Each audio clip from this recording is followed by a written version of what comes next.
This is the Daily Tip. Presented by BetMGM. With Michael Jenkins. It's alive! And Chelsea Messenger. I will eat your heart. Hi, I'm Chucky. Wanna play? Good morning. Oh, you're dressed up. That's what I was hoping to see. It is the Friday morning good time Halloween edition of the Daily Tip on the BetMGM Network. Coming up Thursday Night Football, Week 9 in the NFL, college football, Double D's Degenerate Parlay, the show parlay. We're going to talk with Andrew Cayley from Covers.com on this Halloween edition. I'm dressed like a pumpkin, and you are the devil. Right? Yeah. I mean, all I had to do was wear some horns because I was telling Den, like, there are so many costumes that are very low effort for women where you're just like, I'm going to put some ears on and wear a matching shirt. Voila, I'm the devil. But as you were getting ready and we were like scrambling to start the show, I was thinking of that TikTok trend that it's like a haunted house, but it's looking at your insurance bill. A haunted house, but the show is starting and you're not in your desk. Do you ever think about that? Because like as you get older, you're like the real scary things on Halloween are not at haunted houses. They're not some spook hiding behind a bush. So, you know, you can put on a horror movie, but those things will not scare me. Real life scares me. Did anyone see this besides me? Didn't you may have seen it? You're on TikTok. The people that have decorated their house like it's on fire constantly. The whole thing looks like there's mock flames on the inside and sort of orangish lights on the outside. So constantly the local police are getting calls like there's a house on fire, there's a house on fire. And it looks so realistic. It looks like it's burning, but it's not. It's all decorations. It's wild. That's a dangerous game, right? Like, I feel like you don't do that because what if your house actually catches on fire? It's like The Boy That Cried Wolf. So I don't know if I'm super into that one. Or just like jinxing things. Like on fire. That doesn't even seem like Halloween, right? No. I guess it does. If you have like, you know, skeletons coming from the wreckage. Right. So I will say this. There is a family on my street that has all these skeletons in the yard. And they arrange them doing different activities each day. I do kind of love that. But the house on fire, that's wild. Yeah, here's the thing about this. Because I was thinking about this. I always catastrophize. Like, let's say, God forbid, that house actually catches on fire. You know what I mean? And then they call like, yeah, we know, it's on fire, it's fine. I'm like, no, really? It's like, no, we've heard that. And then the house burns down. That's what would happen to me, guaranteed. Well, here's the other thing. I feel like you get in trouble for like fire code violations. It's like if you're at an event and you're like standing in front of a door, they're like, that's a fire hazard. And you're like, you know, I have legs, right? If there is a fire, I'm not going to block this exit. I'm going to be making my way out as well. So like, it's wild to me that the fire department isn't like deeming this illegal because normally they are very like meticulous on like their codes. Yeah. Mike in the chat goes, misuse of 911 is a class 2 felony. That's right. Round them up. Put them away. By the way, I just want to say, D-Day, got a text from you last night, as we all did. Where's your costume today? And I told you in the text. I know. It was out. They said they didn't have any. Okay. And I told Chelsea right before you jumped in here, I was like, I was going to go for a Spider-Man costume. And I found a children's Spider-Man costume. And I was like, sick. This is only $20. That's financially responsible because $50 is not for something where you won't be able to see all of it. And then I grabbed it, and I could see it was opened a little bit. And I was like, why is this open a little bit? Yeah. It took the mask. All I wanted was the mask. What? So somebody stole the mask from a children's Spider-Man costume. Now, granted, most kids are not buying their Halloween costume on the 30th of October. True. But they stole the Spider-Man mask. That's a bummer. Somebody had the same idea as you. I need that mask. I'm going to need that mask. All right. Well, I didn't know if you were going to go home and just throw something together or, you know, it's easier said than, I mean, I didn't do anything. I just put on something orange. No. Yeah, me neither.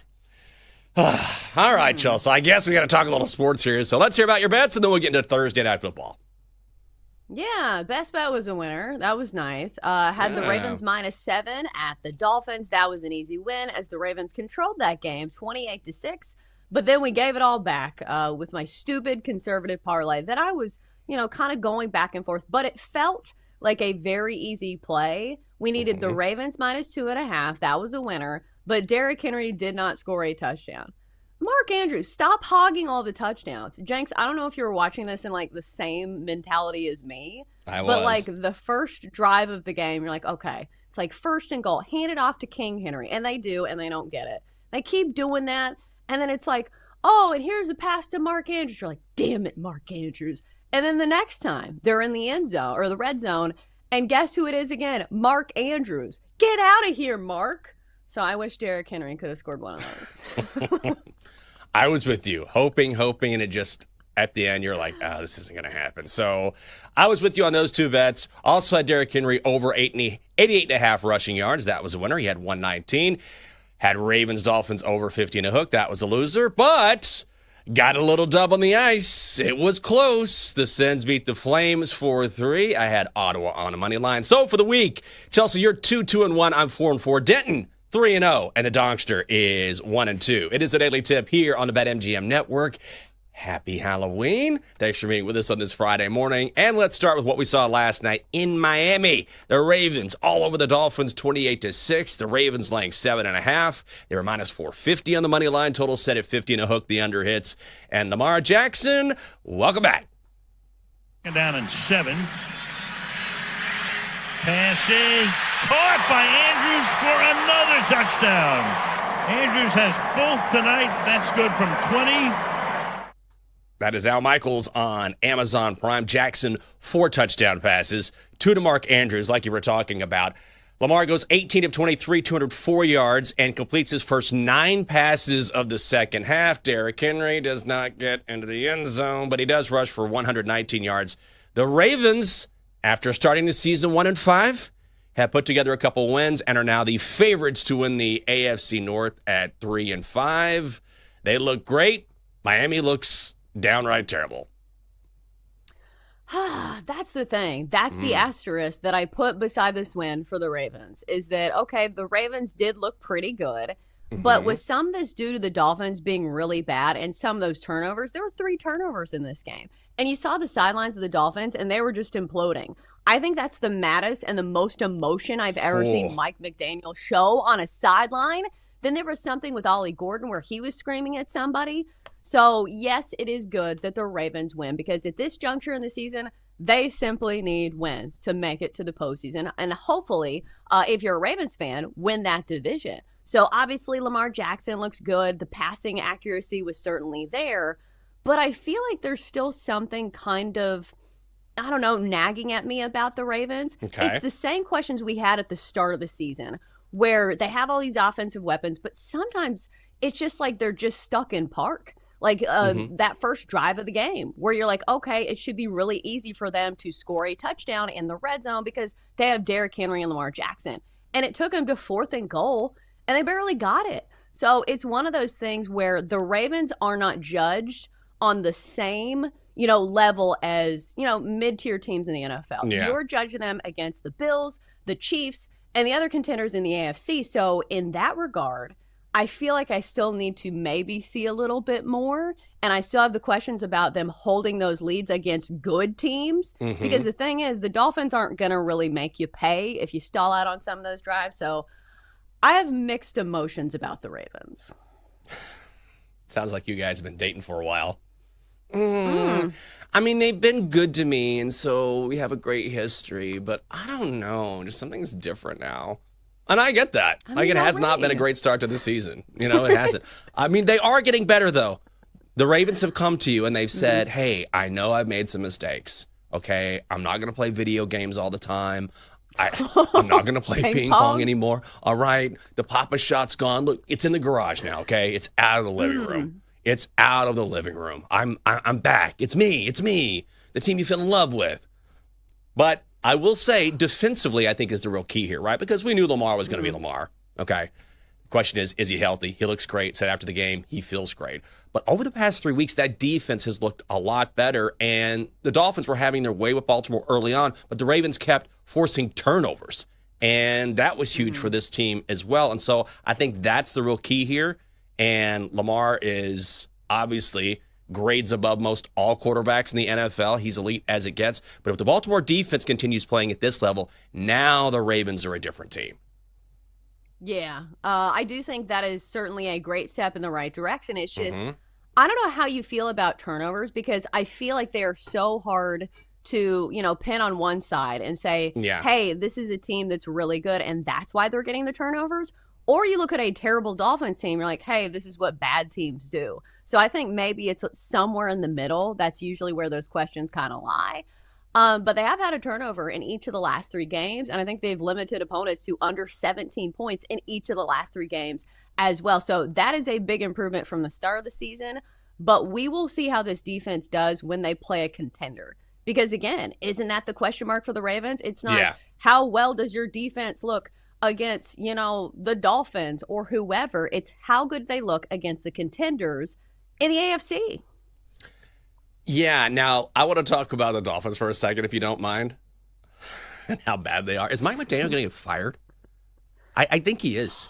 I think he is. And also, I understand why he was so angry last night, because on that one play in particular, on that 4th and 1, right, early in the game, they're lined up ready to go. They had been working all week long on not jumping off sides and making sure that you stayed down and that the play was run efficiently and effectively. Like, don't jump off sides. We're going to work on this. We're going to hammer this home. And what happens?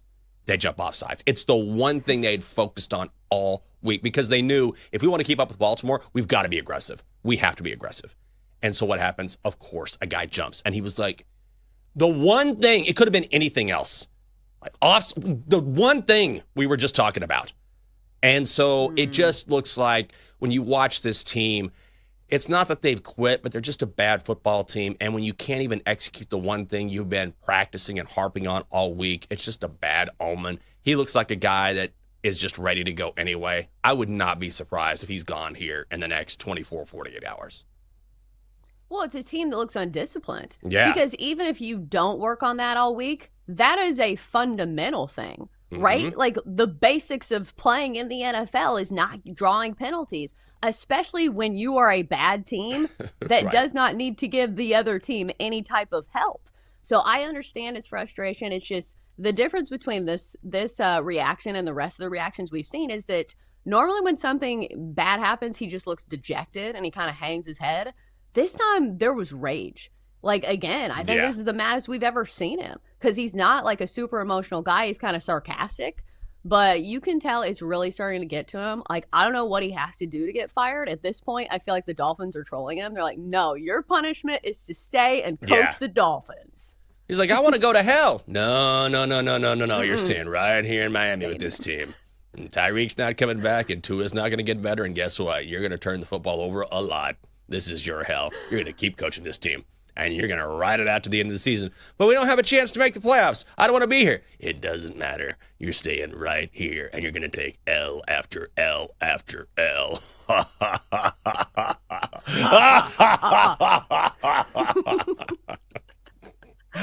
is a haunted house, but you're simply coaching the Miami Dolphins. Like, that's a great example of that trend. And somebody needs to do that for Mike McDaniel. Like, if somebody on the Dolphins social media staff has a sense of humor and doesn't care about getting fired, I would post that.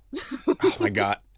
I think his punishment on Halloween is Mike McDaniel's going to go to a haunted house tonight, and it's just going to be TV screen after TV screen of Dolphins highlights and the audio. And Tua is picked off. Oh, and they jump off sides. Fumble inside their own 4. It's just going to be one low light after the other, and he's going to be screaming, ah! Another INT. That poor guy. Well, here's the thing. It's crazy that the Dolphins actually outgained the Ravens, I think, by like a sizable number in the first half. And it's just they couldn't execute inside the red zone. So that has to be extremely frustrating when your offense is actually moving the chains.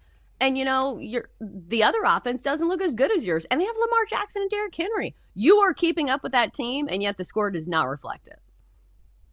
Then Mike McDaniel gets to the end of the haunted house. He gets there, and it's Tyreek Hill. And he's like, oh, my God, I'm so glad to see you. And then he rips off his face, and it's just Tua again.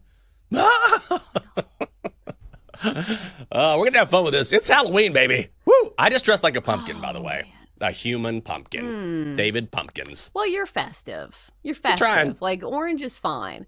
Like, then you didn't have a Halloween t-shirt? I should have gotten that shirt at Lucky Bundle for you for 10 cents. Yeah. The one that says bad to the bone and has the skeletons on it. I would have very proudly worn that. I don't have a lot of Halloween shirts in my collection. Yeah, why aren't you wearing that bad to the bone shirt from Lucky Bundle, Dita?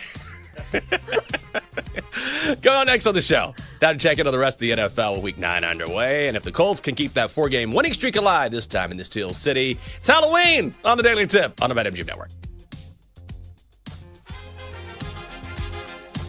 Chelsea and Jenks will be right back on the Daily Tip on the BetMGM Network. Make it legendary. Download the app today. Please gamble responsibly.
Welcome back to the Daily Tip with Michael Jenkins and Chelsea Messenger on the BetMGM Network. Make it legendary. Download the app today. Please gamble responsibly. Welcome back. It's the Daily Tip on the BetMGM Network.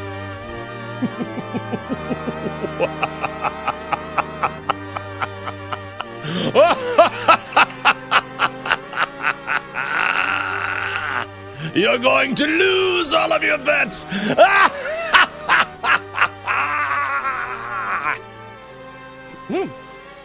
I'll wake you up. Good morning. Oh. We're back. Whew. Jenks, I gave myself a headache, I think. I think we found the new opening to your resume reel.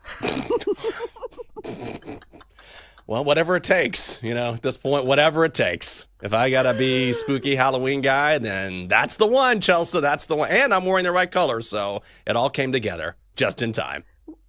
Well, I said that just because remember we were talking the other day and we were making fun of that newscaster that was like, yeah, I'm going to open my resume reel with me doing Halloween puns for 2 minutes straight.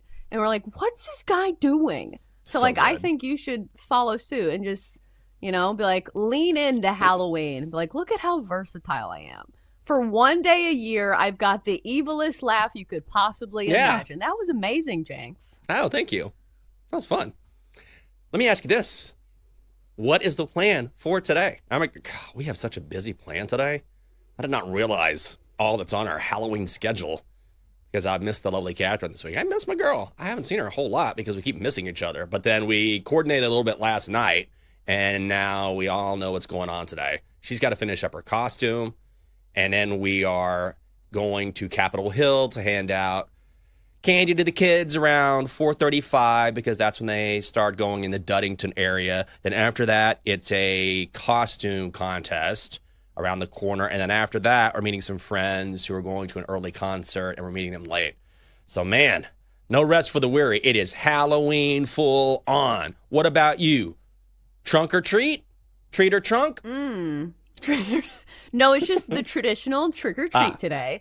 Because on actual Halloween, you do the trick or treat where you go to the houses. Okay. But I do want to say one quick thank you to the Lord or, whoever you worship, that it's on a Friday. Yeah. How awesome is that? We get to stay out late past 8:30 p.m. I'm very excited. So what we're going to do is we're going to trick or treat, and then we're going to a Halloween party after that one of my friends' mom, always hosts, and she always makes the, most amazing chili. So that'll be fun, and we can actually stay late this time. So normally it's everything has to be hurried. We're like, okay, we will do an hour of trick-or-treating, then we'll go to Jan's party for an hour, and then I'll be back at home, and then I'll do some research for the show. So I'm glad we don't have to do that. Thank God that it is Friday. I agree. And once we're done, we can settle into the couch and then not watch anything on ESPN or ABC. I know.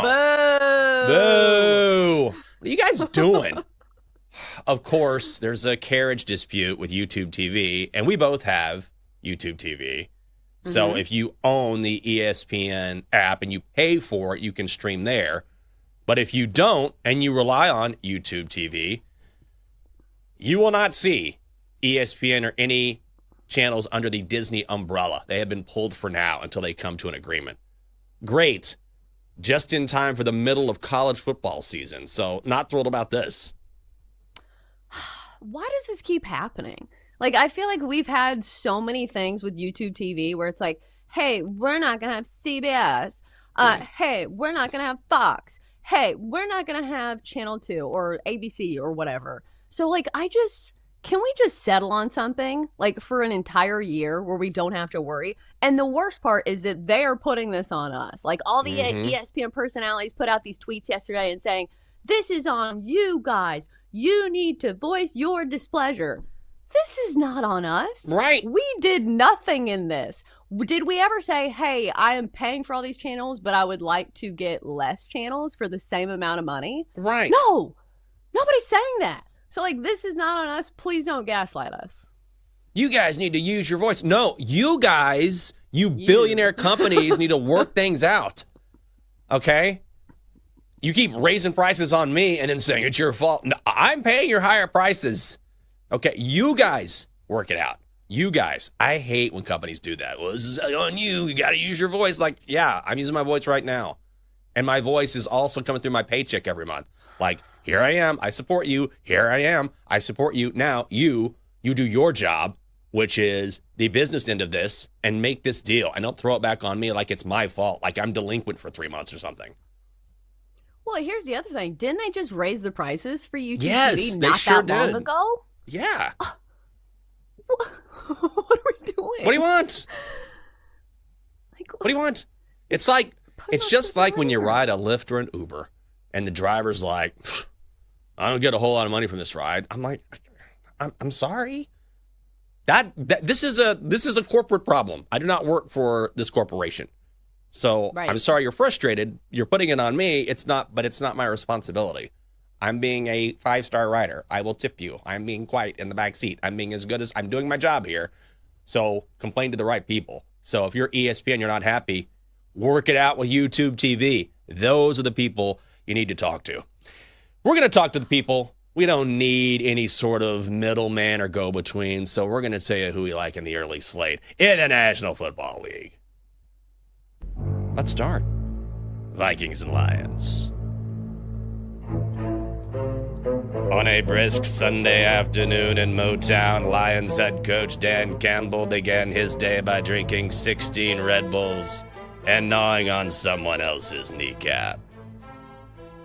Lions laying 8.5, minus 475. Minnesota's plus 360. Total is 48 and a hook. Chelsea. J.J. McCarthy is back. We thought it was going to be... Who was the third string? Max Brosmer. Of the famous throwing Brosmers. McCarthy is back. You going to lay this big number with Detroit? They've covered him 5 straight against the Vikings.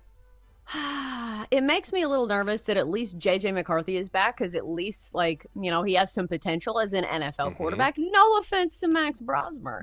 But I do think if you are looking for a case to lay a big number, the Lions fit the bill just because their offense is so damn good. When you need a team to cover the 8.5, you need them to score a lot of points, usually. You don't want this game to be like points at a premium. You don't want this to be a slugfest.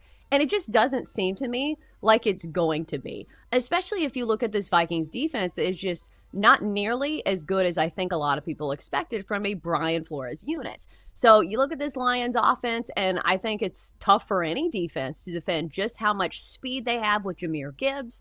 So it's one of those things where I feel like the Lions are going to score a ton of points. And you see it in the total, like 48.5 is pretty healthy. It's a healthy total. So I think if I would lean towards one direction, it would be the Lions covering the 8.5 at home.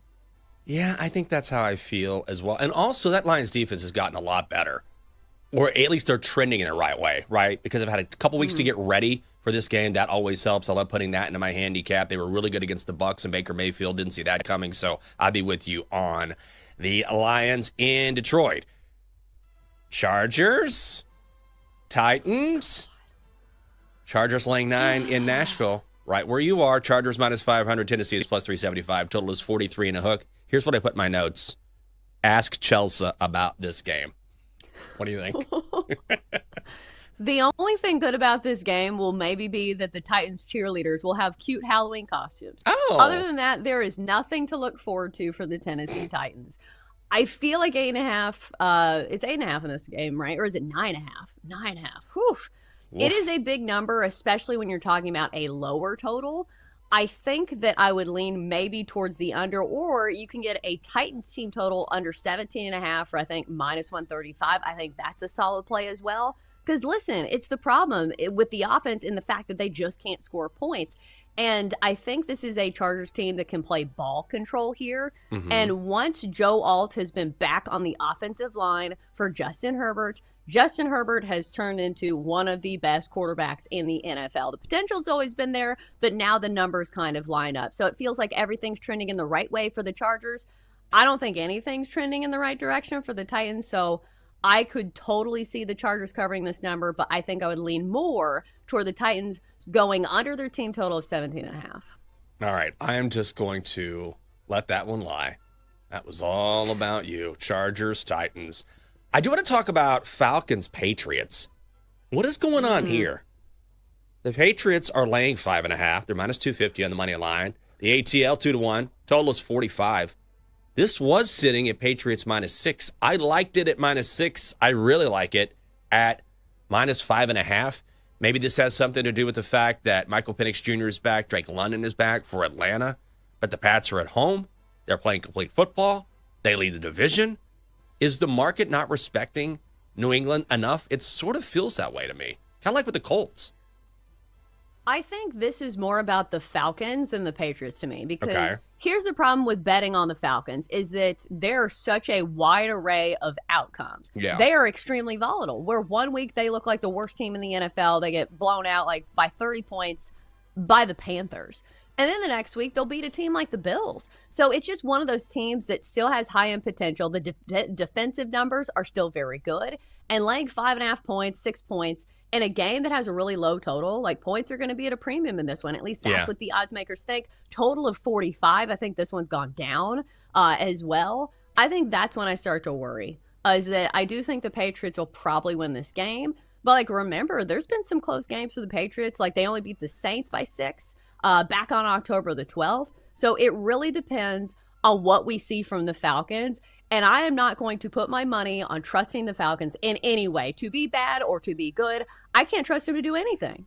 Yeah, I can't either. And I thought, okay, maybe weather has something to do with this, because you never know this time of year, right? If you're playing in Foxborough, how are the elements going to be a factor? But it's going to be sunny, 52, no storms, no snow.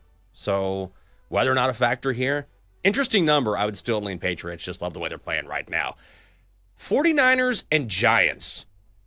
This is in the Meadowlands. Niners laying 2.5. Niners minus 155. Giants are plus 130. Total is 48 and a hook. And I feel like this is a no play for me, because I just don't know how the Giants are going to respond with Cam Scatterbo out. I think there's a possibility that they could have their energy sapped, because that was such a gruesome injury. And I don't know if you read about it. I mean, he's going to be okay and should be ready to go next season.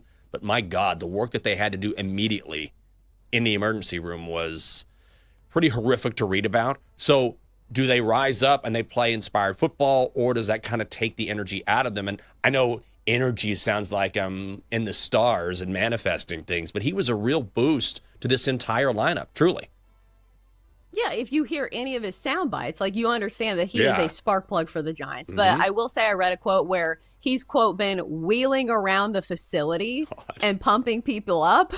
So take what you will for that. So maybe some of the energy is still there. Yeah. But here's the thing. From a production standpoint, he was a pretty productive back. Yeah. So when you take somebody like that out of the offense, it makes it harder on your young quarterback to get things going. Because we talk about this all the time. The offense is complementary, where if the run game gets going, it's easier on the pass game and vice versa. So I think that's where I kind of have the questions with Jackson Dart, is how does he respond now that he doesn't have his best weapon behind the line of scrimmage? So it's just one of those games where I feel like the number looks a little suspicious to me.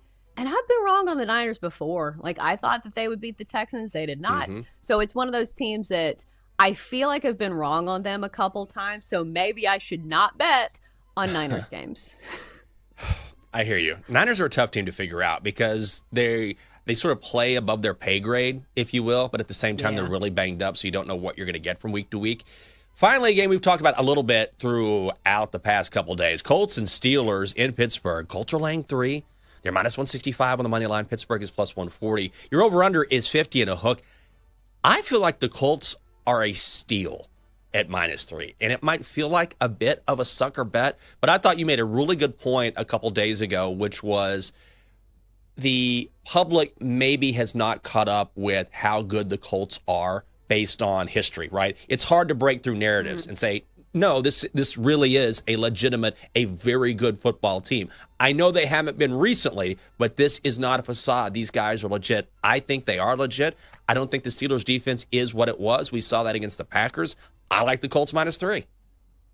Yeah, like, here's what we're referencing if you don't know. So apparently some of the books in Vegas are, no matter how many wins the Patriots and Colts keep stacking, they are still not seeing much money come in on the futures market, even though you get really good numbers on some of these teams. So clearly people are not buying into the Patriots and the Colts.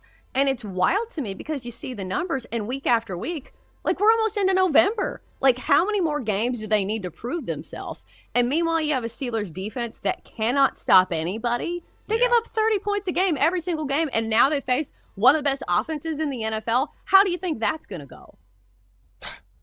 Probably not well. That's the hope. I was going to say it's fun to see Indy be good. Then I realized that you hate the Colts. So I hope they lose the rest of the year. How about that? Coming up on the show. Afternoon slate in the NFL while we put out an APB for a famous athlete's stolen car. That is next in the Daily Tip on the BetMGM Network.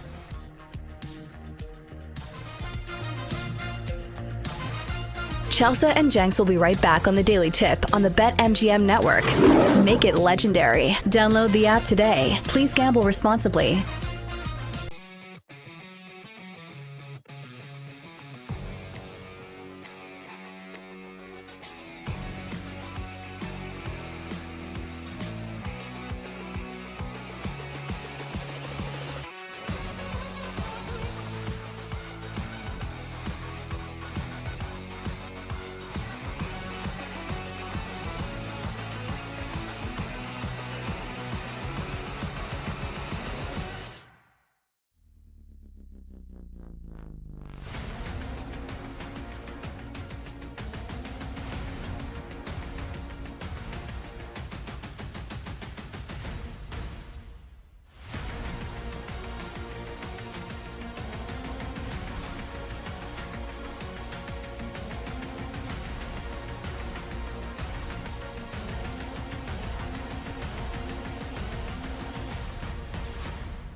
Let's get back to the Daily Tip with Chelsea Messenger and Michael Jenkins on the BetMGM Network. Make it legendary. Download the app today. Please gamble responsibly. The Daily Tip on the BetMGM Network. Good morning. Happy Halloween. I'm Jinx. She's Chelsea. Chelsea, if you don't stop talking about this delicious food in the break, I'm going to go crazy. What are you making? What's in the old crock pot this week? It's the final day of Croctober, and we are ending the month with chicken enchilada soup because I wanted something warm and cozy and filling, but also I can't go head-to-head against Jan, who makes the best chili, and we are going to her Halloween party, so we can't have chili at our house before the party, and people taste it, and then we go to Jan's, and they're like, well, this is way better. So we do not go head-to-head against Jan when it comes to her famous chili. What makes her chili so good? I'm curious. Is it really that good, or is Jan just skating by on reputation? Like, yeah, it's good, I guess. But it used to be a lot better.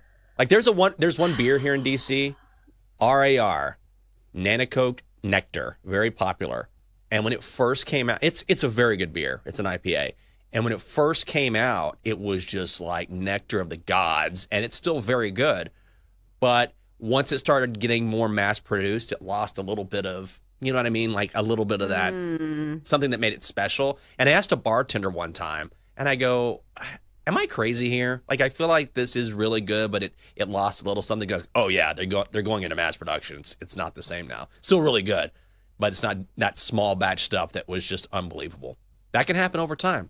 Is that what Jan is doing now? When she would make it for a few friends, it was incredible. But now these huge parties and everybody says, oh, it's so good, Jan, but it's not. First of all, this feels blasphemous, and I want to sidestep myself from this narrative. Okay. I will not be bad talking Jan's chili. Okay. But here's the thing, like, she actually does everything from scratch, which is something that I am not willing to do. Like, I'm going to go to the store and I'm going to buy the packet of chili seasoning. She has her own blend of, spices and herbs that she uses, and she does this low and slow for 12 hours or whatever. I crank that I can't even say that on air. I crank that thing up all the way high, and I'm like, we'll have it ready in 3 hours. Low and slow, I ain't got time for that. So I just skip a few steps, so that's why probably mine is not as good. But at the Hammond house, like, they do everything from scratch, and it's always amazing. You should see their spread during, like, the holidays. They make these, like, green bean bundles. They make, like, all this, like, pork shoulder and ribeyes. It's one of those things where they enjoy the process of cooking, even for those foods that take, like, multiple days. Like, I would never. Like, I'm not doing anything in the crock pot that takes more than 2 steps. So therein lies the difference. Well, if you had Shaq over, he'd eat the entire crock pot. And I mentioned Shaq. I need to get to this story quickly because we do have NFL to talk about. Did you know police are looking for his Range Rover? We're not going to talk about NBA during the show, so I wanted to slide this in. We had a custom Range Rover made like 2 years ago because he's 7'1". And what was interesting is he was having this Range Rover transported to Baton Rouge. He went to LSU so that when he went to Baton Rouge to attend a football game, he could drive his Range Rover around. So in the process of it being transported, or when it was at the place to be transported, it got stolen.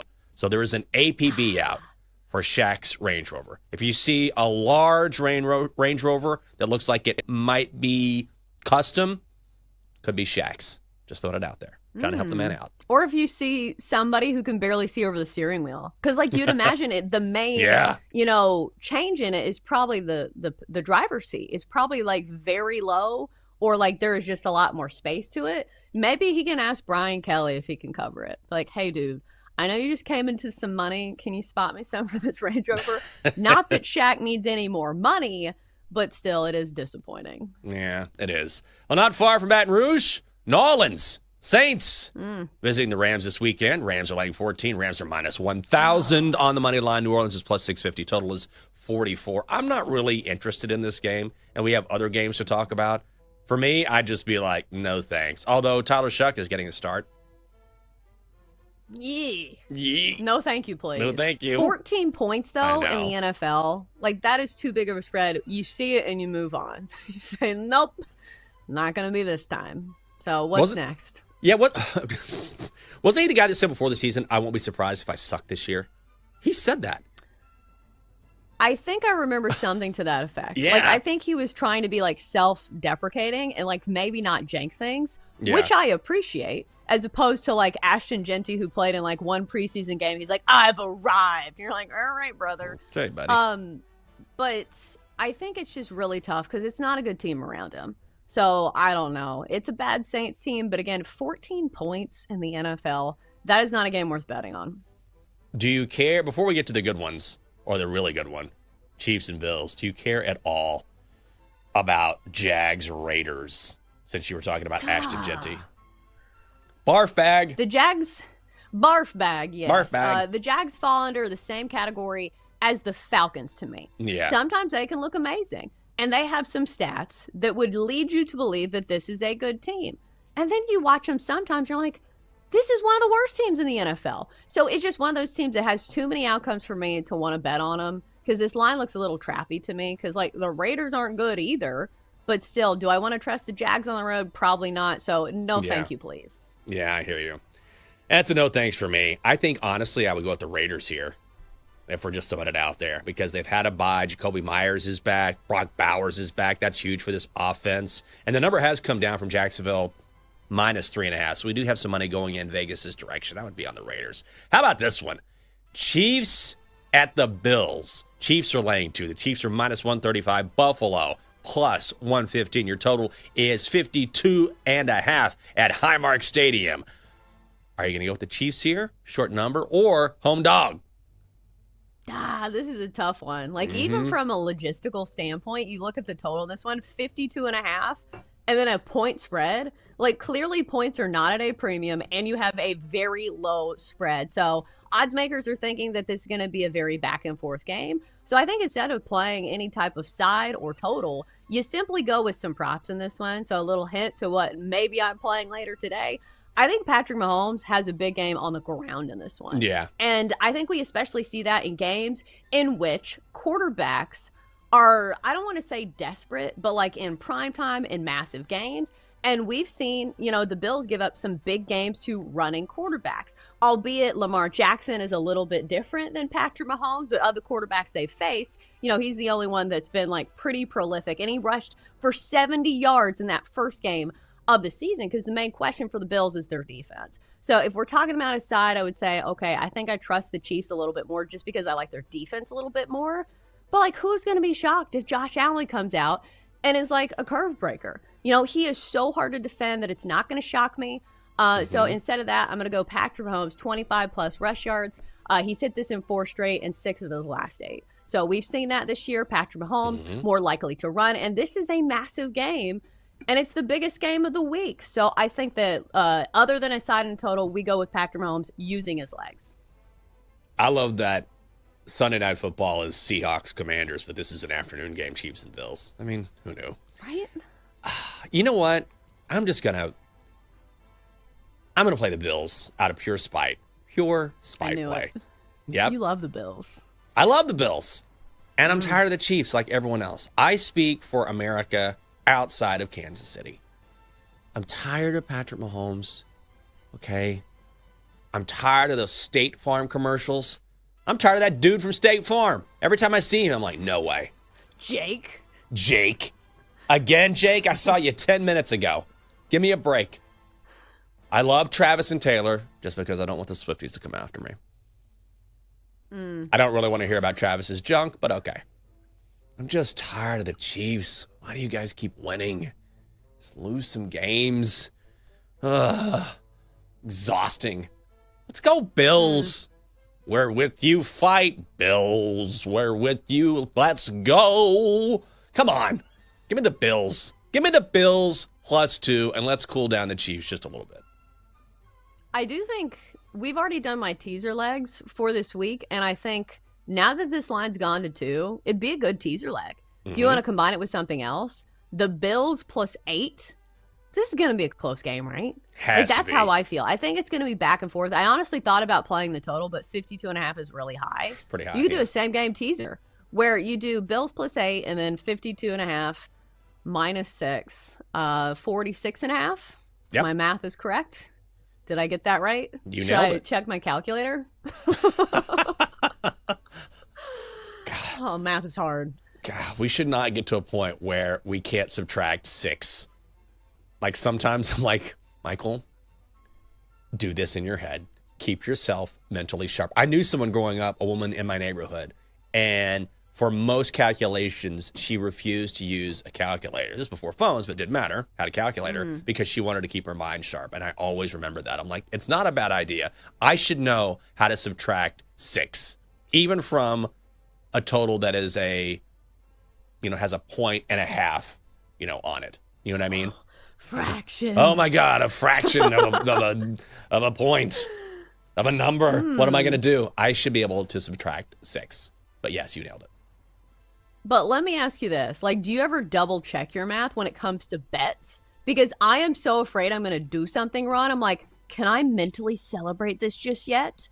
How many points do I need for the over? For sure. So I will do my calculator in that regard just because I don't want my mental math to be wrong and my mental track to be the wrong direction. So I do this. I'm super superstitious when it comes to my bets. So I definitely be using my calculator app during games. Just got to be sure. I've done that before where I'm like, yes, I won. Right. And then I'm like, oh, no, you're just bad at math. You lost. I'm like, not only did you lose, you're also bad at math. Both. Womp, Double loss. Womp, womp. Quick pick. Sunday Night Football.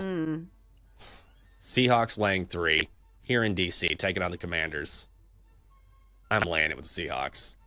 I won't bet it. Things do not look good for Washington. I don't know what to say. Well, here's the thing. Isn't Jaden Daniels is practicing again, right? So that is in the pros category. Is he playing? He's playing, but Terry's out again. Yeah. Speaking of scary things, on Halloween, Scary good Terry call. is not playing. Exactly. Good call, Chelsea. Coming up next on the show. We've talked the talk of the NFL. Now let's head down a level and talk about college football. Hour 2 is next on the Daily Tip. Chelsea and Jenks will be right back on the Daily Tip on the BetMGM network. Make it legendary. Download the app today. Please gamble responsibly.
This is the Daily Tip.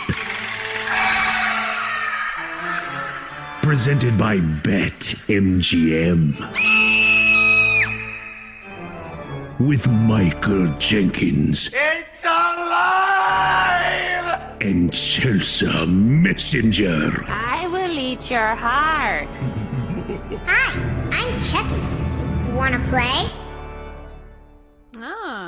Shout out to John Gruden for doing a little voiceover there for us. Chucky, thanks. All right, happy Halloween. It is Friday. It is October 31st, and it's also the best time of year in the sports world. So not only will you be snacking on all of your child's candy, because yes, there is a parent tax, just like there is in life. You got to teach them early. I'm going to be taking 25% of that candy, girl. We also have all kinds of college football on the slate. We've got the World Series. Could be the clinching game for the Toronto Blue Jays tonight in Toronto. And then later on in this hour, we'll get to the squad parlay, Double D's Degenerate Parlay, which is shooting for the absolute moon this week. Can't wait to hear what he has there. But Jenks, as I was looking at the college football slate, I feel like when we started the college football season, this was going to be a great weekend. You had Penn State and Ohio State. You had Georgia and Florida. You had Oklahoma and Tennessee, Vanderbilt and Texas. Because I thought some people, even at the start of the season were like, hey, Vanderbilt could be good. And Texas is going to have Heisman Trophy winner Arch Manning. They're going to be the top seed in the college football playoff. But now you look at the slate and I feel like it has lost its luster just a little bit. Yeah. The Penn State one in particular. And that's the tough one. I mean, this was going to be woof. What's crazy is that I'm glad you said that, because when I was handicapping yesterday and look at these games, when I saw that game, because it's at the top of our rundown, I was like, terrible. I moved on. And I was like, wait, did you just say terrible about Ohio State and Penn State? You would have never thought that, like you were talking about. It's hard to believe we're here, but that's how things have fallen for the Nittany Lions. And this game, which was going to be incredible, was supposed to be Penn State's ability to get over the hump here, is just some sort of afterthought now. Right. It's sad. This was supposed to be the biggest game in the Big Ten. It was supposed to be for all the marbles, but instead it's like, hey, no, it's going to be Indiana. It's going to take the beat in the Big Ten, which maybe we should give some more credit to Ohio State.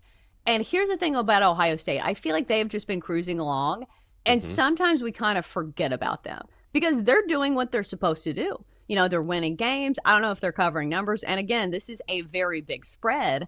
But do you think we're giving Ohio State enough credit? We talk about all these Heisman candidates, and I feel like nobody even mentions Julian Sayin. Yeah, I think they're just playing quality football, and we're waiting for them to take on someone who can challenge them. But Sayin has gotten really good. That defense is all world, like it always is. And we're not talking about Ohio State because they're doing what Ohio State does, which is just dominate each and every week. They're not exciting, not because they're not exciting. They're not exciting because they're just a machine right now.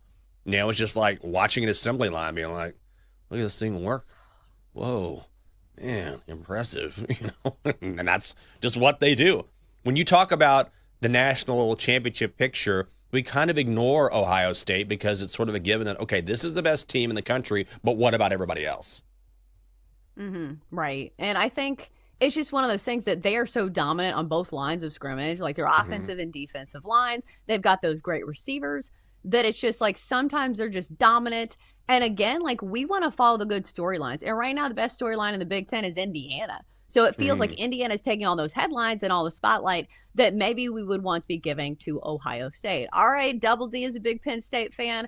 So, David, I want to ask you, how far has Penn State fallen? Obviously, we know that they have fallen down in the dumps, but is it 18.5 points against Ohio State in the dumps? Wow. Just shots fired. To me, here's the thing, and this is my biggest question right now is Ohio State looking past Penn State because of all the stuff that has gone on at Penn State over the last 4 weeks. Are they looking past them? Listen, at the end of the day, Penn State has probably the best secondary or equal secondary to Ohio State. This is going to be the best secondary and the best defense that Ohio State has seen so far.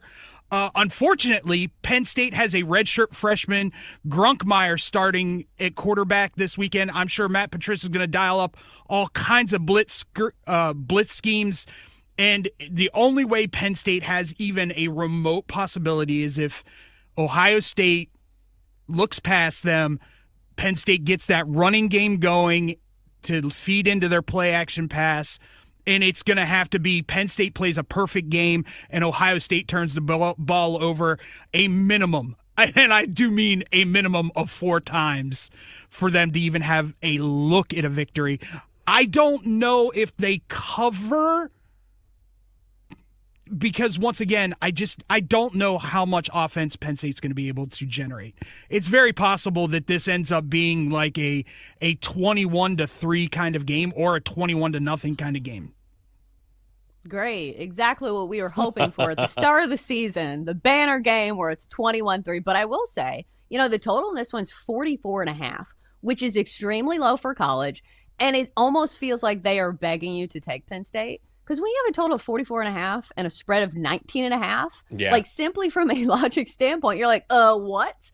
But maybe the under is worth a look if you don't believe in the Penn State offense. 44.5 seems low, but we've seen it with some of these great defenses where sometimes these totals, don't get out of the 20s. So I don't think it's a game that I'll be betting on, but it is disappointing that this is not the banner game that we expected. All right, Jenks, I know you'll be excited for this one, and I do want to talk about it because people have talked about how this line almost looks fishy to a point. So number 20 Texas at home, 2.5-point favorites against number 9 Vanderbilt. Total of 45.5 in this one, another low total. Yeah. Some people are saying this line is disrespectful to Vanderbilt. Do you think that is fair? I think it seems that way. I think this line is a trap. I would bet Vanderbilt, but I also don't trust this line. This is the classic, why is the higher ranked team getting points? And sometimes that works out, but you see this all the time in football, and more often than not, it's the other side that is the right side. I mean, think about the market is so high on Vanderbilt right now, as high as you can be. Conversely, the market is as low as you can be on Texas, right? You've got two very disparate teams here as far as where they are in the market. So we don't know if Arch is going to play. He's been working out with the team a little bit. If he doesn't go, Matthew Caldwell is going to go. Matthew Caldwell actually is a very good backup quarterback. He's come in some spots, and he can sling it. Last week against Mississippi State, Arch got knocked out. Who comes in and throws that touchdown pass? Matthew Caldwell. There are some rumblings that maybe he could run this offense even better than Arch because he has more experience. They got him out of the portal. The Texas defense took a step back last week. This is still a top 10 defense. So I would lean Vanderbilt. I understand it, but this line is telling me it might be a trap. Well, and sometimes we've seen this. Like, remember what was the line in that Texas and Oklahoma game? I'm trying to remember. Wasn't Texas favored? And people are like, what on earth? Exactly. So sometimes you see these games that are fishy. And the people who are making the lines, like, they know. And sometimes you're like, okay, there is a reason this line is fishy. I need to take another look at this game. So I wanted to ask you, because I think the key matchup for me in this game, and a lot of people who are casual football fans, is Diego Pavia against this Texas defense. Do you think Texas's defense has the ability to at least keep him mediocre in this game? Yes, I do. The Texas defense is nasty. They should get Michael Taft back. He was out. Well, I take that back. He's questionable. So he would be huge for this defense. People don't really know him, but he is the leader of that defense in the back end. But Texas took a step back against Mississippi State. They're not going to take a step back. And now they're finally back at home. They know how good Vanderbilt is. They've come off two real stinker of performances, if you think about it. I mean, both Kentucky and Mississippi State went to overtime. Texas is finally back home. This is a great defense. If there's only a handful of defenses in the country that can really contain a guy like Pavia, but I think Texas is one of them, yeah. Again, it feels similar to, I think, wasn't it the game before the Oklahoma one where Texas lost to Florida? Yeah. And you're like, they looked so bad in that game. Why would they be favorites in this game? So it's one of those things where, again, I feel like the line matters.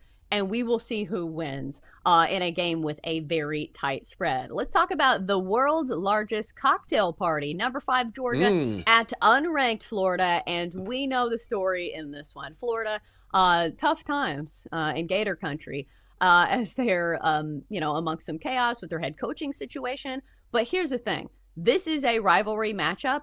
I feel like these games are always close. I've gone to many of these games, even in years when Florida has been downright terrible and they have played like 3 quarterbacks in the same game. These games have been close. It's wild. Even when Georgia has been at its most dominant, most of these games have been close between these two. And I'll say this, Georgia does not feel as dominant this year as it has in years past, but I'll also say this, Georgia feels like the most resilient team in college football. We have seen it. Even when they're trailing in the fourth quarter, they find a way to win. And hell, they find a way to cover. Like, remember that Ole Miss game? Ole Miss was winning the whole game, and then Georgia finds a way to win and cover the number for bettors at the last minute. So 7.5-point spread here, total 50.5. Jenks, which way are you leaning?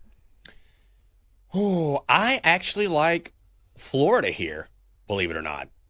I'm going to take the Gators in the points. I think Double D is on this as well. And one thing that gives me pause is that I believe Georgia has won by at least 14 points in each of the last 3 games. But the thing about Georgia this year is their defense isn't what it used to be. It's still very good. Don't get me wrong. But also now that Billy Napier is gone, you're going to see a switch up in how Florida operates in this game. So you've got Billy Gonzalez, the receivers coach for Florida, taking over on an interim basis, and he has said we're going to throw the ball around, we're going to be more aggressive on offense. I think we could see someone like Dallas Wilson have a huge game. And again, Georgia, very good on defense, but they don't have that dog like they've had over the past few seasons here. It's a rivalry game, neutral site. I think the half point could be the difference. Give me Florida. Yeah, if you zoom out and look at these two teams head-to-head over the last 10, each team is 5-5 against the number against each other. So one of those things where I just think you look at the rivalry and you think long and hard before laying that 7.5. But again, I felt the same way in that game against Ole Miss, and Ole Miss did not cover the number. All right, from a viewing standpoint, I think we'll go to this one. Oklahoma and Tennessee. Number 18, Oklahoma on the road at 14, Tennessee. Tennessee laying 3 here. Total of 56.5.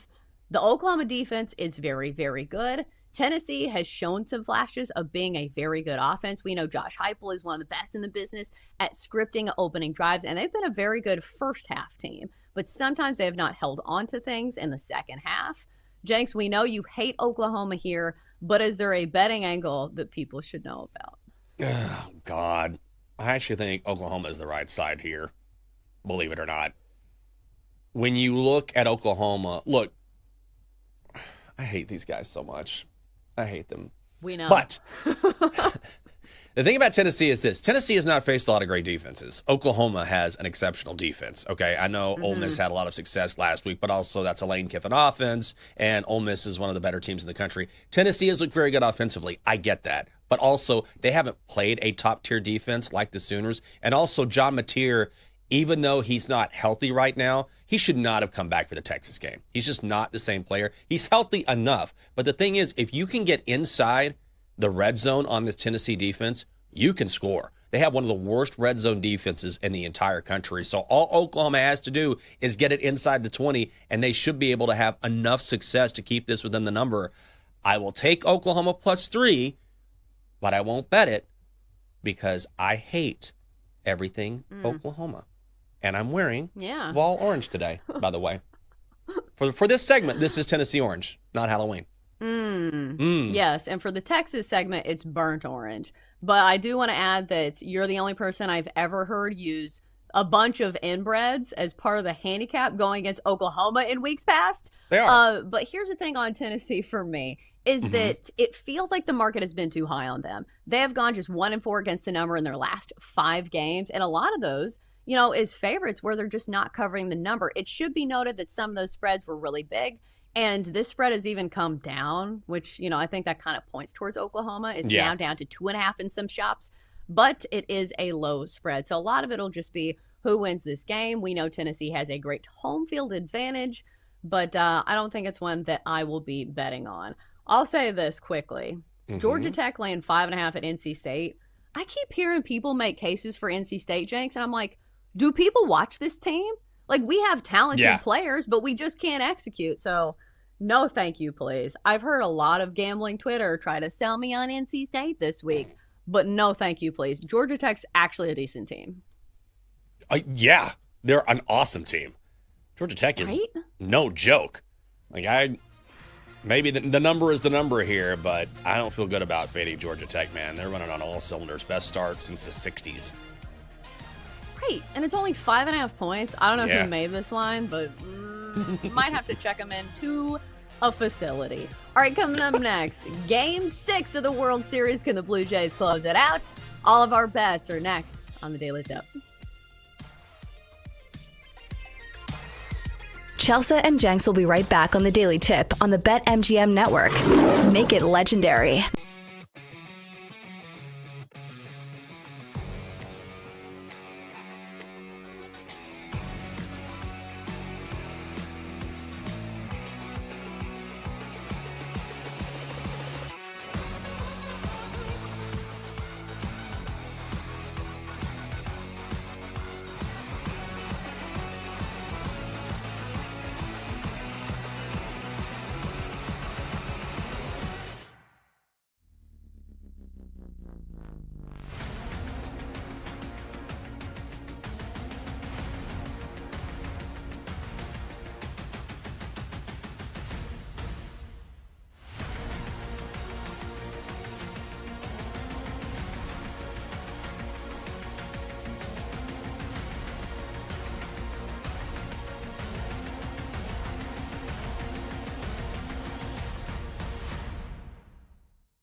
Welcome back to the Daily Tip with Michael Jenkins and Chelsea Messenger on the BetMGM Network. Make it legendary. Download the app today. Please gamble responsibly. All right, back on special Halloween edition of the Daily Tip. And because of the baseball gods smiling down on us, we also get a Game 6 of the World Series on All Hallows Eve. Even though I think we decided All Hallows Eve is like the day before Halloween, but you get what I'm saying here. Did I get it wrong yesterday? I said it yesterday. Am I I have wrong? no I mean, idea. I used Eve, and I'm like, it has to be the day before, but maybe I'm wrong. I could be wrong. I'm wrong a lot. Honestly, I don't really care, and I'm not going to Google it. So we have Fair bigger enough. things to worry about, James. I won't even Bing it. No. God. I haven't heard that in a while. Yeah. Between like Claude and Bing, you are more in the weeds of technology than I will ever be. And you see the effort used for me where I'm just like, yeah, I'm not going to Google it. Like, I just don't really care. I'll take your word for it. So we were talking about that trend earlier where it's like, real life terrors as opposed to like, oh, haunted houses and werewolves and witches. So for the Dodgers, a haunted house, but it's just Vladdy Jr. up to bat. A haunted house, but it's 22-year-old Trey Savage just smiling from ear to ear and saying, this is my 7th big league start. And then he mows you down and strikes out 12. So right now it feels like the walls are kind of coming in for the Dodgers as they face elimination tonight at the hands of the Blue Jays. And Jenks, I have this crazy feeling that it's like the Blue Jays are going to win the World Series, and yet they're not going to be favored in a single game of the World Series. This is such a bananas fall classic. Yeah, it's awesome. And it's tonight. I don't know what I'm going to do with myself tonight. And Halloween. Game 6 of the World Series. I'm trying to get a dub tonight. I got a college football play tonight. I want to win in the World Series. We're going to a costume contest, and we better win. Because I got up this morning. I went to bed early, and I woke up to arts and crafts in the living room. The lovely Catherine is working on the lanternfly as we speak. But yeah, it's been awesome, and I just feel like that the market, maybe it's me too. Like it's my own fault where I keep betting on the Dodgers thinking, okay, this is the Dodgers' time. This is the Dodgers' time. And you know what? It just hasn't been the Dodgers' time. Okay, after game 3, you thought this is when the Dodgers take over, right? This is going to be too much. It's going to be too much for the Blue Jays. But the Blue Jays have been so resilient. And if you go back to the regular season, we forget how good they were during the regular season. So it's not necessarily a surprise to people who have been following Toronto. It's just that we tend to not follow the Blue Jays. I think there were other storylines that we were focused on, but the Blue Jays have been great all year and the best hitting team in the postseason by far, even more so than the Dodgers, and that's been the real difference here. Well, and the other thing is that you look at both these lineups, and sure, the Blue Jays have some pop in their lineup. Yeah. But you look at the Dodgers, and it's similar to like other sports where you give them credit for simply being in the postseason. It feels like the last, 15 years? And they've been in all these World Series where you say, okay, experience matters. Postseason, experience matters.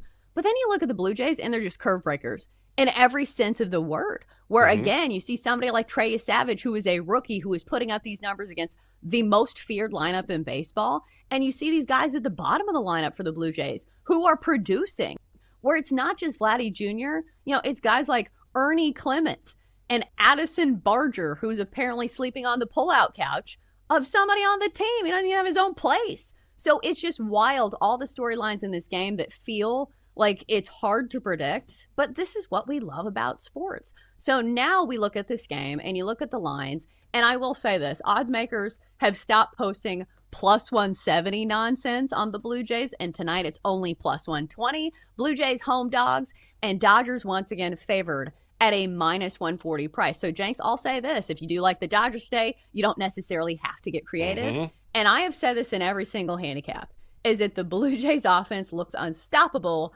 against every single pitcher with the exception of Yamamoto. And guess who's pitching tonight? Yamamoto, who went a complete game and only allowed 4 hits last time around against the Blue Jays. So do we look at this game and we say, okay, Yamamoto's amazing. There is a chance that he could be amazing yet again after back-to-back complete games. Or you say, hey, this is like in roulette where the wheel hits 00 twice in a row, And you should not bank on that happening yet again. Because I would say, like, he's probably not going to go complete game here, but there is still a good chance he could have a very, very good showing. I mean, he can't do this again, can he? Can he? I said that last game. I know. It's like, he's not going complete Maybe game he could. And the crazy thing is, too, is that if he wins this, I would put, depending on how you feel about this matchup, if you think the Dodgers are going to win tonight, it's going to be because Yoshi Yamamoto pitches out of his mind. So put a sprinkle on Yamamoto to win MVP, if that's what you think is going to happen. Can he do it 3 straight times? 3 straight complete games? I mean, his numbers are stupid over his past 2 outings. 18 innings, 2 earned runs, 15 strikeouts. That's old school right there. And he's been at his best on the road this season, Chelsea. 9-4, 2.13 ERA. Opponents are batting 168 against him. If you like the Dodgers, it's a cheap price. Put a sprinkle on Yamamoto, and you probably cash. I think maybe he gets the MVP, depending on Shohei. But the big elephant in the room, I was going to say the big butt in the room, whatever, is the Blue Jays and how they are hitting the baseball. Like, can he shut them down again? I kind of have a feeling. Here's the thing. I'm putting all the numbers in front of me, and I'm like, Dodgers, Dodgers, Dodgers. But my gut kind of tells me this is the Blue Jays.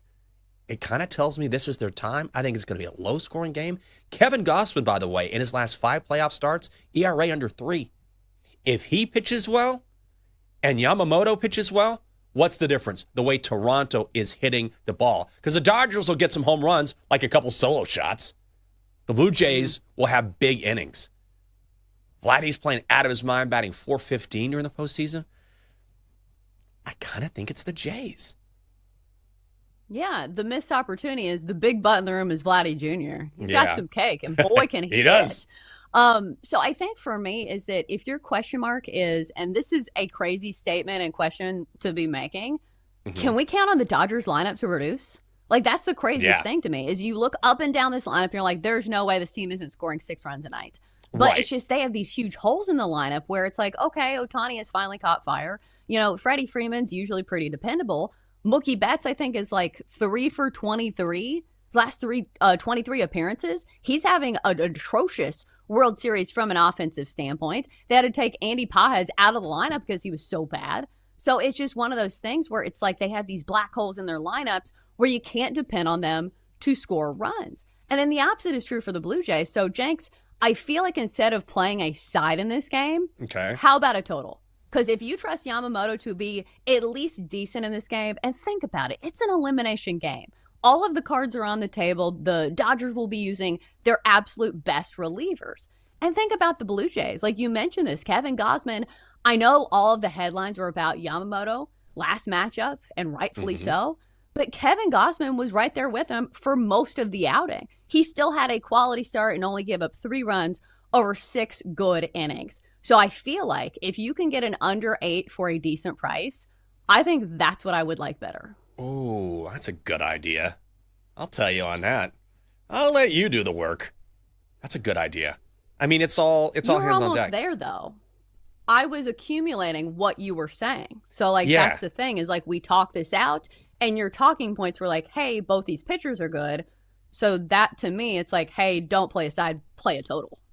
I think that's a good idea. So let's look for an 8. That's going to be my goal for the rest of this show, is to look for an 8, maybe pay attention, and not think about your chicken tortilla Croctober recipe. Is that what it's called? Chicken tortilla soup? Nailed Close? it. It was chicken enchilada soup. But I have already achieved your show goal of finding an 8. It's minus 140 for the under. I feel like that's the play, right? Like, desperation spot. And, like, think about the Blue Jays, too, because I know it's not an elimination game for them, but, like, do they really want to go to Game 7? Like, that's when the other team gets momentum. So I feel like if I'm the Blue Jays, I am keeping my foot on the gas pedal tonight, and I am putting in all of my best relievers and not keeping anything, you know, in the gas tank for Game 6. You got to close it out tonight. So I feel like the under's the play. Like, maybe the sabotage factor is that we finally see something from the Dodgers lineup. Because it's not going to be crazy if, like, Mookie Betts starts finally hitting. But again, like, this is the best pitching matchup that we have seen in the World Series thus far. Like, the Blue Jays have had the number of Blake Snell, Tyler Glasnow, but they haven't hit Yamamoto, and maybe he doesn't get to a complete game. What's that saying about, like, shoot for the moon and you'll land among the stars? Maybe that's what we'll see from Yamamoto tonight, is maybe just a quality start where he goes 6 innings and gives up 2. Well, that would be just fine. I think it's unrealistic to think he can replicate what we've seen. But if he does, then he's the story, not Shohei for the Dodgers. Unless Shohei hits like 3 home runs, which he absolutely could do. And also, when it comes to narratives, if it's all things being equal, is it going to be Shohei? But I just keep going back to the Blue Jays. I can't wait to talk to Andrew Cayley from Covers, and he's coming up in our final hour. And Andrew is such a nice guy and also a massive Blue Jays fan. I think more than anything, I'm going to go with you here. I'm going to go with the under, but I love how good this World Series has been. I think that's what I love more than anything. Whether it ends tonight or not, when you think about the 18-inning game, when you think about Shohei, when you think about the Blue Jays suddenly, rising up and Vladdy Jr. leading the way and getting contributions from everyone, you think about Yoshi, you think about Savage. I mean, this has been a hell of a World Series. This has been great for baseball, and we're not done yet. So I'm just pumped. Yeah, and as YouTube TV subscribers, we still get Fox, damn it. So that's nice. But yeah, I got a little twinge of sadness just because it has been such a great World Series, and there's a chance it ends tonight. That makes me sad. All right, Jenks, I want to throw one more play out there because whenever we talk about totals, we usually talk about the first 5 under as well, because if you believe in both pitchers, the under is -115. Under 4, -115 in the first 5. Do we like that better, or do you say, hey, for guys that maybe go longer than 5, you give yourself a little bit more wiggle room and you take a full game? That's a tough one. I don't know. I think maybe, you know what? Maybe we go first 5. What number can we get? A 4? We get a 4, It's a 4. It's a 4? But I like it. Here's my take, is that doesn't it feel like we've seen like a big inning from the Blue Jays every game? Yeah. And like, what if that inning is like the bottom of the 5th? Like, that's what scares me, is that when we play these first 5 bets, they are usually a sweat. And maybe it won't be tonight, but I am just saying the reason that you play the full game is that you get a little bit more wiggle room. Say both of these pitchers have by-the-book quality starts, which is 6 innings, 3 runs. That's not a first 5 under if those runs obviously are scored in the first 5 innings. But, if the total is 6 and we get to like, the 7th or 8th inning, I don't know. I just feel like usually I'm a first 5 under gal. But in this case, I think I like the full game. Like, it doesn't make me feel great to trust the relievers. But again, like the stakes are so high that I feel like we will get the best effort and the best arms coming out of the pen, no matter how short of rest they've had, or hell, we might even see starters. Like, James, do you think that there is a way, and I feel like probably not since Ohtani just pitched, do you think there's a way we see Ohtani in this game at the end? If that's what it takes, yeah. I mean, it's win or go home. So if you have to break out Shohei, and honestly, in a situation where you're talking about the Dodgers relievers, we know that's the one area. If they bring out Emmett Sheehan, I don't know. I'd be like, oh, I don't know. Let me put it this way. I would rather lose with Shohei on the mound than some of the other relievers that the Dodgers have. Does that make sense? Well, you also paid, $700 million for him? Right. So I can see you wanting to get your money's worth, but I'm trying to remember. Did he just pitch last game? Like, a lot of this will depend on, how many pitches he threw and a lot of that. Because I know somebody is screaming at the screen, like, tell me he just threw blah, blah, blah, pitches. But listen, it's a World Series. And here's the thing that we've seen from Dave Roberts. Like, Yamamoto was warming up in that 18-inning marathon game. And, obviously he was on, short rest there. So that's the thing. Like, when when everything's on the line in this game, I think this is when you throw, logic out the window. And you say, hey, we're going to throw our best arm. Ohtani's going to go out there, and Ohtani wants to win. Oh, yeah. Ohtani, as much as a polite king as he is, he's a competitor. He loves winning. I saw him in the World Baseball Classic. Yeah. So I don't know who wins this one. I think I have a slight lean towards the Blue Jays just because, it feels like the team of destiny thing. Plus, it's in Toronto, and Kevin Gausman has been pretty solid. Yeah. And we can't trust the Dodgers lineup. But I think the safe play or the safer play, knock on wood, would be an under of some sort. So I think that's what I'm going to play, under 8 in Game 6 of the World Series. Coming up next, it's Parlay Central. We've got Double D's Degenerate Parlay coming up along with the Squad Parlay. It's all next on Daily Tip.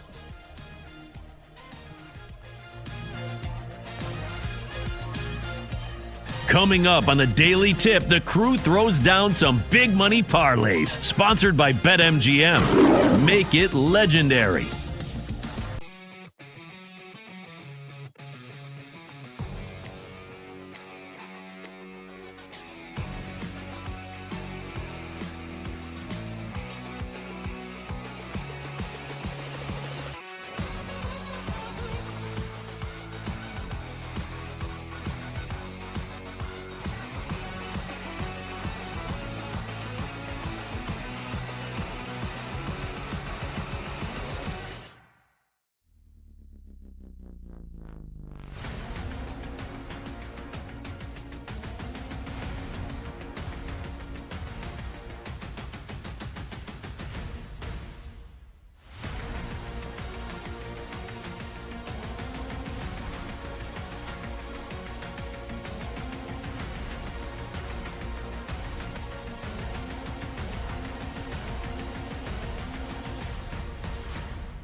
The Daily Tip with Chelsea Messenger and Michael Jenkins on the BetMGM Network.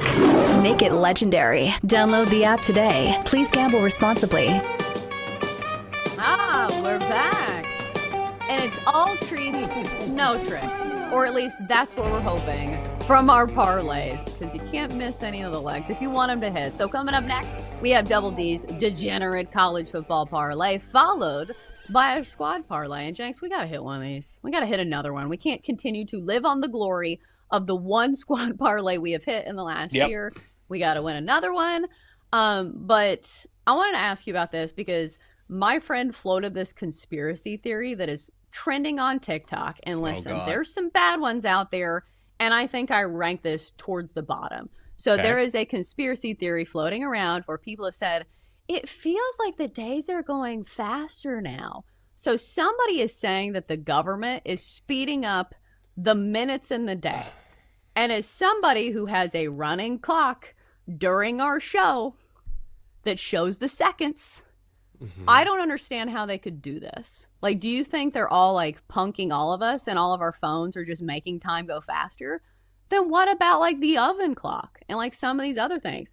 I don't know about you, but like I have some old school clocks like just hanging around. Like my mom has one of those bird clocks. I don't know if the government can get to the bird clock. So rate this conspiracy theory 1 to 10. -10. Our phones are making us dumber. Not everything is a conspiracy. Are there some conspiracies out there? Yes, I'm sure. This is the problem with everyone having a voice. Everyone should have a voice, but not everyone deserves to have their voice amplified. That is the problem. I'll say it again. I'll say it until I'm blue in the face. For every single story that comes out, there's a conspiracy theory right alongside it. And that's how people denigrate like science and facts, and they just like their head is just this wheel. It's just like a hamster in a wheel going round and round and not really thinking critically. It just drives me crazy. I can't believe this is a thing. Actually, I can believe it's a thing, but no, I don't believe it. I feel like we've gone from like nobody believing conspiracy theories to everybody believing in them, and like just abundantly, like all kinds of conspiracy theories. Because I'll say this. My horizons have widened when it comes to conspiracies after we found out, like, didn't they say that, like, aliens are real? And they just, like, snuck that in there in, like, 2020. They're like, yeah, COVID's going on. Aliens are real. Back to the vaccine. You're like, wait, what? Did you just say you found stuff about aliens and we're not talking about it? So, I don't know. As I get older, you say, okay, when I think about the universe and how expansive it is, I feel like my mind just can't comprehend it. So is it that crazy for me to say, hey, maybe there's some things out there that my mind can't comprehend? Like the minutes thing, that's not a case here. But you get what I'm saying, is that I do believe like maybe there's some other stuff out there that like my brain just can't grasp.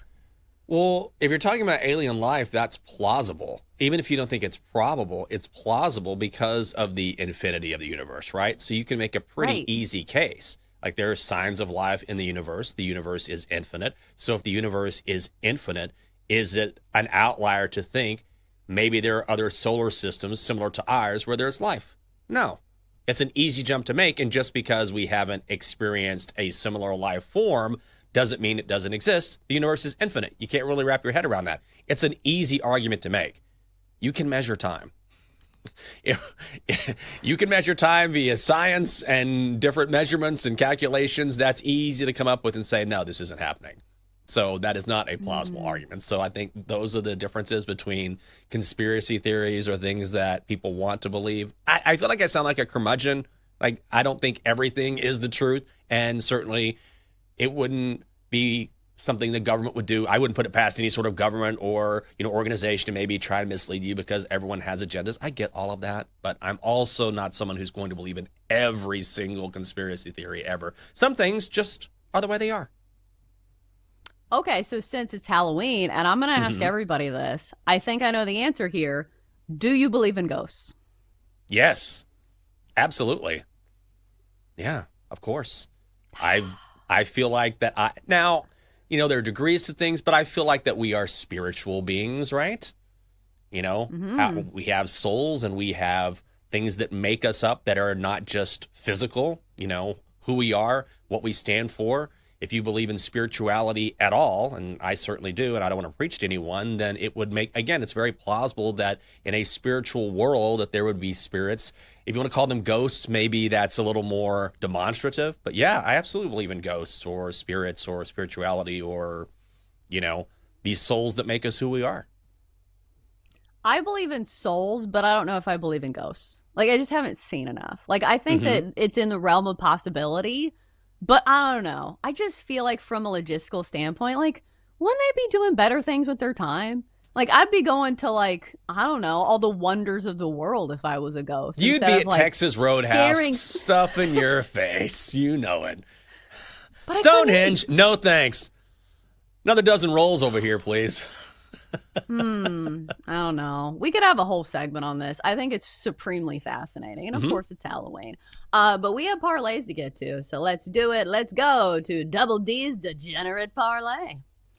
It's time to get crazy with Double D's College Football D-Gen Parlay. All right.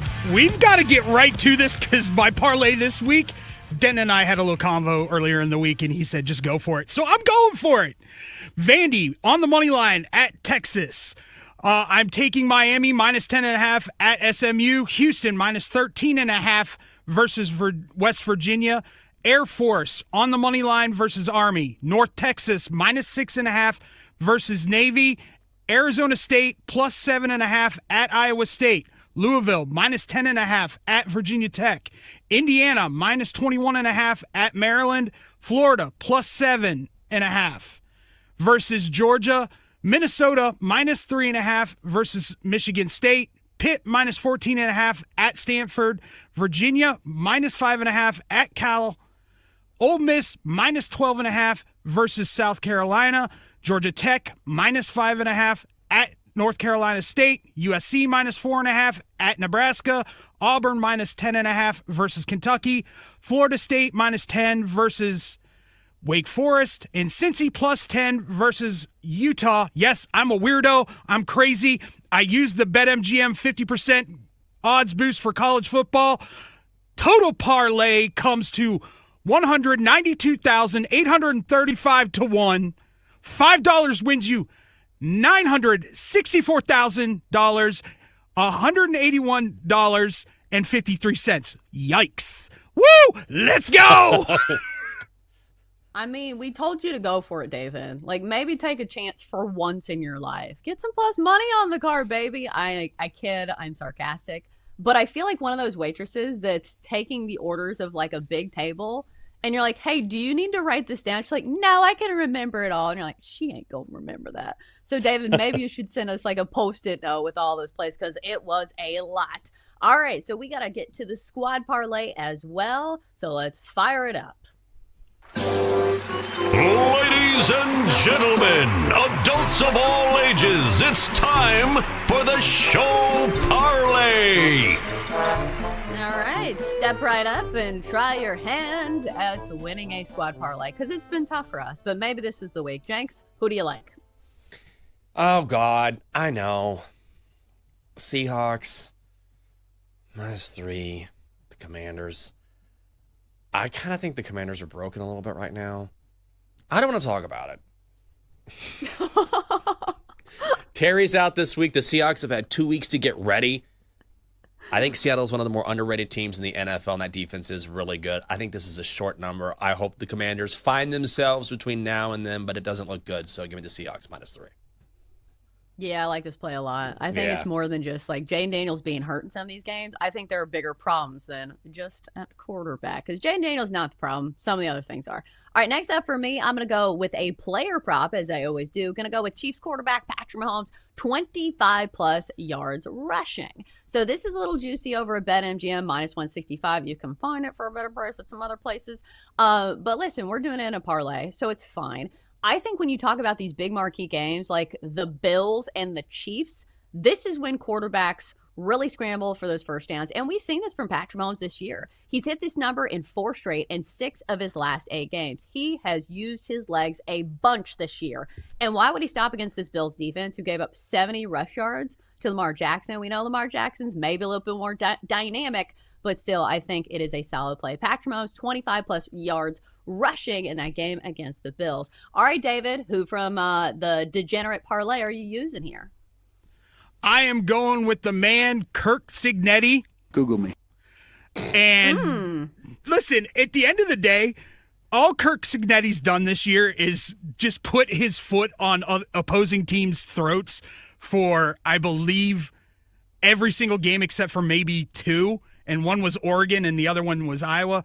I can't go against Kirk Signetti against a Maryland team that has a great freshman quarterback, but once again, a freshman quarterback, and Signetti's making statements left and right. And good statements at that. All right, Den, who you got for the squad parlay? Looks like there might be some disagreement amongst the troops here.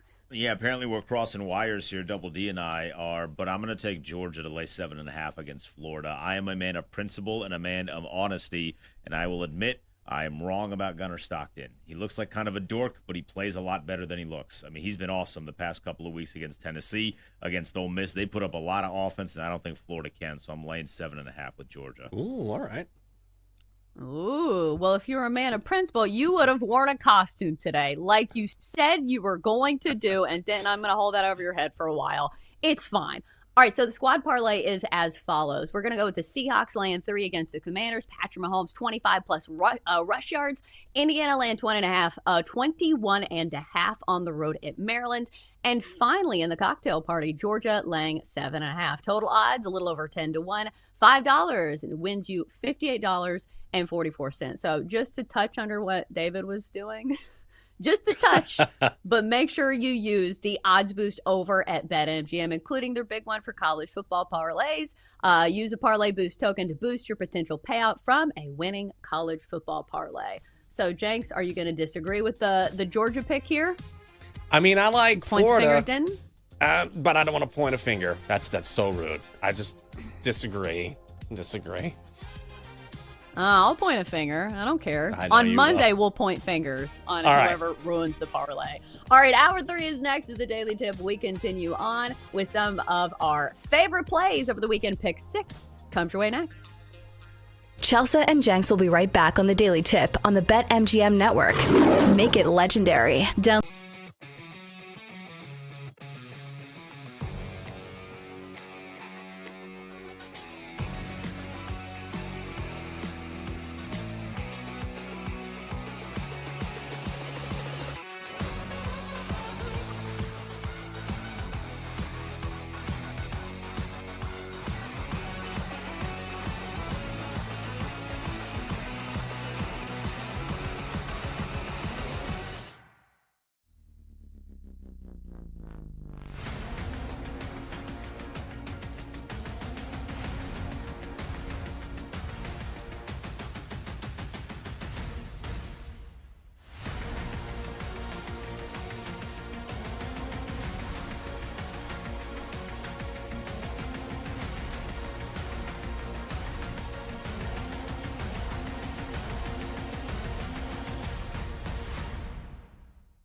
This is the Daily Tip.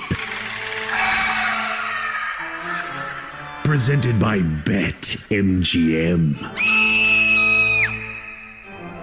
With Michael Jenkins. It's alive! And Chelsea Messenger. I will eat your heart. Hi, I'm Chucky. Wanna play? It is the Friday morning. Good time Halloween edition of the Daily Tip on the BetMGM Network. Coming up, a monster mash of wagers as we pick 6. Then we're going to talk Game 6 of the World Series with Andrew Cayley of Covers.com and find out if the Blue Jays are in for a trick or a treat.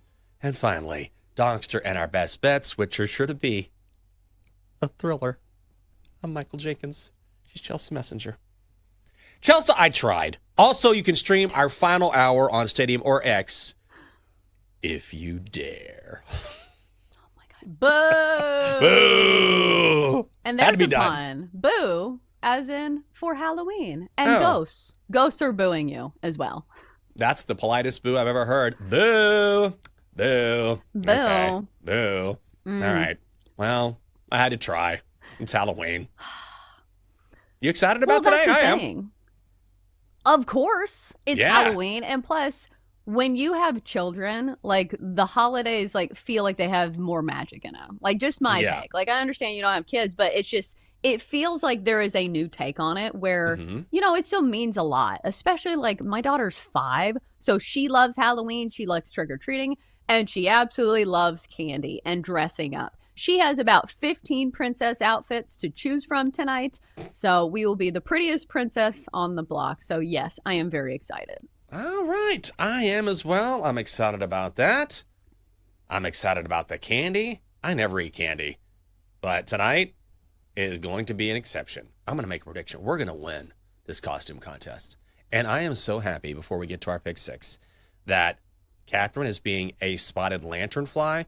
And, they have these, I don't know if you've seen, I don't know what I'm doing with the wings with my arms, but they have the wings that are spotted. And then if they open up their wings, there's kind of this red undertone or underbelly, if you will, right under the wings.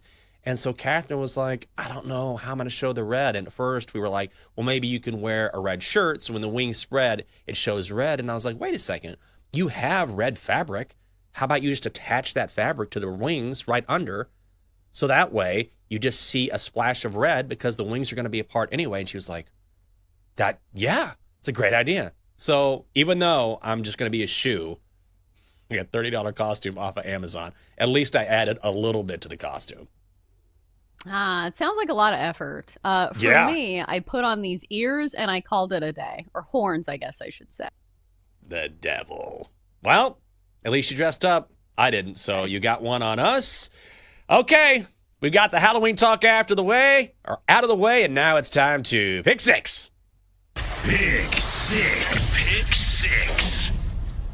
You're not going to believe this. North Carolina plus 2.5 at Syracuse. This is for the old guys. I'm an old guy. This is for Bill Belichick. All of the criticism that he's gotten, even on this show. But it's time to come around and support the man. I get it, Bill. I've been there. You go through a rough spot. No one believes in you. You date someone who's much younger. Didn't really work out for me. Good luck. But you know what? You're doing your thing. Good for you. That's what matters. I didn't dress up like a fisherman either, so I got that going for me. I also got this bet. Here's the thing. For all of the derision that North Carolina has gotten this season, they're playing better football. They went out to Cal, hung with Cal. They should have been blown out in that game. They were not. They were super competitive. They were very competitive last week against Virginia. That game went to overtime. They were aggressive, went for 2, didn't convert. That's why they lost this game.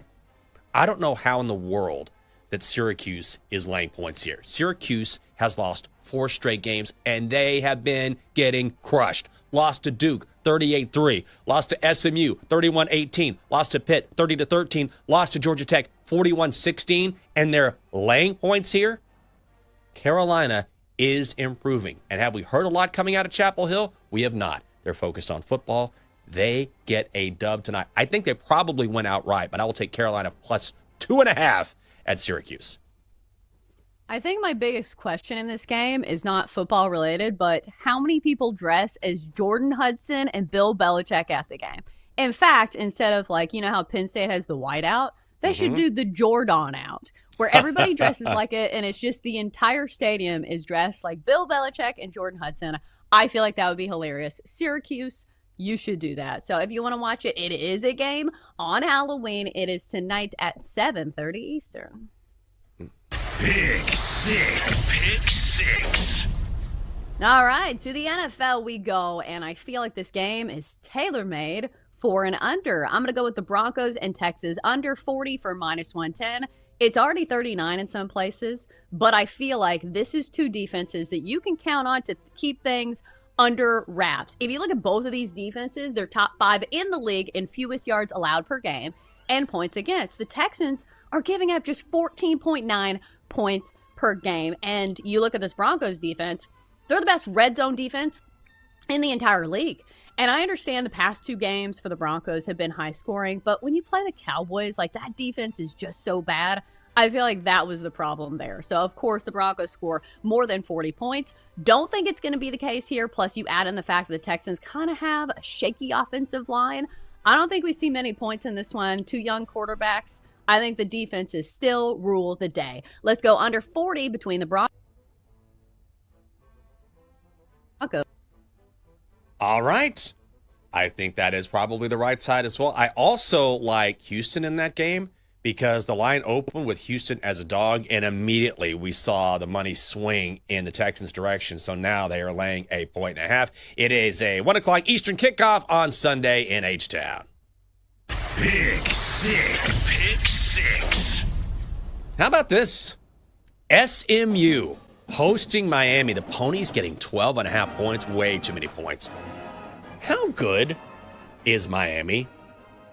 I mean, really, how good is Miami? They beat Notre Dame, start of the season. C.J. Carr making his first ever start on the road, hostile environment. Then Miami finally plays a decent team, and what happens? They lose to Louisville 27-24. It will not surprise you to know that when Carson Beck is under pressure, he struggles in a big way. We saw that against the Cardinals, and SMU can bring the pressure. I think they're going to force Carson Beck into making mistakes again.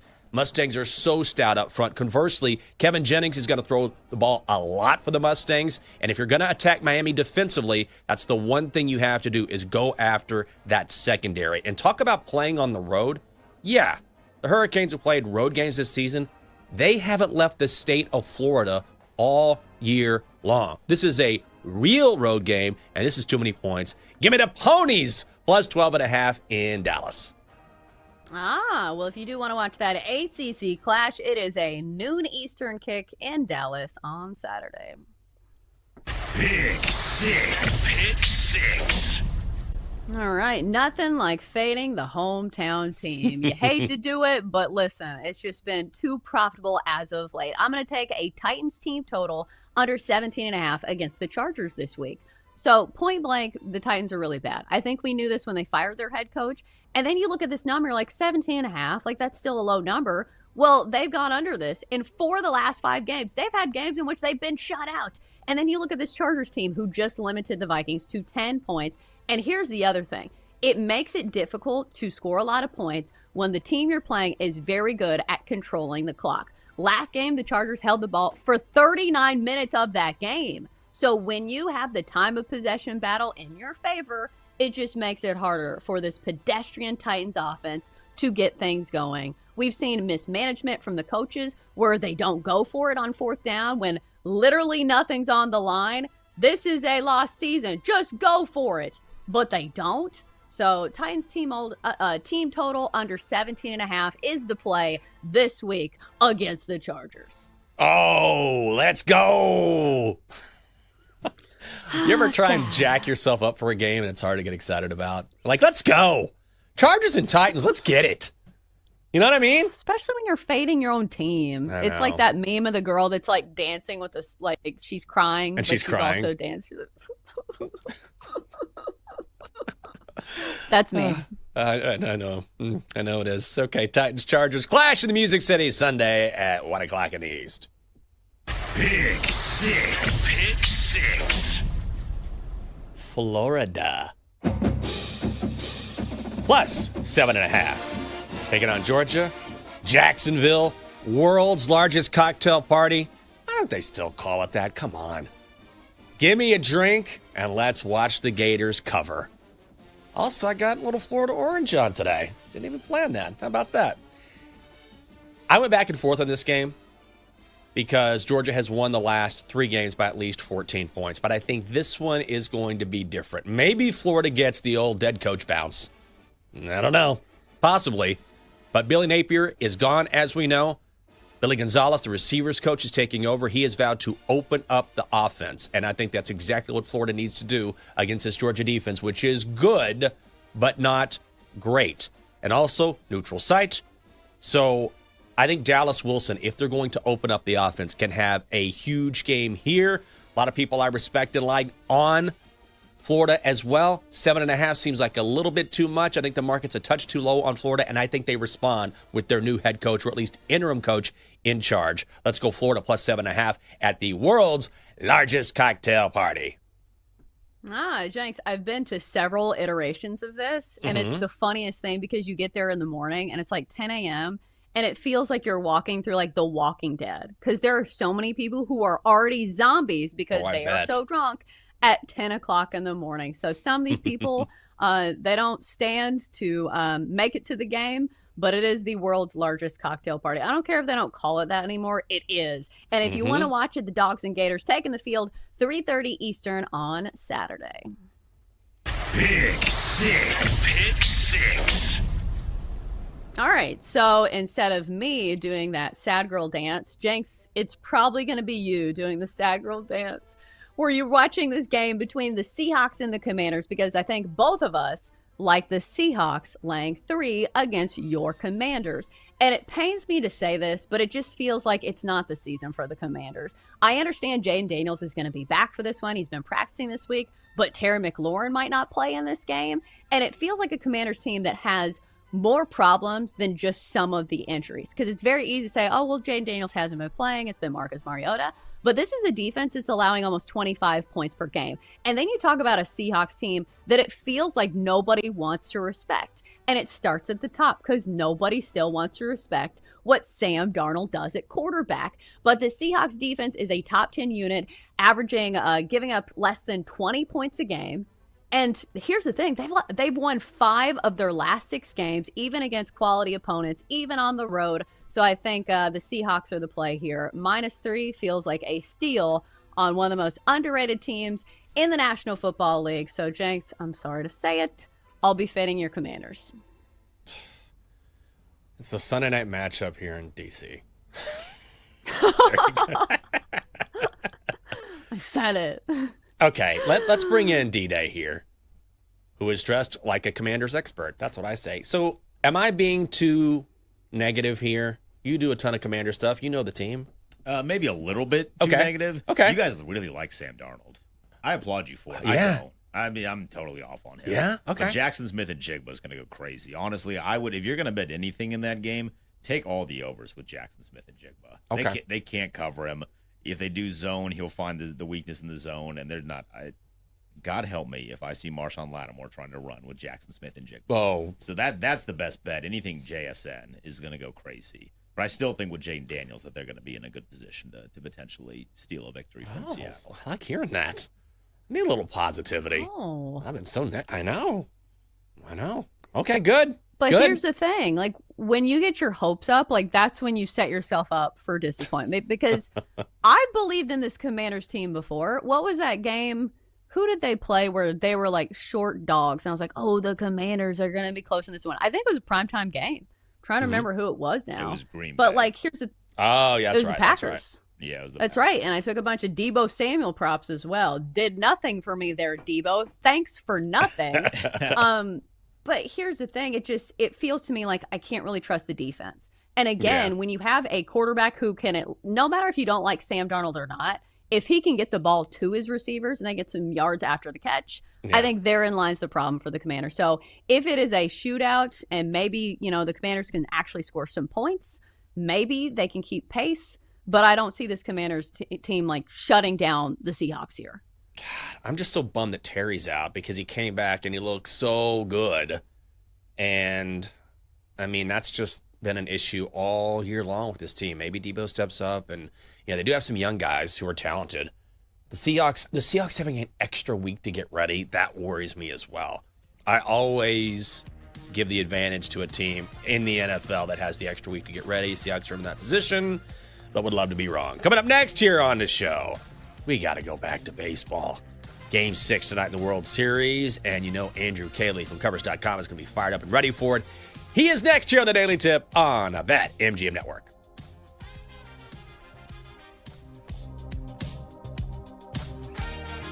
Chelsea and Jenks will be right back on the Daily Tip on the BetMGM Network. Make it legendary. Download the app today. Please gamble responsibly.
Back to the Daily Tip with Michael Jenkins and Chelsea Messenger on the BetMGM Network.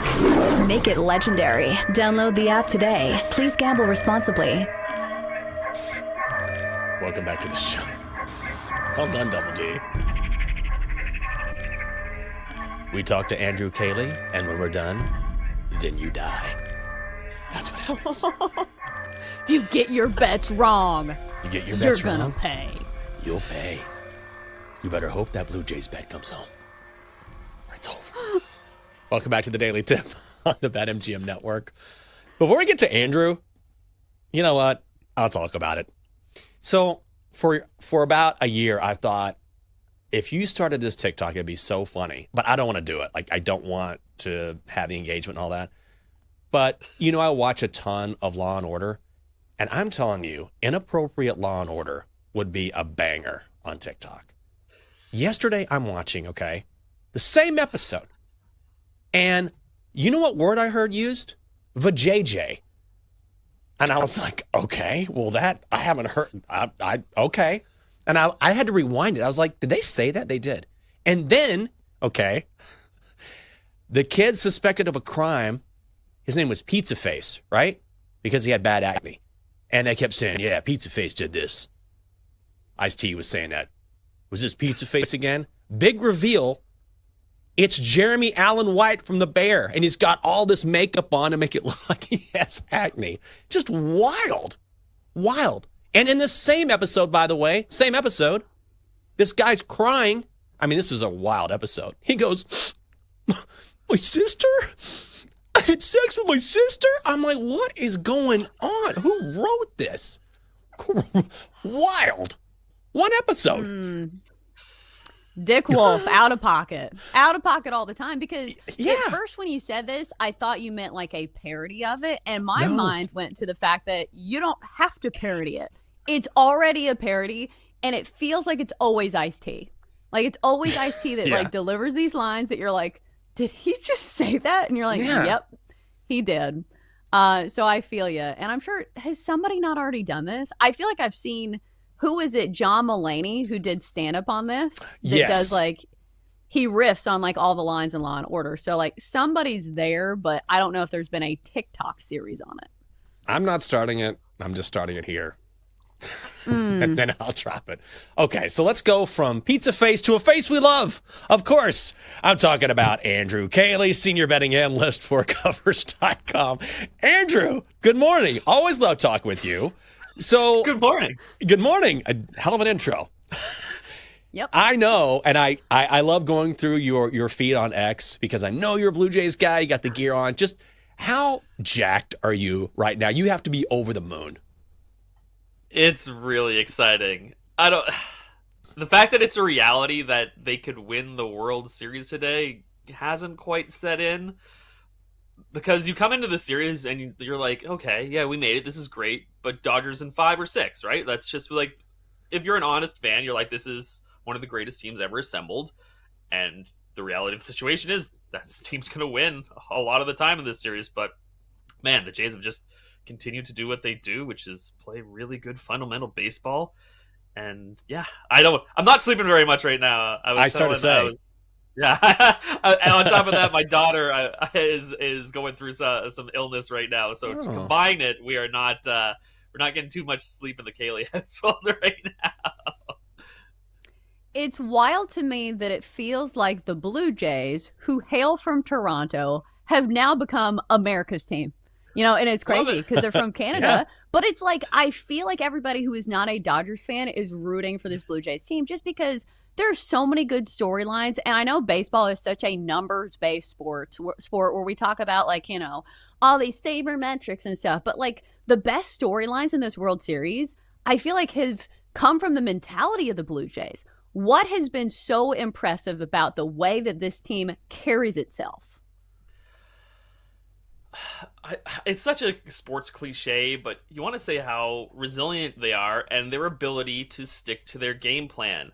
I would say a lesser team loses that 18-inning marathon against a team like the Dodgers, and they're just done. Like you're playing at Dodger Stadium again the very next day, like 20 hours later or 18 hours later, whatever it was.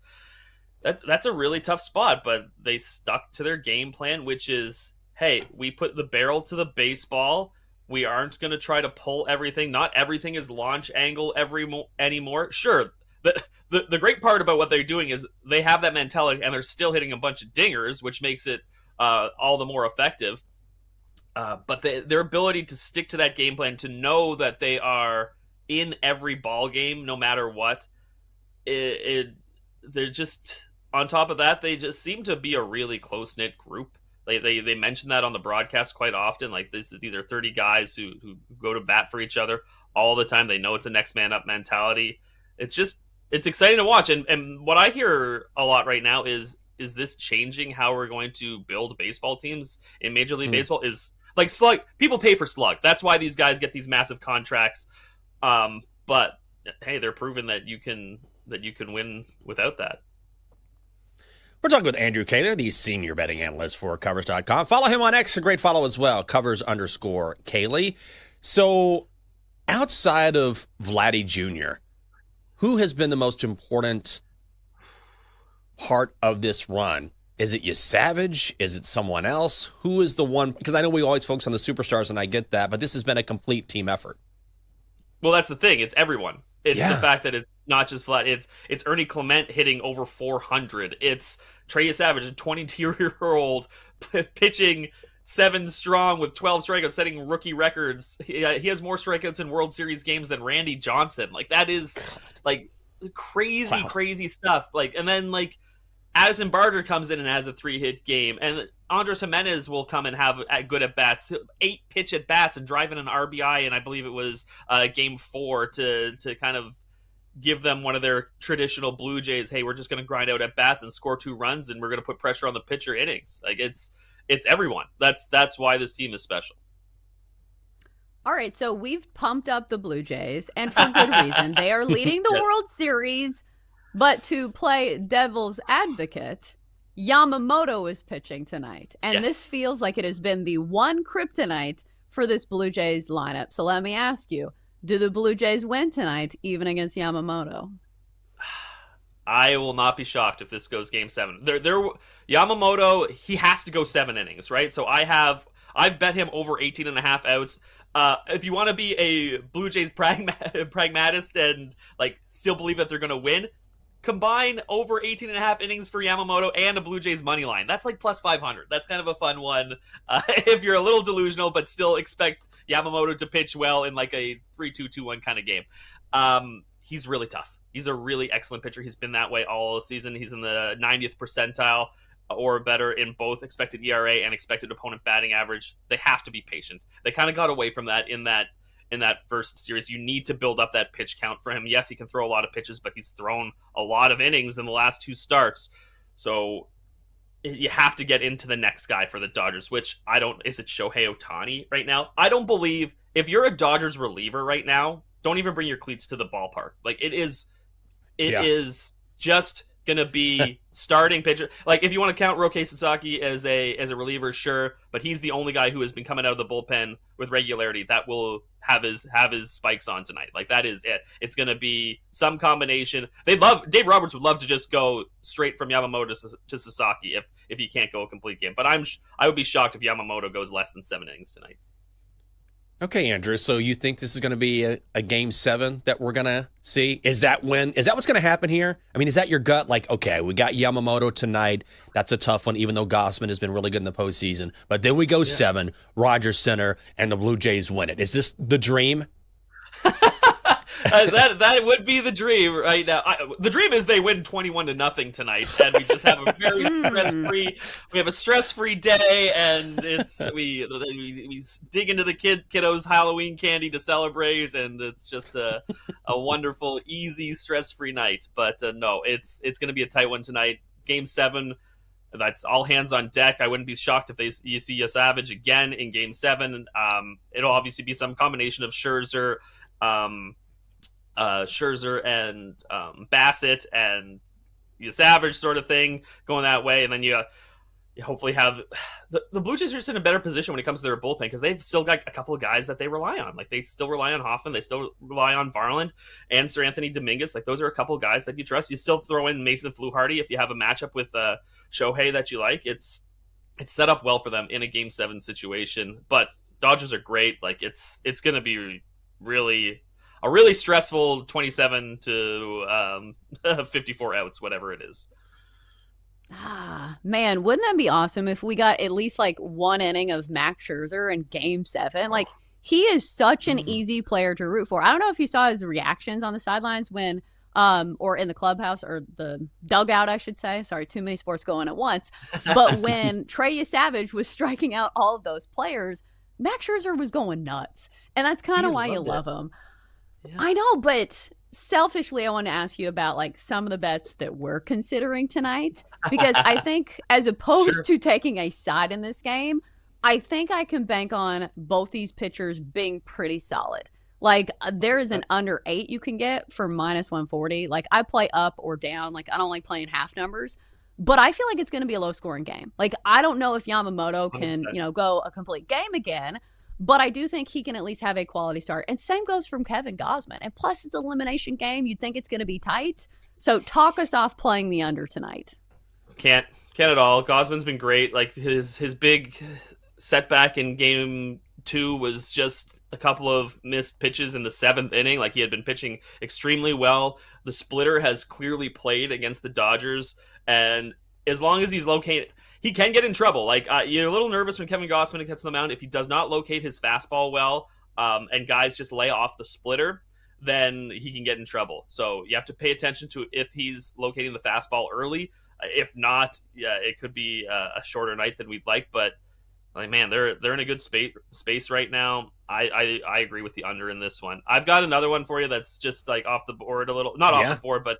Go take Vladimir Guerrero Jr. to get a walk at +120. Like, if there's a situation... I know Yamamoto's been great, but if there's a situation where the game is tight and there's an open man on second, like, I'm banking on this being an intentional walk. Like, Dave Roberts is not going to mess around in an elimination game. A walk at plus money for Vladdy seems like a really, really good value. Andrew, before we get you out of here so you can continue not sleeping and getting ready for this game, is there any other bet you like this weekend? Any sport? Doesn't have to be baseball. It can be whatever you choose. Spin the wheel. I've got a couple money line bets in college football that I love. We're going Vanderbilt against Texas. I don't know why. Like, yes, it's Texas in Texas, but this is maybe the luckiest and most overrated 6-2 team that I've ever seen. Arch Manning is not good at throwing a football. He makes one read. If that read isn't there, he struggles. When he does go with that read, it is either late or he's thrown a duck. It's been bad. They were lucky to beat Mississippi State. They were lucky to beat Kentucky. This Vanderbilt team has heart. They have hustle. They have Diego Pavia. And the people don't realize it's not just, oh yeah, this is Diego Pavia. This is one of the top 5 offenses in the country. And the defense isn't so bad either. I know that Texas has a great defense and they will be at home. But they've done nothing to prove that they should win this football game. So I'm taking Vanderbilt on the money line. That's about +125. And I also like Duke on the money line to upset Clemson. Big Darian Mensah guy. He's thrown for 2,200 yards, 17 touchdowns, just 2 interceptions. And Clemson just hasn't been good in the pass rush. And I believe Mensah will be the difference there. So he's going to pick apart that Clemson defense and earn Duke a victory. You can check him out as the senior betting analyst for Covers.com. We are all rooting for the Blue Jays tonight. It's our guy, Andrew Cayley. Andrew, always a pleasure, man, and best of luck to your Jays, man. We're thinking about you. Thanks, guys. Good luck with your bets. Thank you. Oh, I love Andrew. That's got to be so exciting. Got to be so exciting. I'm excited for him. I'm not even a Jays guy, but I think you said it. Like, we're all Blue Jays fans today.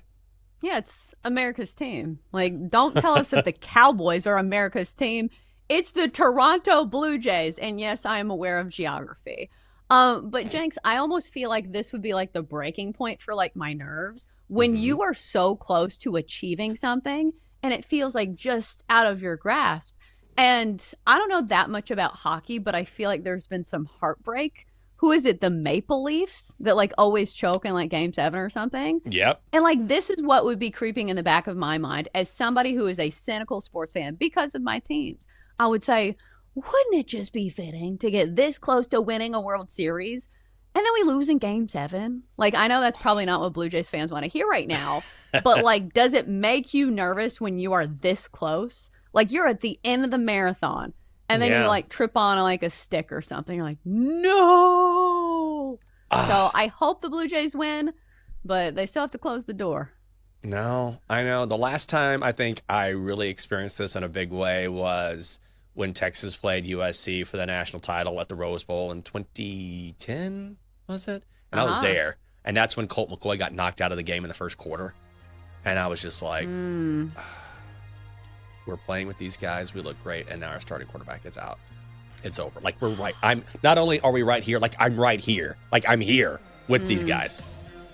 Member of the team. The Titans lost by a yard in the Super Bowl. Just want to throw that that's out. Worse. Let's try to get some dubs on Halloween. We'll do that next year on the Daily Tip on the BetMGM Network. Coming up, Jenks and Chelsea give out their best bets here on the BetMGM Network. Make it legendary. Download the app today. Please gamble responsibly.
Let's get back to the Daily Tip with Chelsea Messenger and Michael Jenkins on the BetMGM Network.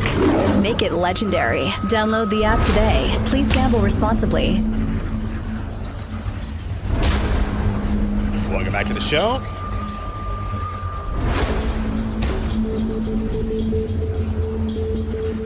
The Daily Tip on the BetMGM Network.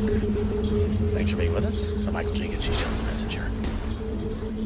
Happy Halloween. I'm excited. Can't wait for tonight. Gonna wrap things up. Chelsea, I saw this story and wanted to ask you about it. I thought it was interesting. So, at first, you're gonna be like, oh, God, where are you going with this? Coca-Cola is ending its distribution partnership with Dr. Pepper. And you're like, who cares? So because of this partnership, if you go to get a fountain drink, you'll see Coca-Cola and Dr. Pepper together. That is over now. That partnership has ended. So if you go to a fountain drink machine with Coca-Cola, can't get Dr. Pepper. So what is Coke going to do? They are bringing back Mr. Pibb. Do you remember Mr. Pibb? Ended in 2001. Then they rebranded it as Pibb Extra. But now they're bringing back Mr. Pibb, and they're adding 30% more caffeine. So when you go to get a Coke or Diet Coke, whatever, and you see Mr. Pibb, it's going to be no joke. If you need a boost, forget about Red Bull. Now it's Mr. Pibb. Have you ever had a Mr. Pibb? How many times have I said Mr. Pibb? Yeah. Hell yeah. I remember Mr. Pibb. Like, now I have, like, a vision of, like, a 1990s birthday party where there's a 2-liter of Mr. Pibb. And there's, like, a big bucket of ice. And, like, you have to pour it yourself. I'm 6. Do it anyway. I'm on the phone. Like, that was 90s birthday parties to me. But I feel like when you talk about this, doesn't this sound like something Dan Campbell would drink? Like, I feel like this fits him to a T. He's like, Mr. Pibb, that's the official drink of the Detroit Lions. But here's the thing, like, people who like Dr. Pepper really like Dr. Pepper. Yes. I don't know if you've met a Dr. Pepper stand or a Diet Dr. Pepper stand. These people are crazy for Dr. Pepper, so these people gonna be mad. Oh, you have to understand, growing up in Texas, there was a thing, and it doesn't exist anymore. There is a town outside of where I grew up called Dublin, Texas. And Dublin, Texas had a Dr. Pepper plant. This is not a big city, but they were the only plant in the country. They got bought out by, I think, the corporate brand. It was the only plant in the country that made Dr. Pepper with pure cane sugar. So on the can, it would say pure cane. And so people would travel, quite literally, from all over the state and load up on Dublin Dr. Peppers. And, oh my God, if you love Dr. Pepper, it was just Dr. Pepper on crack, because not only was it delicious, instead of any artificial sweeteners, you got pure cane sugar. Was so good. Well, I'm just not a big, like, soda drinker. Yeah. You drink Diet Coke, don't you? Oh, I my feel like God. it's one of those things where, like, you either do it and you do it to the extreme, or you don't do it all. Like, I meet very few people who are like, yeah, I'll have a Diet Coke, like, once a year. Like, you either love it or you don't. Do you believe that it's addictive? Yeah, kind of. Catherine and I go through Dr. Pepper like it's, or Diet Coke like it's water. I think I told you that That's we what I'm call saying. Diet Cokes DCs, you know, because it's just a part of our existence. Like, ooh, I want a DC. Yeah, I want a DC too. But we forget that that is not what everybody says. And so we were in the airport going to, where are we going? Is it St. Martin? We're going to South Carolina. We're in the airport in a layover. And we're like in a TGI Fridays or something getting breakfast. And so Catherine's like, oh, I want this and this and a couple DCs. And the waitress is like, excuse me? She's like, a couple DCs? I was like, Diet Coke. It's Diet Coke. But we're so just in it, saying it around the house because we drink so much Diet Coke, that Catherine just threw out DCs. And I was like, I don't think everybody says that. But yeah, we go through it like it's probably not the healthiest thing. Yeah, Diet Coke drinkers are also in a cult to themselves. Yes, to we where are. I used to be in this cult, and it would be to the point where if you roll up to a fast food restaurant and they're like, we don't have Diet Coke, is Pepsi products okay? And you're like, no, it's not okay. No. It's not the same thing. It's not. Figure it out. It's like, they taste the same. No, they don't, bro. No, they don't. It's not even close. Pepsi's Not- terrible. Let me just I go on hate the record and Pepsi. say that. Yes, Pepsi sucks. I hate Pepsi. I mean, I'll drink it If I have to. I won't drink it. You won't? I don't blame you. I respect that, actually. Oh. Remember Jolt Cola back in the day? Before we get to our bets? Back in the 80s? This is before your time. Jolt Cola was released in the 80s, and its motto was all the caffeine and twice the sugar. And they just loaded it up. And it had like a lightning bolt on it. Jolt Cola. I was like, yeah, don't worry about being healthy. We're going to jack you up on as much crap as possible. It lasted for a while. Well, we had Surge when I was growing up. Oh, yeah, which I think was Surge. the same thing, but it was like Mountain Dew type flavor. A lot of people drank Surge. I don't know what they're doing now, but They're I don't dead. think it was very healthy either. They are having a dirt nap right now. That's what they're doing. It's time for us to have a surge of dubs and hand out our favorite plays of the day. Time to place your bets. All right, Chelsea. I want nothing but winners. What do you got? Nothing but winners. All right, best bet of the day is going to be a game 6 of the World Series between the Dodgers and the Blue Jays. And I am banking on a low-scoring affair. So we're going to go with the under 8 for -140 tonight, banking on the best pitching matchup we have seen in the World Series thus far. Don't know if you heard this, but Yamamoto last time around went complete game, only giving up 4 hits and 1 earned run. Granted, he's probably not going to throw a third straight complete game, but I do think we get another quality start from him because his stuff has mystified the Blue Jays bats, which is saying a lot because the Blue Jays bats have hit just about everybody else. This is a rematch of the game in which Yamamoto started, and Kevin Gausman was the opposing starter there, and that game ended 5-1. So I think we see a similar thing here, and plus, this is an elimination game for the Dodgers. I think Dave Roberts knows that Yamamoto is their meal ticket to a Game 7, and I think he keeps them in there. And I think that, this is the best chance for the Dodgers to slow down the Blue Jays bats. And then on the other end, Kevin Gausman has not been too shabby himself. In that game, 6 2/3 strong, only 4 hits, 3 earned runs. So I think both of these pitchers, even if we don't get a stellar performance from Yamamoto, I think he can still be quality in this one. So I think we see an under game. I think under 8 is the play. In a very tight elimination game, this is usually a thing. Elimination game unders, under 8 between the Dodgers and the Blue Jays. Let's go. I got some Friday night football for you. North Carolina +2.5 at Syracuse. All right, I've come to the other side. We've criticized Bill Belichick a lot on this show, but things have been quiet in Chapel Hill because finally the focus is on football for now.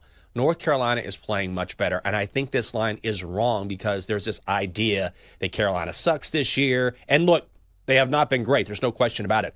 But they are improving slowly. Took Virginia to overtime last week, decided to go for 2, didn't convert. That's why they lost that game. The Cavaliers are very talented. Week before that, went out west to Cal, hung with Cal.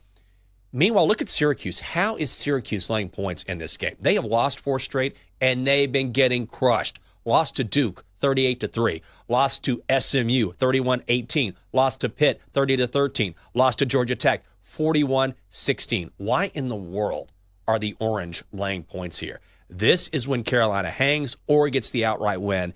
Give me Billy Boy, Bill Belichick, and Carolina +2.5 at Syracuse. Also going to be one of the most popular Halloween costumes. I feel like we see a lot of Jordan Hudson's and Bill Belichick's tonight. All right, back to the betting card for me, and this one's very correlated with the bet that I made my best bet. Gonna go Yamamoto over 18.5 outs tonight for the Dodgers. It's -150, but they don't give you alt lines, so this is the line that you have to play. Here's the thing: Dave Roberts knows that Yamamoto is probably the Dodgers' most trusted arm in the entire rotation, and especially more than most of the arms in the bullpen. So why would you take him out after 6 innings? I think he goes at least 7 here. Even if he gives up a couple runs, this is about trust. And this is the final game of the World Series if the Dodgers do not win. And again, he already went complete game, only giving up 1 run and 4 hits to the Blue Jays last time around. So even if he's not great, I think he's at least good in this one and lasts over 18.5 outs. Next up, going to go the NFL, Patrick Mahomes, 25-plus rush yards against the Bills. That's minus 146. I like this because Patrick Mahomes has really shown a liking towards running the ball more this year. He has hit this number in 4 straight and 6 of 8 games this year. And plus, went for 43 rush yards in last year's AFC Championship game against the Bills, who also have been susceptible to quarterbacks who run the football. Now, granted, Lamar Jackson is probably in a tier above Patrick Mahomes when it comes to rushing, but Lamar ran for 70 rush yards against Buffalo earlier this season. This is a big game. I know it's not a primetime matchup. It's still the biggest game of the week. I think Patrick Mahomes goes for it with his feet. 25-plus rush yards is minus 147. All right. That's what I'm talking about. Now, that is a card. I am with you on the Blue Jays and Dodgers. I'll make this quick, but I want to say this. Yoshi Yamamoto has been lights out. I don't know if he can replicate the performance that we've seen in 2 previous postseason games, but even if he allows a run or 2, we should be able to hit the under in the first 5. Also, Kevin Gossman in his last 5 playoff appearances, an ERA under 3. As we know, it is going to be all hands on deck because it's win or go home for the Dodgers. These big games tend to be lower scoring anyway, so we're going first 5 under 4, minus 140. All right, before we let you go and hand you off to bed, Sweats, let's bring in the Dogster.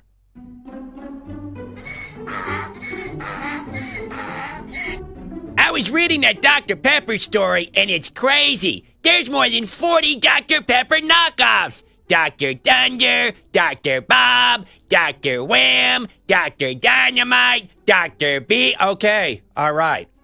What about Dr. Perky? Okay. Ooh. That's enough. There's even a Dr. Nut. Okay. Oh, no. That's... Careful. You have a bet. I do. Dodgers, money line at the Blue Jays. Okay. Just in time. And he got in Blue Jays. Perfect for Halloween, Chelsea. Nailed the pun. Like father, like son. But I'm a little disappointed that we'd get no Halloween costume from the Dogster. I know. Maybe it's later tonight. Well, yes, probably so. That's going to do it for this edition of the Daily Tip on the BetMGM Network. For Chelsea Messenger, D-Day, Denton Day, David Double D Dykstra, Mike Brown, and the Donkster. I'm Michael Jenkins. Thanks for being with us. Have a great Friday and have a great weekend. Happy Halloween. You've been listening to the Daily Tip on the BetMGM Network. Make it legendary. Download the app today. Please gamble responsibly. If you missed any of the show, listen back anytime on the new and improved Odyssey app.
It's time to sweat with Joe O and Sammy P. Get ready to fire.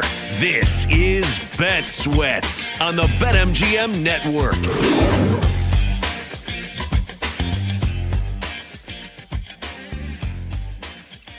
Welcome into Bet Sweats on this Football Friday, hanging out with you for the next 3 hours on the BetMGM Network. A lot happening. Of course, the new week in the NFL.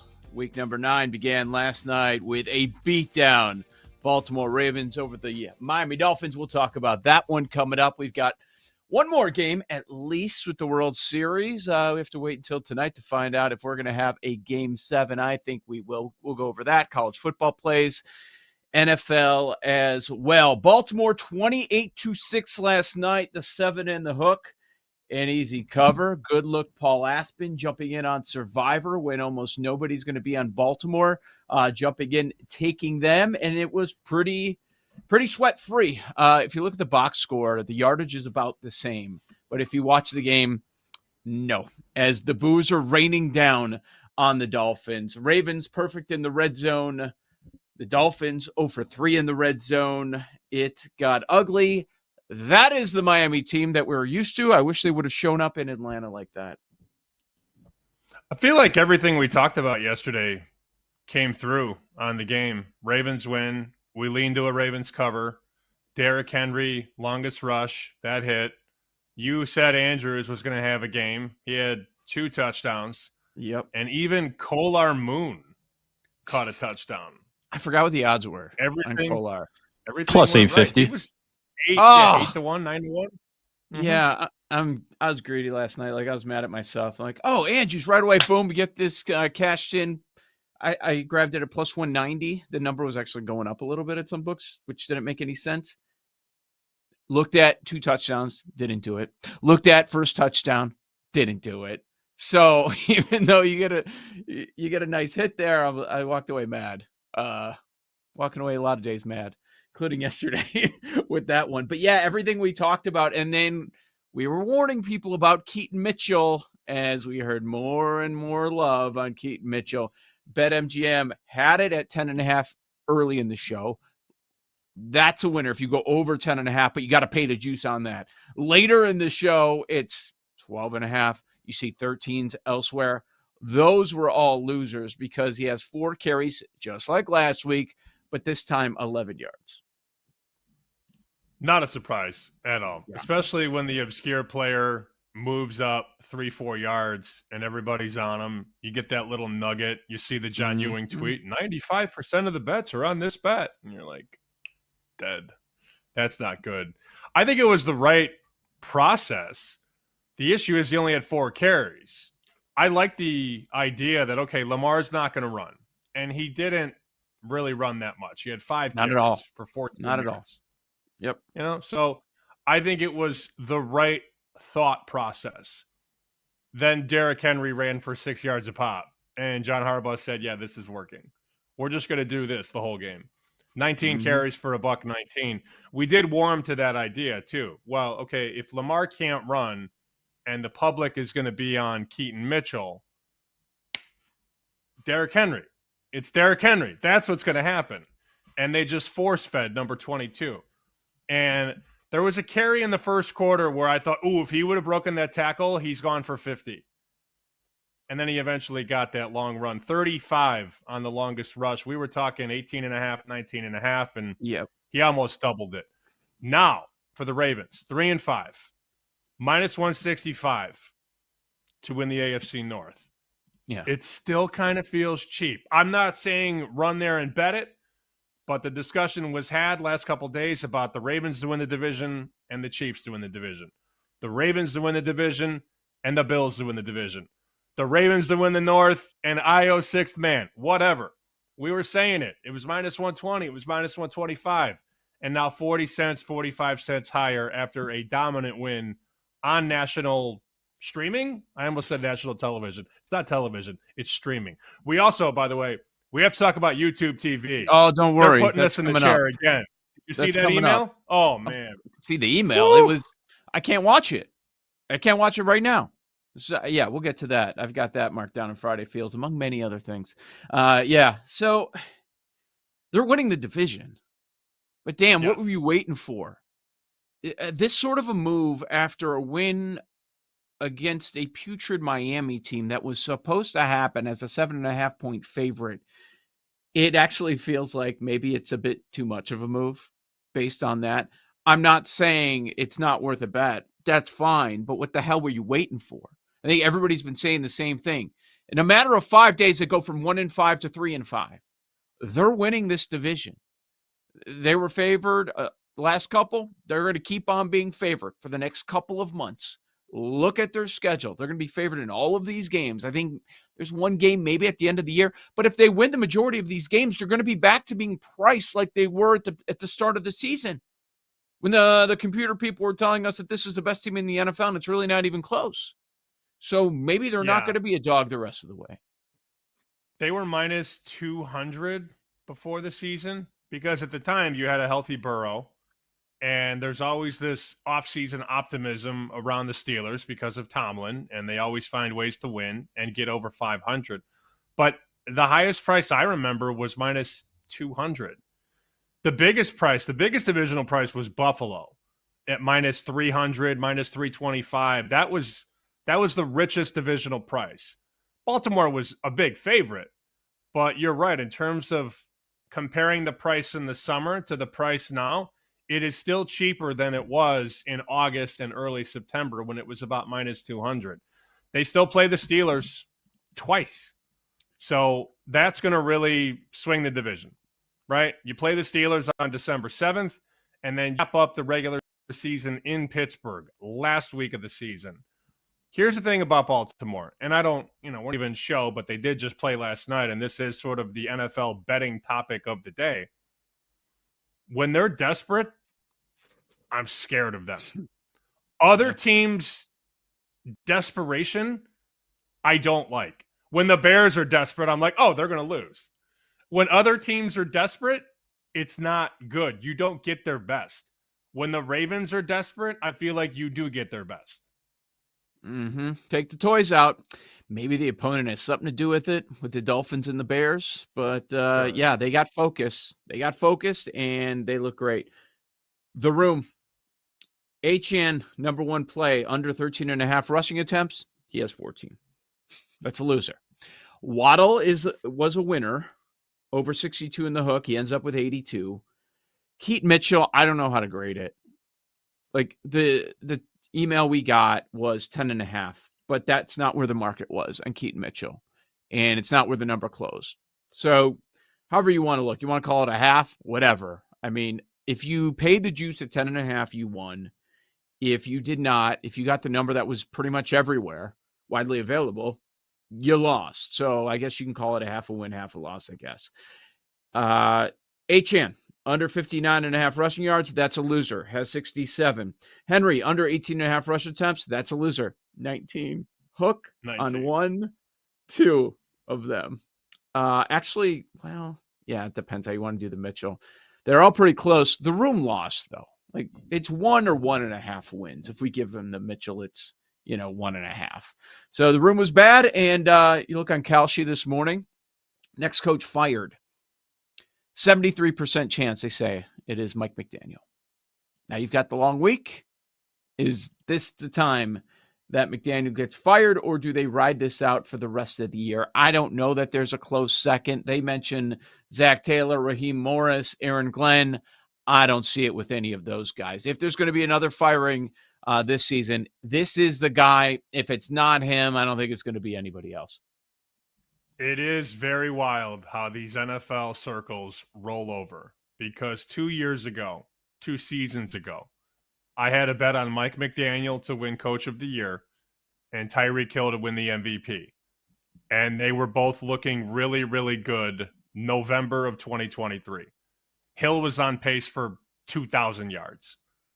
I remember I made that bet at 125-1. Probably the last time I'll ever bet a position player to win the MVP, by the way, because he was so good and he still wasn't favored. That was the year Purdy and Lamar were neck and neck through Christmas, and then the Niners beat the Ravens, and Lamar ended up having a much better finish to his season. But 2 years ago, we're talking about Mike McDaniel potentially being coach of the year, Tyreek Hill potentially being MVP. And here we are, a very small window later, 2 years later, McDaniel's probably going to get fired, and Tyreek might never play again in Miami. That's the NFL, though, man. If you don't capitalize on your window, you may never, ever, ever get back. Small window. Ask Matt Nagy. Year one, riding that high. Bears are going to win eventually. Look at what they did with the rookie year, with the quarterback, new head coach, offensive mastermind. No turning back. This is going to be a brand new Bears. I mean, you could come up with any example in this league. That's how it works. Aside from the great ones that are there every year, for the most part, it's you might get one chance. Might get one. You better capitalize right now. How does Kevin O'Connell feel this year? Right? Look how things change in Indianapolis. Is this the Colts' only crack at it? You don't know. That's why there's a lot of teams that I think are going to be aggressive when it comes to Tuesday's trade deadline, because this might be their chance. Like I hear all these rumors about the Patriots, and I kind of laugh at them like, guys, your window, Vrabel just got there. Drake May is on the scene as an MVP candidate. Like, you got time. And then examples like this, like, oh, no, this is the NFL. One injury could change everything. One dumb mistake can change everything.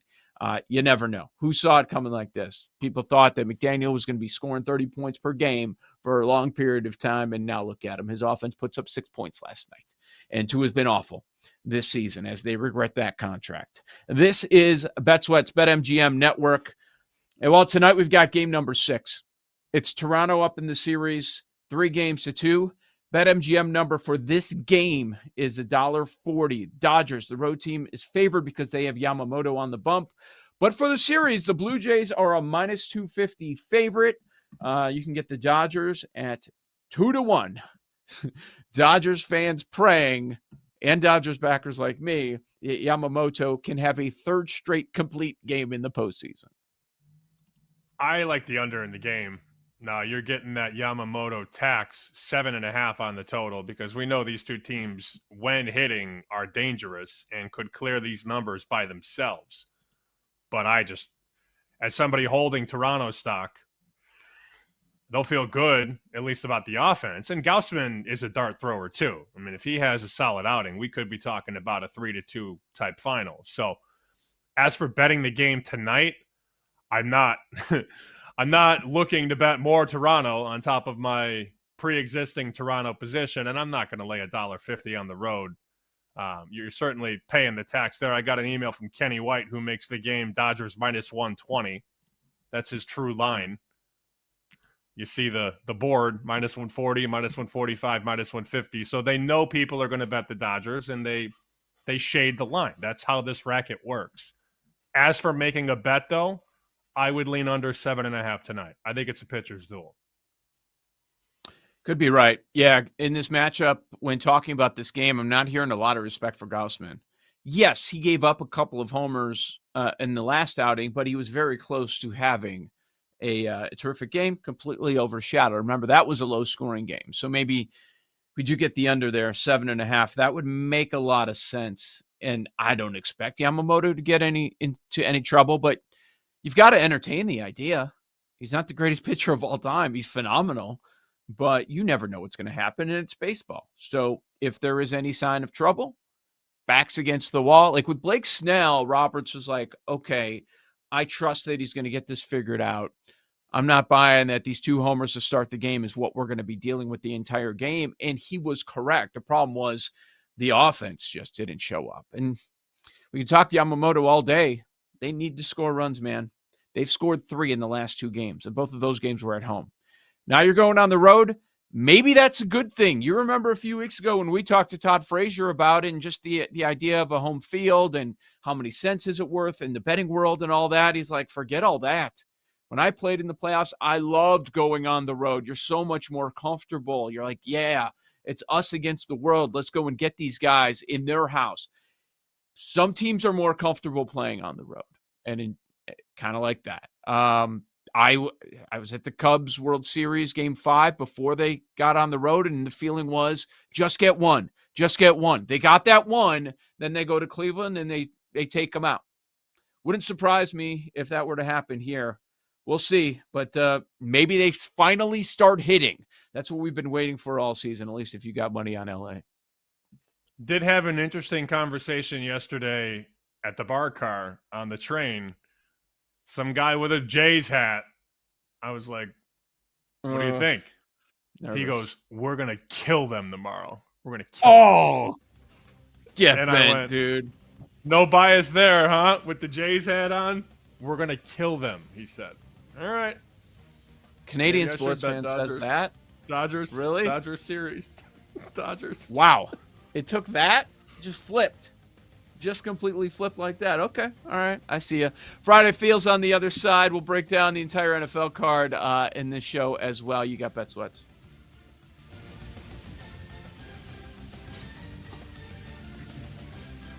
You're listening to Bet Sweats with Joe O and Sammy P on the BetMGM Network.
We've all got that Friday feeling. Good morning, Vietnam! It's all about the vibes on this Football Friday. Hey, this is not a test. This is rock and roll. It's our Friday feels on Bet Sweats. Clear eyes, full hearts. Let's go! Yeah, a lot of great vibes here. Joe Ostrowski, Sam Panayotovich, Bet Sweats, BetMGM Network. Friday feels. Where do you want to start? Why can't I watch football tomorrow on YouTube TV? Why? Why is this a thing again? They keep sending these emails, and I keep seeing these tweets. Yesterday, during one of our breaks, actually, I was sitting in the studio in New York, and I was scrolling Twitter, as one does during the break sometimes, and I saw SVP and Stanford Steve on the SportsCenter set wearing suits. And it wasn't this fun clip. It wasn't this exciting package. It was them basically talking to you, the viewer, the consumer, about saving ESPN on YouTube TV. But the deal's not complete. And unless they fix something today, which I don't even know if it's possible, I feel like the last time we saw this was CBS. Was it CBS or something like that? Didn't NBC. Okay. And they figured it out at the wire. But I don't feel that sense of optimism because every ESPN talent has been posting about YouTube TV. So if they don't figure something out today, I'm going to flick on the YouTube TV that I pay $80 a month for. $80 a month. And I can't watch ESPN, ESPN2, ABC, SEC Network. Why? I don't even have an answer. I don't even know why. I don't know why either. I kind of don't care what the why is. By the way, I saw those videos with their high-end talent. It's like, really? Company men, get out of here with that. With everything going on right now. Oh, my boss has told me to read this, so I'm going to be passionate about reading this. Like, get out of here, dude. It's so ridiculous. The price point, you're right. When we signed up, is $35. I assume that's when you signed up. And everybody was talking about how great it was. Cut the cord. Okay, you're actually saving some money. Now you're not saving any money. We've been ranting on this for a long time. That with all the apps that you need now, that we used to all just have. We used to have access to it all, right? In the good old days of cable. Now we need all these apps. When you add it all up, we're paying more than when they were bending us over for $200-$300 a month. So what are we doing? Like, yeah, I pay the $82.99 a month, but that's before all the apps. That is before Sunday Ticket. And that's my choice. But that's a big reason that I'm still with YouTube TV because of Sunday Ticket. And now with this latest one, most of the time I said, okay, these idiots are going to work it. Oh, I'm so scared. You're threatening me. I don't think this is a threat. This is what it is. And we're not going to have college football games, too many of them this weekend. And I don't think we're going to have Monday Night Football between Arizona and Dallas. Are we supposed to talk about these games? I'm not switching right now. I'm not in a big rush to switch. Why? So I was looking at top 25. There are a number of teams that are off this weekend. We've got Oregon. Jeff Schwartz didn't wear any gear because Oregon's not playing this weekend. Bama, Texas A&M, Mizzou, BYU. Some good teams are off, right? There are 17 games involving top 25 teams. 17 games. 10 are on ABC or ESPN, including the ones that I cared the most about. Vanderbilt, Texas, ABC. Georgia, Florida, ABC. What else? Oklahoma, Tennessee, ABC. Now the Notre Dame fans are going to get pissed off because Notre Dame Boston College is an ESPN game, not an NBC, not a Peacock game. So the heavy hitters with the dollars are going to come out and they're going to be mad. Like everybody's going to be mad. But 10 of the 17 games involving top 25 teams, as far as I can see at this moment, will not be able to watch. So I tried. I'm like, okay, there's got to be a way around this. I think most of us have the app. I tried using the app on TV. And then when you have to click in your provider, nope. I'm paying for the ESPN app, and I can't watch ESPN. Disney, the kids don't really watch Disney anymore. Like, they're getting a little older. It's more Netflix if they're going to watch stuff. But, or some of the other apps, like, what are we doing? So much wasted money. In a time where jobs are going away, you're getting less and less income, so much wasted money. I'm going to have to reassess over the weekend. I don't know. Are you thinking of switching? Are you at that point? I'm not going back to cable. At least I don't want to. What are you going to do? But if I lay everything out, maybe I have to. I still have Xfinity for internet, which I'm happy with. I did cancel, though, I guess I didn't cancel it. I severely downgraded my TV package because the deal that I have, you have to have two. You have to have internet and TV, or internet and home phone. I haven't had a home phone in 10 years. There's no point. Who calls the home phone? Just people either pranking you or trying to sell you something. There's no need. Do you even have a home phone still at the house? No, I've not had one in a long, long time. No home phone. There's no point. So my point is, of the two, when I signed up for the package, I'm like, wow, that's easy. And at the time, I didn't have YouTube TV yet. I made the switch a couple years ago. So it was an easy decision for me. But when I went to go to the Xfinity store and I said, I don't want cable anymore, they said, well, would you like to activate your home phone service? I'm like, what? No, I don't want a home phone. Well, you need to keep two. That's the deal you signed. Fine. So now in one of the rooms, I have a cable box that gets like 9 channels.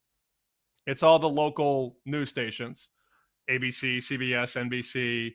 I think there's a Fox in there, the Weather Channel, some other stupid channels. I never watch it. Everything is hooked up in this house now. On all the TVs, it's YouTube TV. Yep. Maybe I have to go back, though. They're not exactly making it fun on us, right? Oh, actually, wait a minute. Never mind. We got a $20 credit. That'll save everything. Suck it. Yeah, get out of here. $20? No, I don't want the $20. I don't want the $20. I want what I paid for. And now it's overpay, too. As, another increase. Now what are we doing? Why are we still here? And they know it's a pain in the ass for us to switch. And we don't want to switch. And people don't have the time to switch and deal with all this. And now we've got the holidays around the corner. Yippee. Boy, they love to bend you over. Again and again and again. Screw who are them we all. Talking about? All of them. Screw them all. I don't even want to say I'm anti-YouTube TV. I am anti them, but I'm also anti-ESPN too. Like, they can't get this figured out, and ABC and Disney, and before it was NBC, and oh my God. Like, yeah, I still I gotta reassess, go back to the drawing board. What do I really want to see here? Because I'm still not getting the local broadcasts here. I don't see Bulls games. I don't see White Sox games. And that's okay. I do pay for Marquee. Well, it reminds me, I got to cancel that because I pay like $20 a month for that one. There's no reason to have it until later on. No, you can watch old Cubs games until April if you want. They do carry they carry a lot of high school sports, which is kind of cool. And now they're carrying football, but and like they've carried my school, St. Pat's, like basketball in the past, but yeah, there's no reason to have that. It's frustrating. It's annoying. It's impacting a lot of people. I don't know what you can do. Roku? Like, I don't want to do that. I don't know.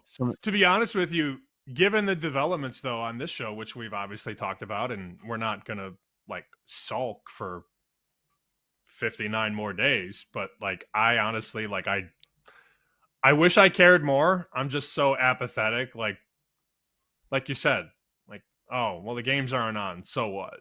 Eventually it will kick in that we can't watch games, but like tomorrow I don't really care.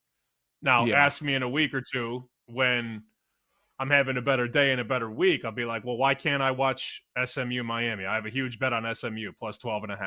And now I can't watch that in my house on the TV that I paid for and the YouTube TV that I subscribe to. I've literally done my part. I have the TVs. I pay for YouTube TV. Why can't I watch the game? Just make it make sense. And then all they do, YouTube sends you the email and they don't explain anything. All they say is our current agreement has approached its renewal date and we will not agree to terms that disadvantage our members. You're literally disadvantaging me by not showing the game. That's the disadvantage. I don't care about this corporate mumbo jumbo. I don't care. Figure it out. We pay you. Now you do your part. I, like you, kind of don't care. I'm not sulking in any way. I'm not going to do that. I am in the heart of the anger phase, like with everything right now. It's like every time you turn around, every time. I just walked upstairs during the break. It was something totally unrelated. Well, it's like, I got bad news for you. I'm like, I can't take it anymore. Every day is bad news. Like full on anger. What do I think happens? I think it gets worked out. Here's my thought process. Maybe I'm wrong on it. I mentioned Vandy, Texas. I mentioned Notre Dame, Boston College. A lot of money, a lot of powerful people that want to watch those games this weekend. I think something gets done. Oh, wait, it's going to affect my... Today, you think? Yeah, before tomorrow's games. I think that's what happened with NBC. This is very similar to the situation, at least how it started. And we got the emails, and you and I talked about it on a Friday, and then by Saturday it was fixed. So if they follow that pattern, we'll get another email at 4:00 this afternoon.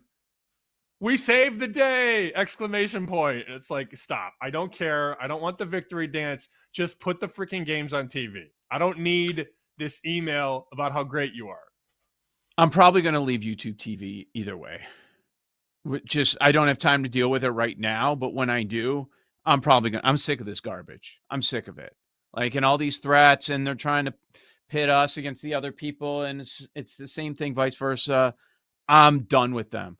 Like, the reason I went there was a low price. It's not a low price anymore. The reason I stayed there is, okay, got Sunday ticket. Before we know it, the NFL seasons, and aren't they switching it next year anyways? It's going to, I end up being on a lot more red zone than anything anyways. So, I mean, you can't watch 10 games at a time when they do that with the 1:00 Eastern slate. I'm going to leave them anyways. I'm sick of their crap. Like a lot of things. Yeah. I'm just sick of doing nothing about it. Being angry and doing nothing about it. I'm out of that mode. I'm about doing something at this point with everything in life. It just doesn't really feel like there's anything we can do at this point because we have already paid for the Sunday ticket. Like, they have me at least through the football season. So I don't know that I'm going to make a change. And then maybe after the Super Bowl, I'll become an art dealer or something, or I'll start an OnlyFans. I mean, maybe I'll just like pivot and not do sports ever again. You never know. I thought that would make you laugh. Me talking about OnlyFans. Not a lot will make me laugh today. No offense to you. Yeah, I hear you. I will say there's one option with NFL, which again is too late for someone like Sam who already has the ticket. NFL app costs you like $100 a year, and you can then use that. What do you get? It's not you get like red zone, Monday Night Football, Thursday Night Football, like anytime. If NFL is your thing, like it works for me. And like I've got cable as well. And you pull that through the TV? You can go to the NFL app through your smart TV or simulcast it or mirror it or whatever. You have multiple options with that. That's worked for me, and that's the way I've been getting by with it. I do have YouTube TV though. That'll be gone on my next billing date. Wow, you're pulling it. Okay. Yeah. I'm sick. It's so annoying. I get it. I understand it. I'm going to go back to cable, and I'm going to hate cable. So it's just like, I'm going to hate everything no matter what what I pick. Are their prices changing with so many people leaving YouTube or going to YouTube? I haven't even looked. YouTube is the number one way that people watch television now. It's trouncing everything, even Netflix. YouTube is soaring easy over Netflix. Like, the kids pull it up on the iPad if they want. It's time to go to bed. They want to watch the end of the game, or I pull it up on my phone while I'm driving. If I want to hear the TV call, if I don't know what radio station a game is on, or if it's not even being carried in the Chicago market, like it is very convenient. I'll say that. Now, I assume at this point you can do that with the other ones, but I mean, this is the number one topic today. This is it. I mean, this affects every sports fan out there for the most part. And for everybody, just go to the bar. I'm not. No, I'm not.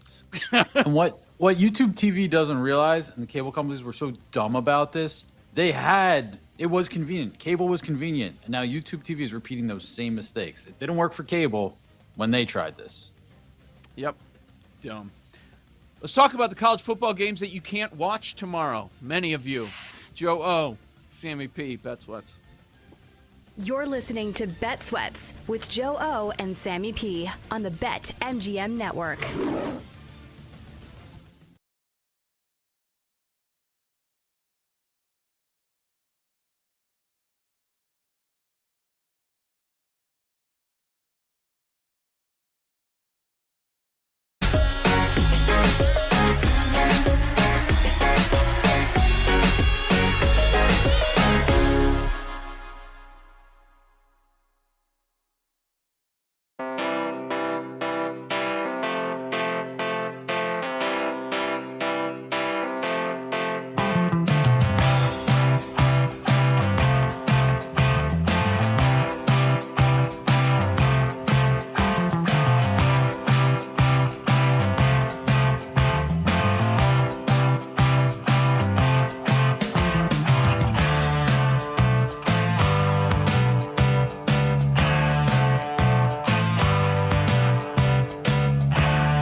Welcome back to Bet Sweats with Joe Ostrowski and Sam Paniotovich on the BetMGM Network.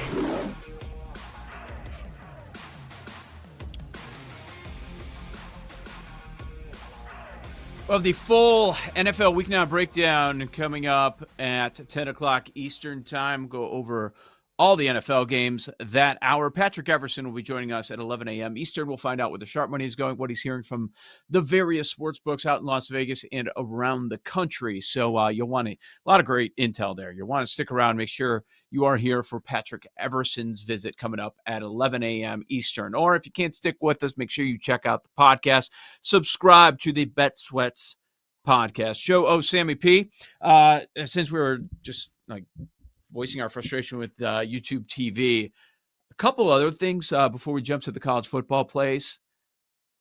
As far as the NFL weekend that really stands out is you've got these high totals. I think we're still at 5 games with totals of 50 or higher, which is interesting. And I know a lot of this, it just ends up being matchup based. We have a good feel for these teams at this point. We're at the midpoint, around the midpoint of the season.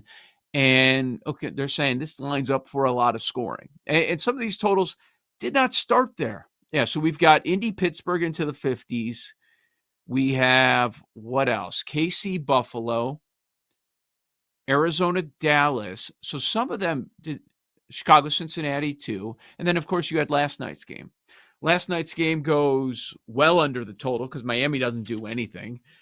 And I was starting to wonder, are we going to get a lot of these unders coming in?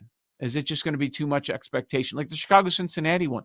We don't even know that Flacco's playing. I understand you have 2 poor defenses. One is just god-awful. But I don't know how they get to that number of 51. And a lot of this seems to be about defense, Sam, as opposed to offense, which is usually where you find these high totals. It's like, oh, look, this team can't stop anything, so let's just make this into the 50s. Well, the crazy thing, too, is that Chicago defensively is pretty healthy considering how they've looked the last couple of weeks. I mean, they look like they're pretty good in the secondary. I saw Stevenson came back to practice. He was a full participant. Their issues are on offense. You had Burden did not participate with a concussion. Swift did not participate, although they think he's going to play. I mean, he's probably going to play.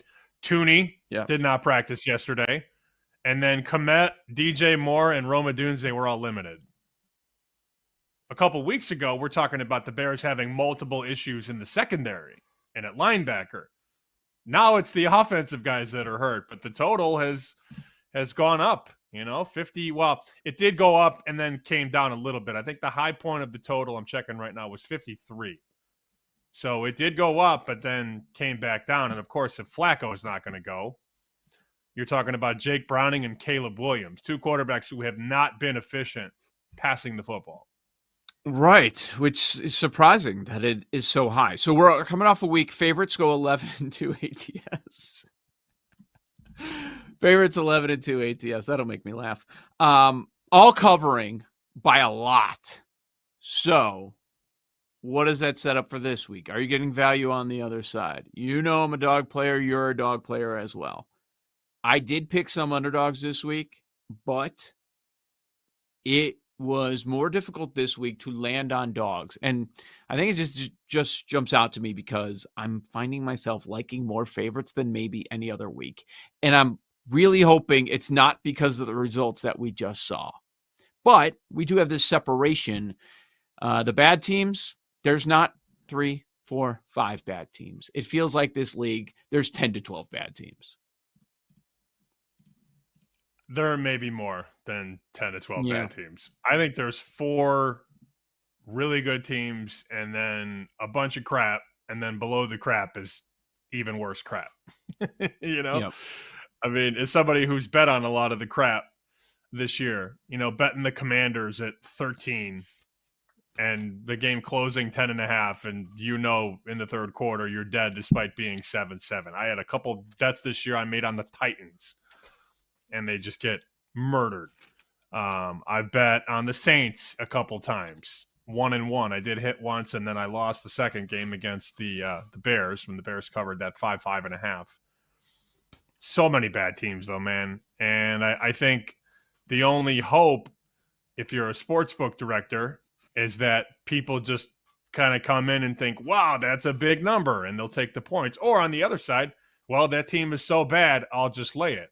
But the more you see and the more that we study in this space, honestly, 50% of the players are probably only playing props these days. Like, the bettors have changed, right? They're not like you and I anymore, where you grew up and you had to just bet the side of the total. And maybe you can do a parlay with the local guy. Now it's just, well, I like this player and I like that player, and let me go to this game and let me pull a player from that game, and then I'm going to go to the Monday night game and pull a player from that game. So now I have 4 players from 3 or 4 different games, and I'll just parlay them all to do something or not do something. That's the way people bet these days, especially kids like 21 to 25 or 21 to 30. They're parlaying player stuff, not so much the sides and the totals. Well, it's not like we're the most rigid bettors either, because we started this show talking about the Ravens last night, and we talked about Lamar being more pass heavy, not running as much. Why the hell did we not bet under rushing or under rushing attempts for Lamar? I have no idea.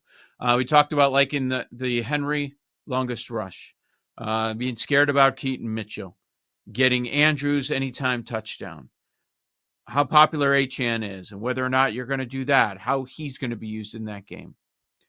Whether we realize it or not, we're doing the same thing.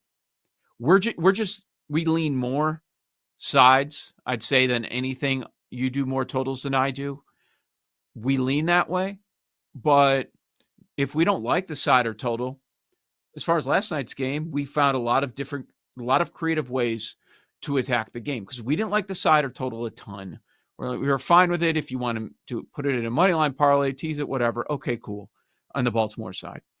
But we were talking about 5, 6, 7 different props, and I think all of them ended up hitting. So we're kind of the same way, whether we want to admit it or not. True that. I'm looking at some of these dogs too, and I just wish I could get there. Like the one that we talked about last couple days was Minnesota. And then I brought it up in our meeting with Bear and Jeff yesterday. And then Jeff throws this stat that since Goff got to Detroit, the Lions are 8-0 against the spread against Minnesota. I'm like, oh. Now, that doesn't mean that it's going to automatically become 9-0. But when you think Flores and pressure and get to the quarterback, that has not been the way to attack Jared Goff. And this number is one of the bigger numbers we've seen in Lions and Vikings in recent years, because the Vikings were very good last year. But when I said, it's a lot of points from Minnesota, Jeff said, nope, not doing it. Goff covers every time. And I thought, oh, well, there's that. It's difficult. I find it a little difficult to make some of these adjustments on defense right now that we need to make. The Vikings probably not the defense that we thought they were, right? I'm not saying they're bad, but they're not what we expected them to be this season. And some of that is health. The Steelers, not the defense that we are used to. 49ers, injuries got them, and I think they're going to be awful moving forward. So we have to make those adjustments. I'm with Jeff on that. I am not betting the Vikings. I'll tell you if I'm on the other side when we break down that game, but I'm not betting the Vikings. I don't even know what McCarthy is right now. And we haven't even seen him play an NFL game since week 2. They might be salivating in Detroit. In fact, I'm kind of thinking that they are. That score just might be one-way action. So it's interesting. It's hard to get there. As a dog player, it's like, am I going to lay 8.5 in the division with this Vikings team that was so awesome last year? That's the hard part. Like, you saw my angst when you were asking me that yesterday about betting Minnesota. I'm like, I'm supposed to. Historically, I take Minnesota in this spot. Historically, I take Pittsburgh in this spot. I'm not betting those teams. I'm not. You've got to be able to change sometimes. So the league is changing. We're trying to change with it. College football. See, now with the news of the day, and I know not everybody out there has YouTube TV. I'm getting messages from people that have Hulu as well, and they're talking about their scenario. People are very frustrated. People are mad about it. I am too. The games that I liked that we started talking about yesterday on the show, they're all ABC, ESPN games. So am I going to bet it without the ability to watch it if I stay home? In fact, like some of the other places I go to, like Friend's house, they all have YouTube TV as well. What a disaster. What a mess. So, yeah, I want to bet Vandy, Texas. I want to bet Oklahoma, Tennessee. As of this moment, I don't have a way to watch it. So will I be doing that? I don't know. I think a lot of the viewers and listeners to our show, if they're betting something, they watch it, or they're betting because they're going to be watching it. This might be the least listened to college football segment that we've had all year because people are thinking, I'm not betting it tomorrow, so why am I going to go out of my way and listen to that segment of the show? I have 3 bets that I've made for tomorrow, and 2 of them are on Disney channels, and that drives me insane. SMU Miami at 12, which, by the way, has moved quite a bit, 12.5 down at 10.5 at multiple books. MGM has 10.5. And then Texas and Vanderbilt, which is also at 12. So if I want to watch those 2 games, I have to go somewhere, likely, unless we get a solution at some point today or early tomorrow. The other game I bet yesterday was Kansas State at plus 7.5 against Texas Tech. That's on Fox. Talking all that crap to Kelly. Well, I mean, yeah, of course. I mean, she only picks Kansas State, but that's fine. I think Tech might lose outright tomorrow. I've come to that realization myself. It took me an extra day, and I got there yesterday. You can get 7.5 at a couple books. MGM has a juice 7 on the favorite. Kansas State's been playing good ball as of late, and I do. Are you on the Texas side? They cover. What's that? Are you on the Texas side? Yeah, I laid 2.5 in that game. I got some good CLV so far. Not that matters. Agree with that. Yeah, market 3. I like Tennessee laying 3 in that one. It's so bad in these streets. We're going to be watching the CW tomorrow. The CW game will be viewed.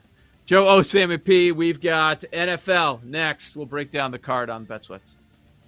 You're listening to Bet Sweats with Joe O and Sammy P on the BetMGM Network.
Welcome back to Bet Sweats with Joe Ostrowski and Sam Paniotovich on the BetMGM Network.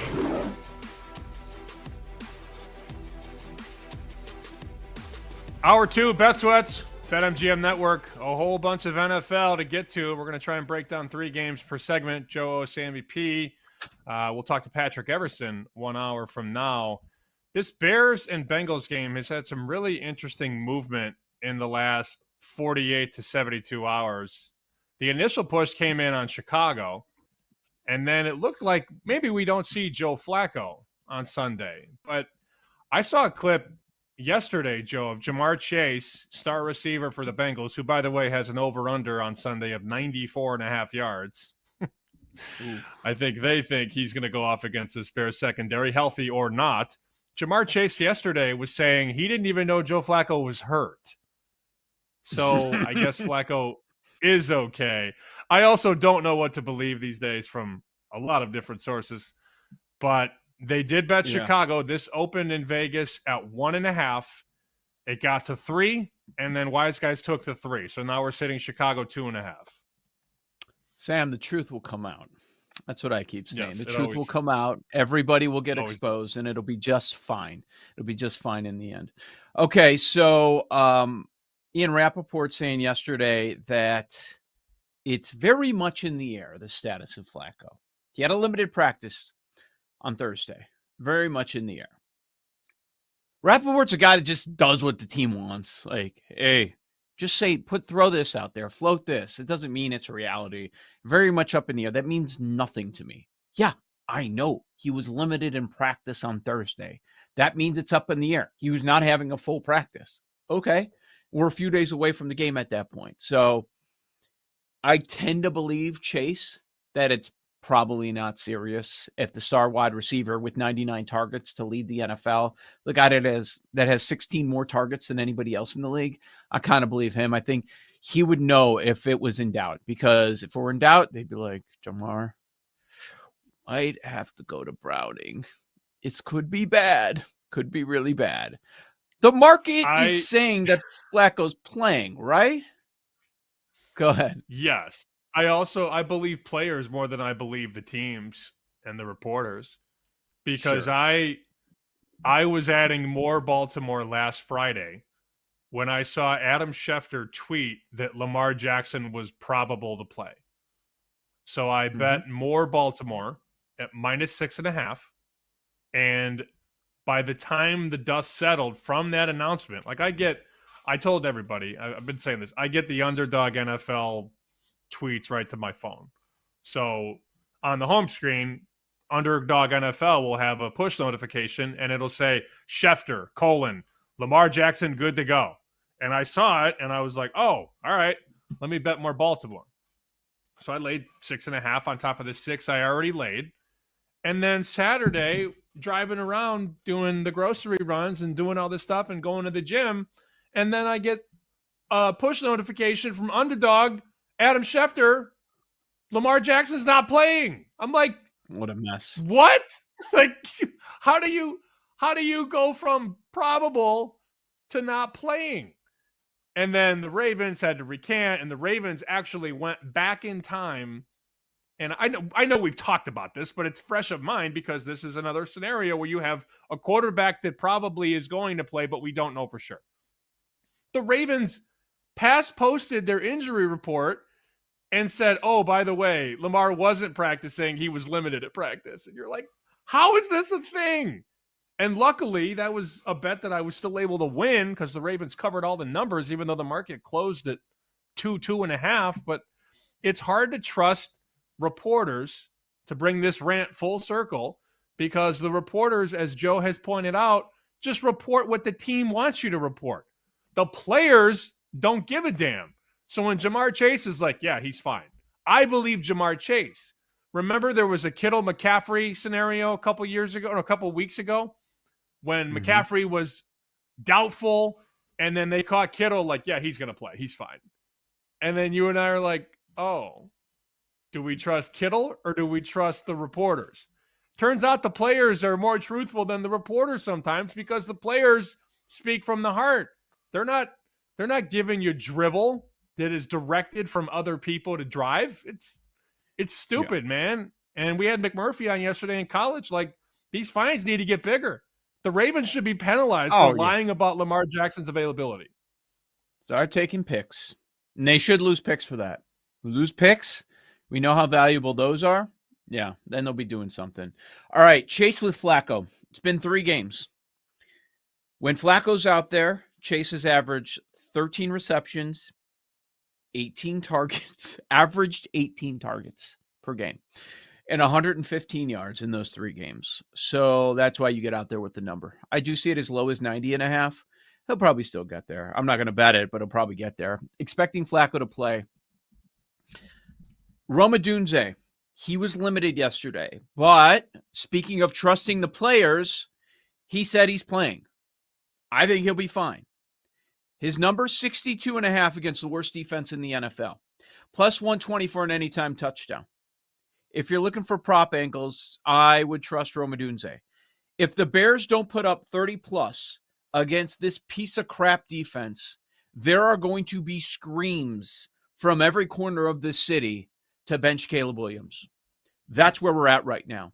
That was a terrible Ravens defense going into that game that they faced last week on the road against a backup quarterback. Like, come on, can you put up enough to beat this backup quarterback? The Bears cannot. But now this team, 32nd EPA per play, 32nd success rate, EPA per pass on defense, 32nd, dead last again. They're a joke. They gave up 502 yards to the Jets last week. The Bears better score 30 plus. I don't know where you're at in the game. I don't love. I don't know that it would make a top 5. We'll find out by the end of the show. I do like the Bears minus 2.5. That is juiced. Pinnacle's already at 3. Maybe they're waiting on the status of Flacco, I assume. But the market is telling me that this is headed to Bears as field goal favorites. It is funny that Flacco is still out there flinging at his age. You know, he doesn't want to be at home. He doesn't want to be off the football field. He just wants the ball, man. He does. I think the over is a good bet at 51. This was 53. Guys came in, bet it under. I think we see this float back a little bit higher. So at 51, I would be looking long and hard at the over 51. All right. There you have it on that matchup. Bears, Bengals, and let's stay in the NFC North, a game that we touched on a little bit ago. We've got the Lions and the Vikings. The Lions are a home favorite here off a bye, a favorite of 8.5. The Vikings have been an over team because they're not stopping anybody. You look at the last couple of games, they gave up 37 to the Chargers, 28 to the Eagles. And now we have a switch at quarterback once again. Wentz is out for the year. J.J. McCarthy, no longer the emergency quarterback in back-to-back weeks. He is now going to be the starting quarterback in this game on the road. Detroit, NFC North matchup. Good luck, kid. What you got on this one? I'm just very, very proud of my fantasy team right now. I'm starting 7 guys that I didn't even have on my roster, and I've strung together 3 straight wins, mostly because Jared Goff's been doing his thing. So I get Goff against this defense, which he's carved up. The thing about Goff is you got to get to him. If you're going to throw the pressure like Brian Flores says, you better get home. Because if you don't, there's Jahmyr Gibbs with 1 man to beat. There's St. Brown uncovered. There's Laporta wide open, middle of the field, nobody around him. Oh, there's Jameson Williams deep. If you don't get home, he's going to just sit back there and pick you off. And that's what I'm hoping for fantasy purposes. It's a big pot that I'd like. I mean, it's a big pot at the end of the year. I thought I was dead 3 weeks ago, but Goff is keeping me afloat along with my trade for DeAndre Swift, which has worked out pretty well. Goff should have a monster game. Do you get the offense, though, from Minnesota? Like, I'm inclined to think over, but I don't know that Minnesota's going to score. So I don't know what to do with the side and the total. I'm going to look at some Goff props. That's what I'm going to do. Almost every game this year that the Lions have won, they've covered a number like this. If you put this point spread on all these games, and it's Minnesota. This defense still has metrics that are like, man, they're still good, right? I don't know. what we're seeing of lately with this team, I don't know. And now you're going to Detroit, where they're always comfortable and they usually put up a big number. But even last week, offensively, they weren't great. They get to the 24 number against Tampa Bay. But guess what? They still won by 15 because they didn't give up anything defensively. Baker had a rough day on the road there. And if Baker's struggling on the road in Detroit, how do you think McCarthy's going to be? The guy that they didn't want to put out there. Say whatever you want. They don't want to put, they would rather have Wentz out there than McCarthy. They were not rushing to get him back on the field. Good enough to play for back-to-back weeks. Yes, he's good enough to play. Is he playing? No. That should tell us everything. Good enough to play if we need him. Yeah. Is he playing? No. Is he starting? Is he the backup? No. Only if we have 2 injuries, then we're going to J.J. McCarthy. All right, let's just bet the alarming, Lions. Man. Let's just bet the Lions. Get it over with. Yeah, I'm putting it in my 5. Well, I just went back to my pick 5 last week, where we picked, you and I and Paul were all in the same contest. I picked 5 games, 3 favorites, and 2 dogs. The favorites went 3-0. The dogs went 0-2. So at this point, I know. Should have done more. Just spin it on Lions. All right, that's where I'm at. Here's a dog that we thought we liked early in the week, but I'm having trouble getting there. And maybe it's recency bias because of what's happened, but I think it's more about the injury report. Falcons, Patriots. This number has not moved, and it is hanging in a weird spot for it not to move all week. Like, it's normal to see numbers like 3, 3.5, 7. Those are going to stick all week, right? You don't see movement there. It feels like people don't know what to do with this game, which I kind of understand. So the Patriots, a home favorite over Atlanta. Atlanta embarrassed at home last week, 34-10 against Miami. They do nothing offensively with Kirk Cousins, but it looks like it's going to be Penix. I think he's limited in practice on Thursday. So is the number 1 receiver, Drake London, also limited. So that's where it's a challenge. What if it's Cousins without London again? How do you feel about them going on the road to New England, a team that is red hot, now winners of 5 straight games? And then you've got Drake May, who's slinging it all over the field. And that Falcons defense, what happened last week? Tua, he had 4 touchdown passes to 4 different receivers. So how's it going to work with Drake May? Their passing game much more successful than Miami's this season. So that's a concern. And your biggest weapon for the Falcons is Bijan. Where do the Patriots excel on defense? Stopping the run. Yeah, so first glance, I was like, oh, maybe we can get there with the Falcons. This feels like a lot based on the injury report, looking at the matchup. I don't have anything on this game. How about you? I did notice yesterday the 6.5 and the 6 got bet. And there's not really, outside of Pinnacle, I don't see another you're right. 6 right now on the board. I mean, it moved up, but it came right back. So it came back. It's right where it opened. It's not like it's much different from where Superbook on Sunday night opened at 5. So we're 5.5. Now, it did go up a little bit, but there was an appetite to bet Atlanta. Bear, I think, is going to bet Atlanta. I think he's on the Falcons here. He's still alive in the last man standing. 25 people. Is he using it for that? In the contest. I'm almost positive. He said as much on the show yesterday. He said he thinks he's going to go Atlanta. That's 1 pick, 1 bullet a week. Only 25 people left in the last man standing. Oof. And he's eyeing Atlanta. So man. I know. And I mean, it's hard to knock somebody who's still alive in last man standing, but I'm like, oh, Atlanta. Right. Oh. Man. How much are they talking about 28-3 this week in Boston with this matchup? I don't know. Is it even mentioned? I haven't listened since Monday when they were saying Drake May is better than Tom Brady. You're like, I'm checking out. I'll check back when they lose. Yeah. The one guy's like, he throws a better ball. It's a better ball. He's way better at the deep ball. And actually, statistically, he is better in year 2 than Brady was in year 2. But it is funny. You turn the radio on Monday morning. He's better than Brady was. You're like, click. Just don't put them in the same sentence. Man, the Bijan prop keeps going down.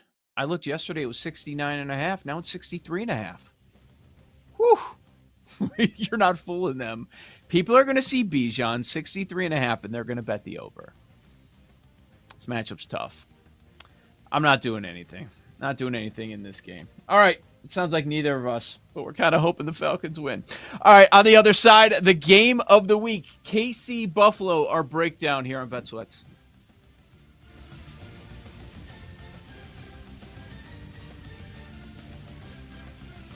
You're listening to Bet Sweats with Joe O and Sammy P on the BetMGM Network.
Welcome back to Bet Sweats with Joe Ostrowski and Sam Paniotovich on the BetMGM Network.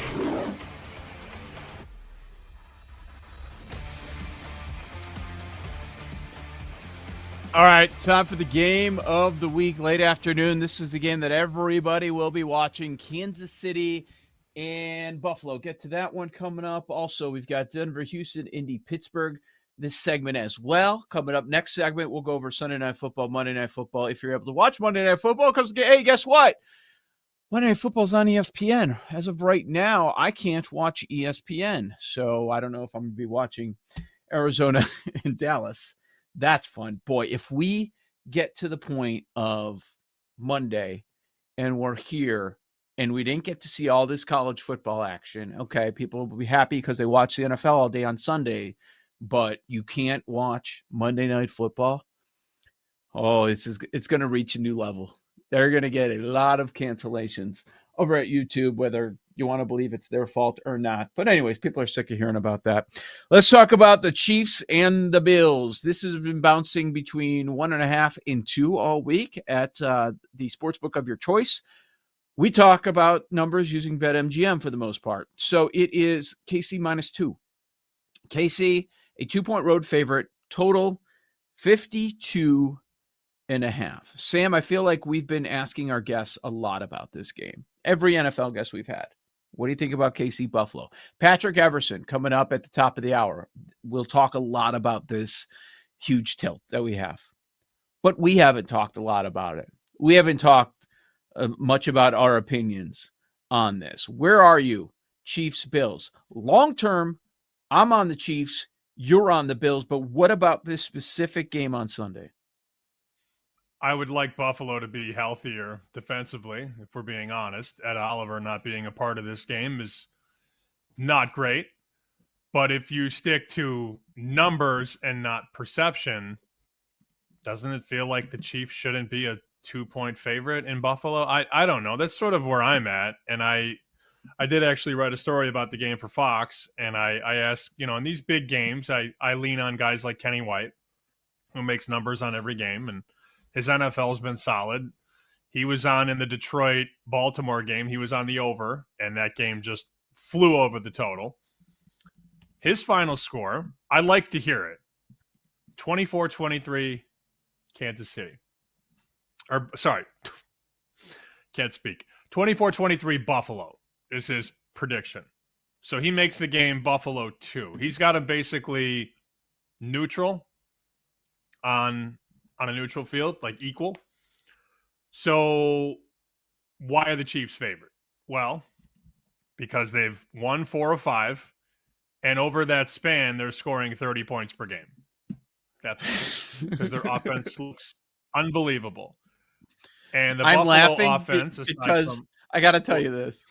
I'm laughing because before I was on WGR in Buffalo, I thought it was quite amusing and also cute. And I did call him out on it on the air. So I was listening to the segment before I jumped on with Shope and the Bulldog. We talk about our buddies a bunch over at WGR, sister station, an Odyssey station. And because the Chiefs have 3 losses, they were actually sitting there talking themselves into the idea of the Chiefs not making the playoffs because of their second half schedule. I'm like, guys, what are you doing? That was cute. That was nice. That was, make you feel good on this Thursday afternoon, thinking about the Chiefs not making the playoffs. They're making the playoffs. Okay. That's why I was laughing. The league needs them to make the playoffs. Yeah. So look, if they don't throw that, if Mahomes doesn't throw that 99-yard pick six in Jacksonville, we'd be talking about KC on a 5-game winning streak right now. And then you look at Buffalo and it's, they've lost 2 out of 3. Allen had 2 picks against Atlanta.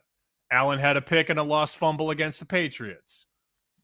Like, these teams from a surface level appear to be moving in different directions.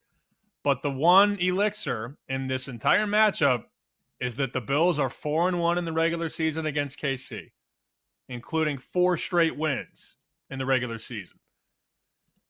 The Chiefs just, I don't want to say they don't care, because obviously they care. But Buffalo just seems to dig deeper in these regular season meetings, where conversely the Chiefs are 4-0 in the playoffs against Buffalo. It's a wild head to head. It is. Yeah, you're right. You're right. It's the exact opposite. And then I think the reaction in Buffalo would be, oh, cool, we won. Yes, I love beating the Chiefs. I'm happy. Do it in January. Do it in January. Okay? Then I'll be happy. Like, I'm temporarily happy. That's good. We're not letting the Patriots take this division from us, because that's the other part. This is a big game for both of them. So maybe in previous years, it wasn't as big for the Chiefs to win and to get the division because they win it every year. They win by margin every single year. They've got a battle on their hands. They're not in first place. They're fighting with the Broncos, fighting with the Chargers. So maybe we're going to see more as far as that goes because of the 0-2 start that they did have.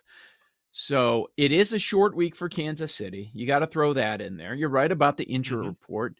It's also worth bringing up that the Bills' biggest weakness is their run defense. And some thought, okay, maybe Carolina can actually make it a game and cover because of the Bills' run defense. It's the one thing the Panthers do well with their two-headed monster they have. No, that was a 40-9 game. It was not even close at all because you got Andy Dalton on the field. Pacheco did not practice yesterday. Now, they use a number of backs, but this guy almost got 60% of the snaps last week on Monday Night Football against Washington. So I do wonder about that. Are they going to be able to lean in that run game? I don't know. Are they going to use the receivers as part of that run game? They do that from time to time.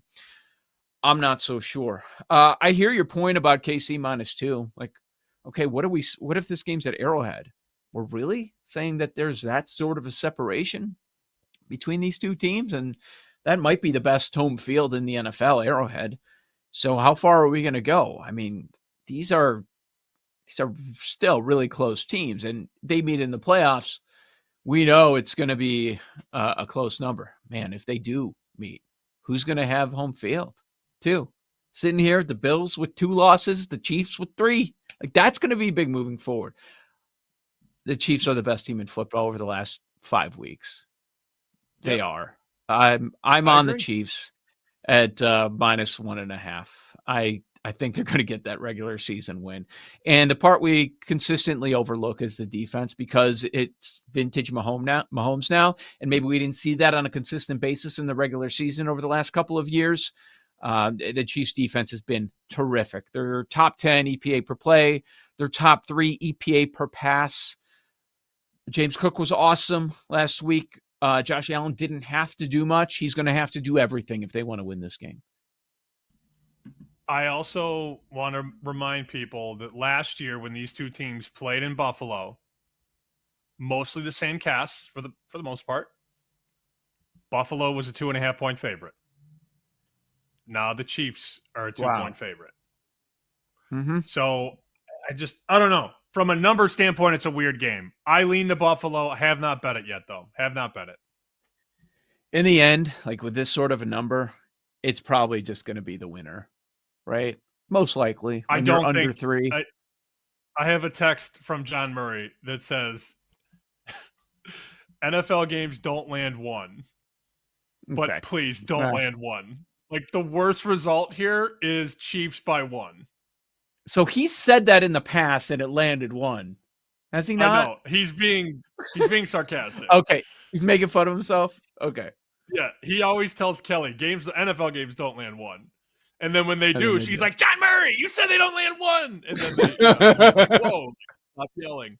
But a final score of 24-23 KC would be the worst for the books. Not that we care about the books losing, but all the Chief moneyline bets will win, and then all the Bills 2.5 bets win.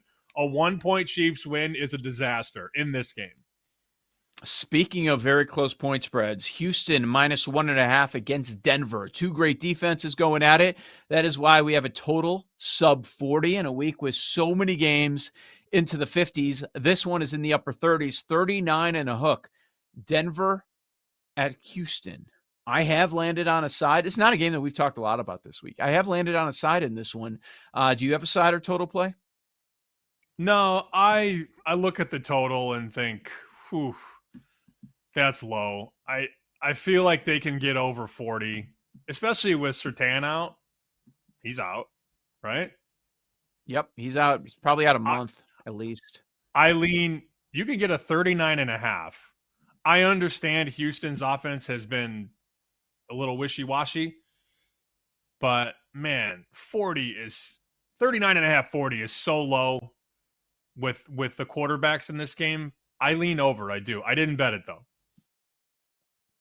So last week with Houston, the eye-popping number for me was they had 475 yards. This is a very inconsistent offense. And I think that was more about the defense. It's not saying the Texans are an awesome offense. It's more about how bad things are going to be in the world of the Niners with all of those injuries that they have on defense. So I figured that's what that was about. It's still impressive, 475. And Stroud was great without Nico Collins, without Christian Kirk. Those two have been practicing in full this week. Okay, so wide receiver 1, wide receiver 2, they're coming back for Houston. They're at home. Strong defenses on both sides. But when you have two elite defenses, you probably are going to give the edge to the one that's at home, being the Texans. You mentioned the Surtain injury. So now you got Nico Collins coming back. You have Surtain out on the other side. A lot of those numbers for the Broncos defense, okay, you've got to push back a little bit now because Surtain is going to be missing. Bo Nix going on the road as an underdog. That is not when I want to back Bo Nix. Road, underdog, a couple of strikes. But worth pointing out, this team is red hot. They are averaging 15 points per quarter in the last 5 quarters. Remember the comeback a couple weeks ago at the very end, and then, of course, last week they lit up the scoreboard against an awful Cowboys defense. This is anything but the Cowboys defense. Sam, I'm on Houston, -1.5. A short favorite. What can go wrong? Again. I actually, in my 5, I have Texans in there. Do you? Okay. I have 3 favorites again this week. I'm like, maybe I should just start picking like the public in the NFL. This is scary. It's very worrisome. No, all right. At the same time, like, whatever. It is what it is. You know what else I have in my pick 5? Colts, -3. What are we missing? What have we seen? I don't know. The only way Pittsburgh's going to win is if they win the turnover battle, like they did against the Patriots. Remember when New England turned the ball over 5 times? Twice in the end zone?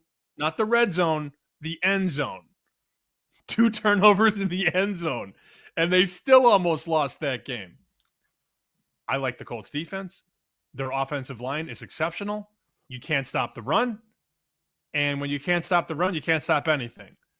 What are we missing on Colts -3? I don't know. Okay, well, first off, this is going to be 3.5, it looks like. Some books have already gone to 3.5. If you wait until Sunday morning, it's probably going to be at 3.5. Just a warning. The Steelers' defense is allowed more than 30 points. Not once, not twice, not 3 times, 4 times, including Sunday night to the Packers, Cincinnati, Seattle, New York Jets, week 1, scored 32 points on this Steelers defense. Yes, they are healthier than they were early on in the season, but did that change things for Jordan Love and Tucker Kraft and what they were able to do? Enter a rookie tight end that's having a pretty damn good season. And so now we question the Steelers defense going up against an offense that's as good as anyone. Number 1 in both EPA per play and success rate in the league. Them going on the road, I'm not scared. Are Jonathan Taylor and Daniel Jones both going to have a bad game? Because that's probably what it would take. It feels like this is one of these situations where the books are never going to overreact and move the look ahead and adjust everything way too far. But that might hurt them in this one. I also like Colts -3. We talked about 4 favorites that we like. So what? The look ahead was 1.5, by the way. So they did double it from 1.5 to 3. Vintage Rodgers, potentially, or the Steelers just getting a bunch of turnovers. Like, those are the ways where the Steelers win. It's not, you can't sit here and say there's no way the Colts lose a 3-point line. Sure. But I'm not betting the Steelers. Their defense stinks. And if Tomlin's doing field goals all game, like he was on Sunday night with Boswell, this is not a field goal game, Tomlin. You need touchdowns if you're going to take down the Colts. I know it's crazy to say from where we started, but that's where we're at right now with the state of this team and in this league. Joe O, Sammy P, more Bet Sweats coming up. Sunday Night Football, Monday Night Football here. You're listening to Bet Sweats with Joe O and Sammy P on the BetMGM Network.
Welcome back to Bet Sweats with Joe Ostrowski and Sam Paniotovich on the BetMGM Network.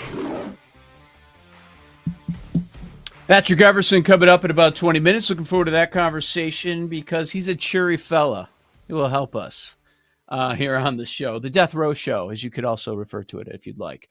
Joe Ostrowski, Sam Paniotovich, Sunday Night Football and Monday Night Football, which you can't watch. Thank you, YouTube TV, as of right now. Maybe that will change by the time we get through the weekend. I don't know. I think it will, but you never know.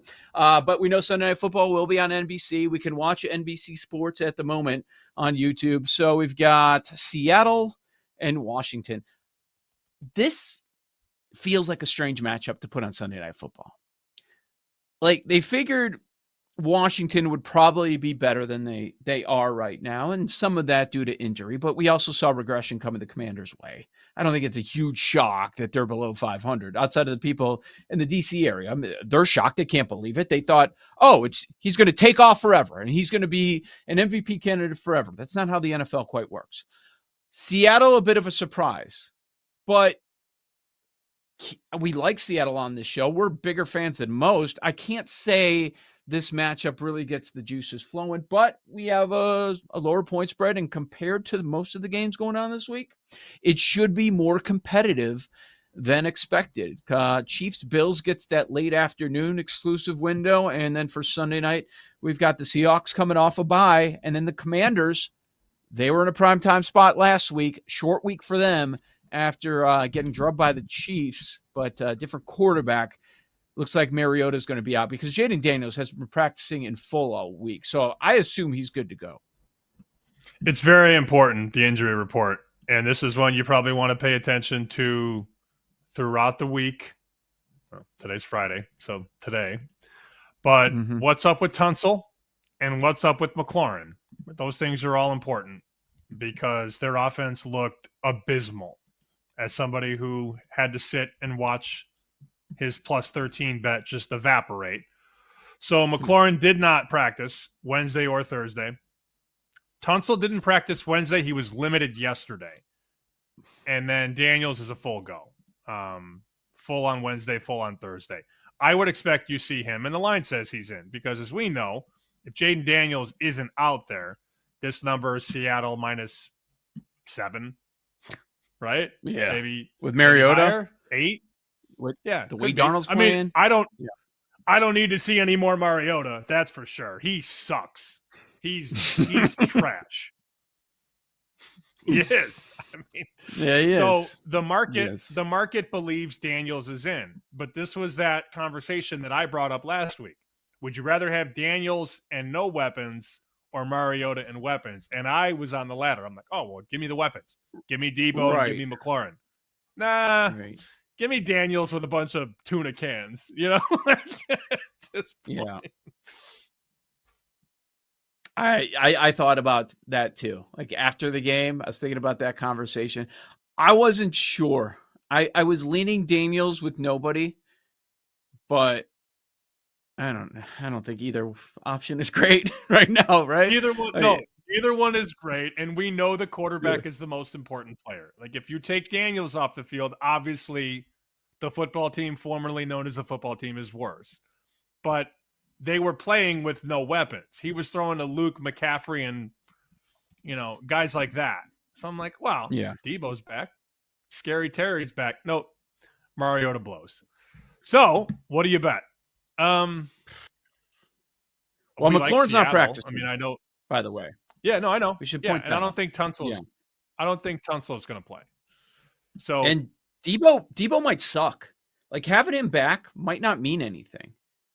Well, he's podcasting. He had like 11 yards. He's busy. He's been podcasting during the season.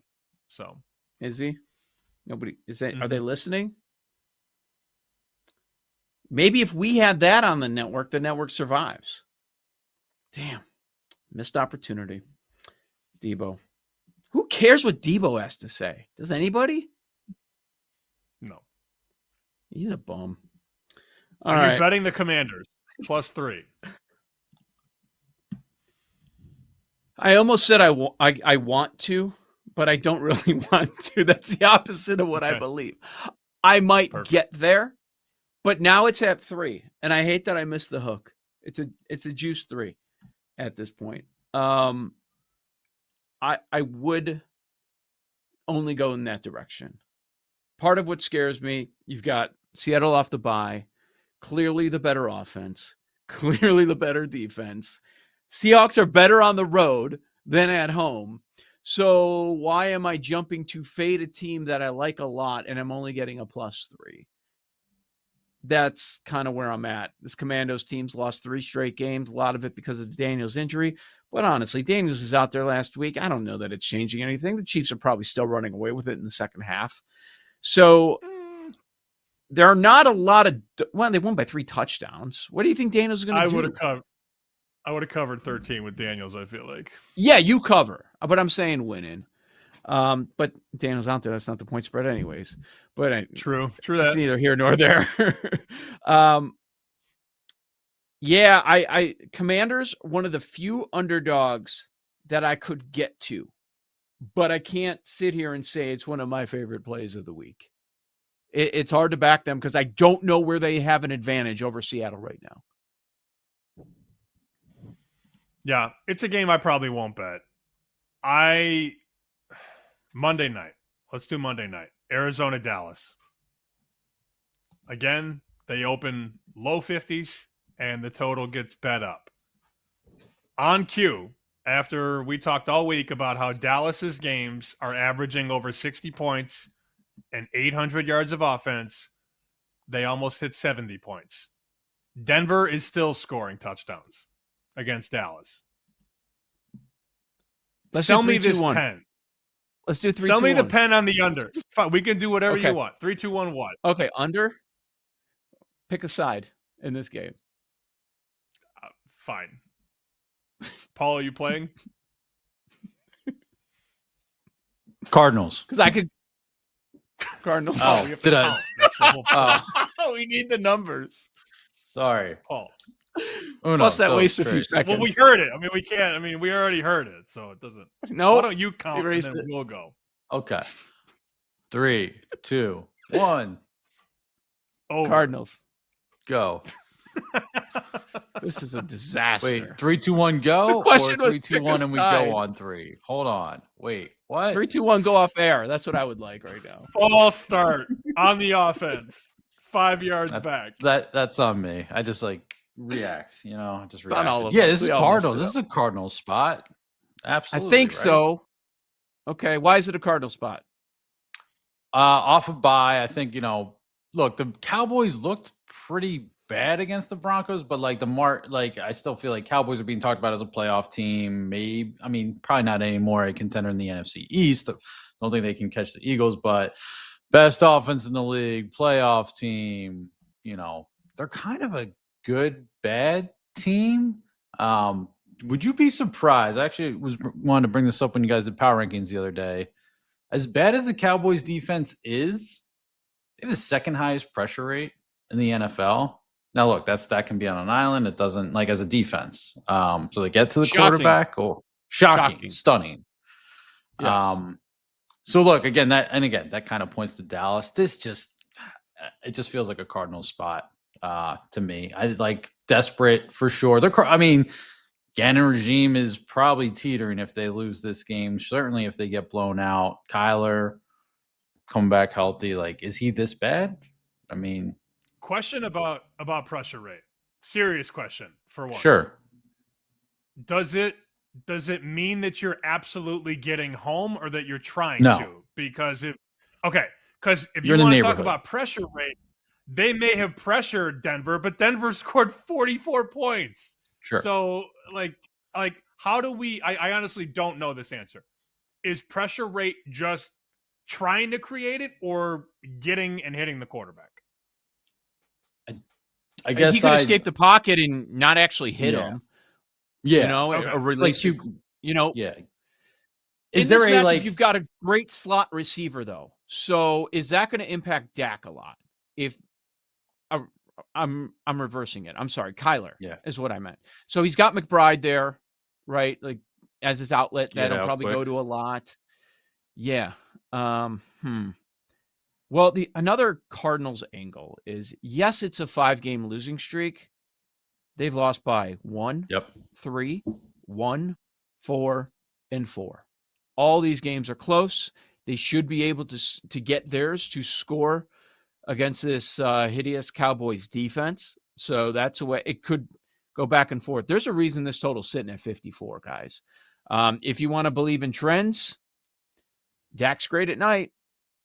He is. Like they've won 13 in a row at night, and he's having an awesome season. He's coming off his worst performance of the year against a great defense in Denver. So do we expect to see a bounce back? Probably. The Cardinals do play the Cowboys very well. Kyler has won his matchups in Dallas, so I don't think the home field is much of a thing. I'm expecting a close game. Here's what would surprise me if this is a double-digit margin. Yeah. It's Kyler's backyard. Total? He grew up there. Total is pretty rangy right now. So you got some books at 53, and then other books are at 54, 54.5. Obviously, if you like the over, bet over the 53. If you like the under, take the 54.5 under, because it could land 54 and middle, over the 53, under the 54.5. I repeat, Dallas games this season, on average, 60 points per game, 800 yards of offense. If it ain't broke, don't try and fix it. Live angle, high total, high variance game like this. One team goes up 10, hit the other on the money line. Side, look at the sides. Sure. Or the side, yeah. Or the side. Yeah. That makes sense. For every stat category out there, the Bengals are 32nd. And then the Cowboys are 31st, like across the board on defense. It's pretty bad. If Kyler doesn't have a big game off a bye, what the hell are we doing, man? Yeah. Well, because Eberflus, every time they cut to Eberflus, he's like, huh? He's an idiot. Yeah. Yep. 2.5 across the board. It was 3 earlier this week. I'd want the 3 if I'm going to back the Cardinals. Patrick Everson, we'll find out where the sharp money's at right here on Bet Sweats. You're listening to Bet Sweats with Joe O and Sammy P on the BetMGM Network.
Patrick. Welcome back to Bet Sweats with Joe Ostrowski and Sam Paniotovich on the BetMGM Network. Joe, Sammy P, another hour to go, and the week will be a wrap. And we want to check in, find out where the sharp money is going. NFL, College Football, World Series, what the bookmakers are saying about these games, talking about some of the movement sides, totals, props, all that good stuff. And to talk about all that, we go out to Las Vegas. We're bringing in our buddy Patrick Everson at @PatrickE_Vegas. Find his work, senior reporter for Vegas Insider over there, also contributor at Fox Sports, just like Sam. See, Patrick, thinking about all the games this weekend, and so much is going on. Don't forget the Breeders' Cup, too. Oh, by the way, that's thrown in the mix. Right. You've got it all figured out. You go bouncing around sportsbook to sportsbook, and you don't have to bitch like me and Sammy have been doing all morning because we're stuck with YouTube TV, and we're not going to be able to see half the top 25 college football games. Oh, my goodness. What a mess that is. Maybe they'll resolve that and the whole government shutdown today. How about that? Exactly. No, it's not. Look, happy to be in the position I'm in. I wouldn't say I've got it all figured out, though. I think anybody who knows me knows I don't have it all figured out. I just have good sources, and then good people like you who are willing to have me on to discuss what I get from my good sources. So that's appreciated. Happy to be on a Friday morning. We thank you for jumping on. Well, the big event of the weekend, there's no doubt about it. It's Kansas City and Buffalo. It's funny, like in Buffalo, they're like, hey, maybe our big game of the year is a Patriots game. No, it's not. We're not there yet. It is still Kansas City and Buffalo. Right. Most years, this is going to decide who represents the AFC in the Super Bowl. It's a short number. KC, the road favorite. I assume this is going to get the most action of any sporting event going on this weekend. What are you hearing from some of the odds makers? Yeah, there's a few people I've talked to this week, including some who've got BetMGM connections. Tom Gable up at Borgata in Atlantic City said midweek this was already the most bet game of the week, no doubt. And I think it was even, generally, at least if it's an appealing enough Thursday night matchup, that'll be the most bet game of the week until you get through that. And then, of course, it ends up lagging behind whatever the marquee matchups are on the weekend. But the Chiefs Bills was already ahead of that, so it's going to get great handle. Our friend John Murray at the Superbook said this is going to be terrific handle on this game. The only way it could be really any better potentially is it was Sunday night, but at least it's in that the late Sunday afternoon window on the East Coast. And a couple of other odds makers are just like, this is going to be it's going to be a really, really high action game. And what I'm hearing is they're going to be Bills fans and the low-scoring game fans. Bills fans and low-scoring game fans. The low-scoring game fans doesn't surprise me. The Bills fans doesn't surprise me with the fact that KC is a road favorite, and KC's 5-1 straight up and against the spread in its last 6, and now KC is the Super Bowl favorite. And as one odds maker said, he said, look, I know it looks a little weird because Kansas City isn't even leading its division, and it's the Super Bowl favorite. But he's like, look, their power rating is right up there. From a bookmaker standpoint, this isn't surprising at all that they're a favorite this week and that they're a favorite in the Super Bowl. He said they got a top 5 defense, and if their offense continues to improve, they absolutely deserve to be the favorite this weekend and in the Super Bowl odds. That said, when these two teams met a year ago in the regular season in Buffalo, the Bills were a 2.5-point favorite. And that's sort of where I just keep coming back to. I understand it's not a big number, KC a 2-point favorite. And of course they could win by 3, but when we compare this year's matchup to last year's matchup, I don't think the Chiefs have improved by 4.5 points, but maybe I'm wrong. I don't know. Yeah, and that's the thing. I thought it's funny. I start mapping out my content, Sammy, for the next week, like today. Like I'll start putting together the NFL Week 10 odds report and the college football Week 11 odds report. I'll start mapping it out today and kind of making a shell of an article. And within the shell, I'll have like, okay, this team favored by X, and here's the money line. And I'll put the team in that I assume is going to be the favorite. And for this game, last Friday, I'm like Bills minus X, just waiting for the opening number. And then Sunday comes and it's not Bills minus X, it's Chiefs minus X. So, I feel like it's a little bit of an opportunity game. I just, I think if it stays 2 or even if you get lucky and maybe gets to 2.5, I don't think it's going 3. I don't think there's any chance of that. I don't even think there's necessarily a chance of 2.5, but I like Bills money line. As John Murray told me on Sunday, he's like, the Bills play really well against the Chiefs, ... during the regular season. So I certainly, like you said, Sammy, it's a very small spread. It's a coin toss game. But it's hard not to like the Bills. At least for me, it's hard not to like the Bills a little bit at home. What's the other NFL game that bookmakers you're talking to, some of the sports books, they're going out of their way to talk about? Like maybe you throw an open-ended question at them and, to a man, they keep going to this game where you're getting interesting quotes. They think it's fascinating with the action going on. Well, I think it's a little bit, believe it or not. Well, you kind of have to believe it. I'm being kind of the dour Broncos fan that I am, but a little bit this Broncos Texans game. People are they're talking without any push, Joe, about the Houston defense, and that's the Houston defense. It's better performance this past week than obviously the Texans had against the Niners a week ago in week 7 or in week 8. Week 7 there, and then week 8 this past week playing better against the Niners. I'm sorry, than the performance they had against the Seahawks. That's why this line, again, it's another coin toss line, so it's not like it's a lot either way, but Denver opened -1.5, and then this line flipped over to Texas being the favorite. But I think another one that's interesting that they're, that the sports books are finding interesting is the Colts game against the Pittsburgh Steelers. I think we're starting to see maybe a little bit of kind of what we thought the Steelers might be. They weren't necessarily a 4-1 team. And that's kind of shown itself, borne itself out over the last couple of weeks. And, Tom Gable at Borgata Sportsbook, one of the, BetMGM property up there, as we alluded to earlier, he said, look, the Colts continue to look like one of the top teams in the NFL. They got the best record in the NFL, 7-1 straight up, 6-2 against the spread. So they're covering at a very good rate for anybody who's backing them. And, you couldn't say this a year ago, but he said, the Colts have already been included in a lot of parlays. And he said Colts money line has been especially popular. They're just eschewing the short point spread altogether with the Colts at the Steelers in that early window on Sunday. And they're probably I assume the Colts being popular on the money line is probably a lot of money line parlays as well, Joe. But I think that one's interesting.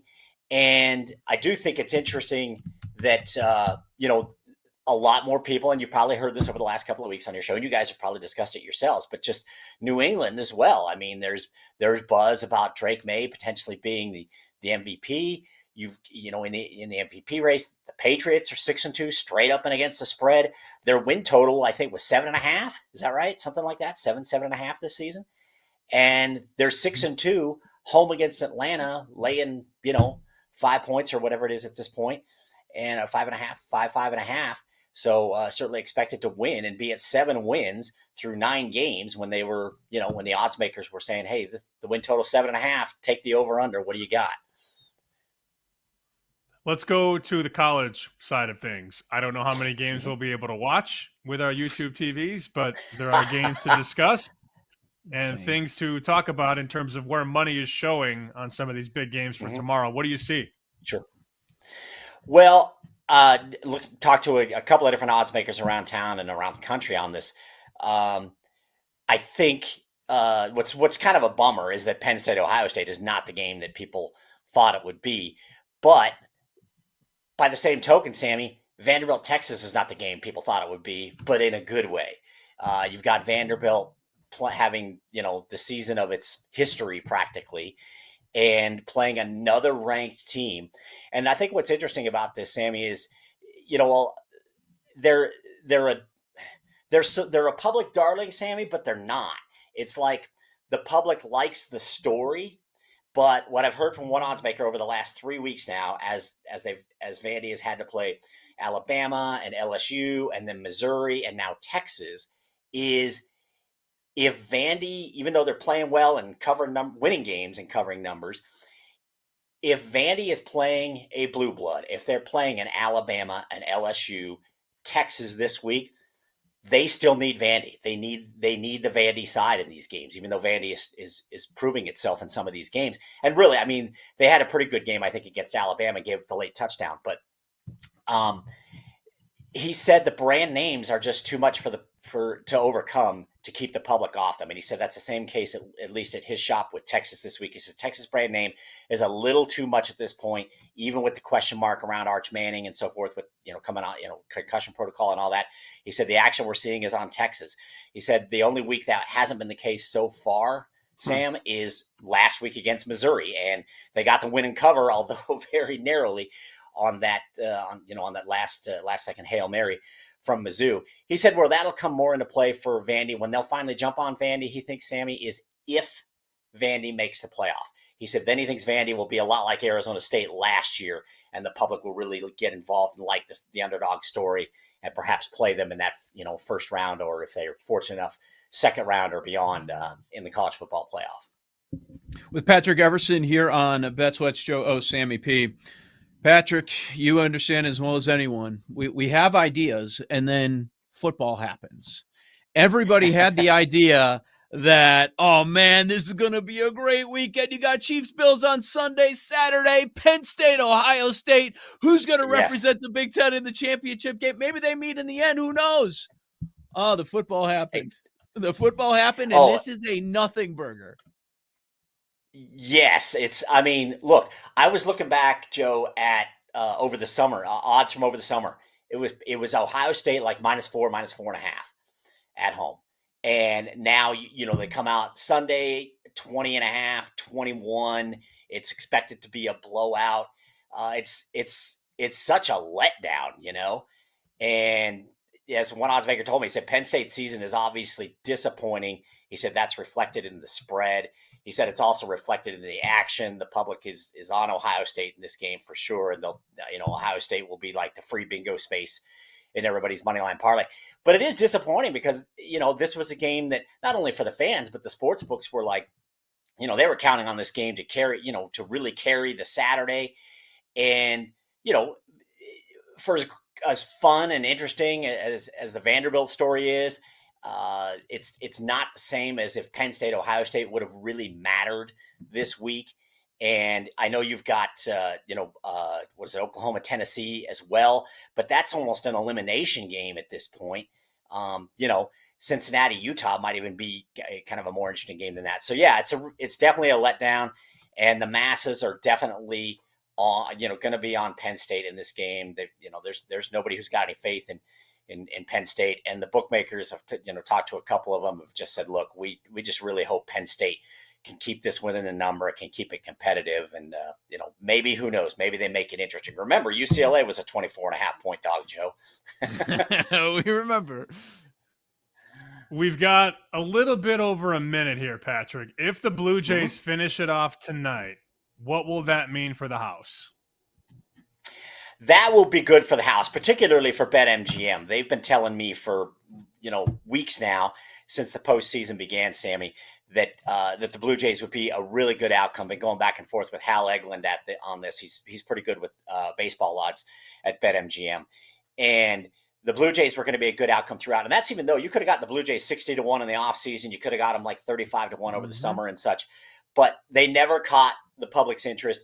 The Dodgers were bet all season long, even though they were short odds. So while they would like to see the Blue Jays finish this off, really good for the house, they also really want a Game 7. Nothing really gets the juices flowing like a Game 7, and I'm hoping we get a Game 7 on Saturday night as well. Patrick, final question in our last minute here before we let you go.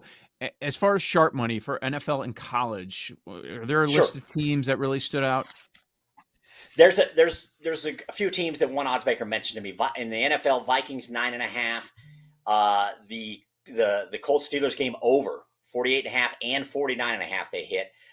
They played Chiefs -1.5, as we talked about a little bit, and also that the Chiefs Bills over 51.5 saw some sharp money. And then a couple of unfortunately kind of the nondescript games, but in the Western Kentucky game, under 54.5, under 53.5. Arizona State -3.5, or Arizona, I should say, -3.5, or 3.5 and 4, 3.5 and plus 4, and then NC State 6.5 and 6 on the underdog NC State there. Okay, some good stuff. Good list there from Patrick Everson at @PatrickE_Vegas, senior reporter, Vegas Insider, contributor over at Fox Sports. Make sure you check him out, especially on the weekend. Has great threads, a lot of good information every Saturday and Sunday morning. Thank you, Patrick. Best of luck with any of the plays that you make. Coming up on the other side, we'll have a 2-minute drill. Find out where the room is at for the upcoming weekend in sports. This is Bet Sweats.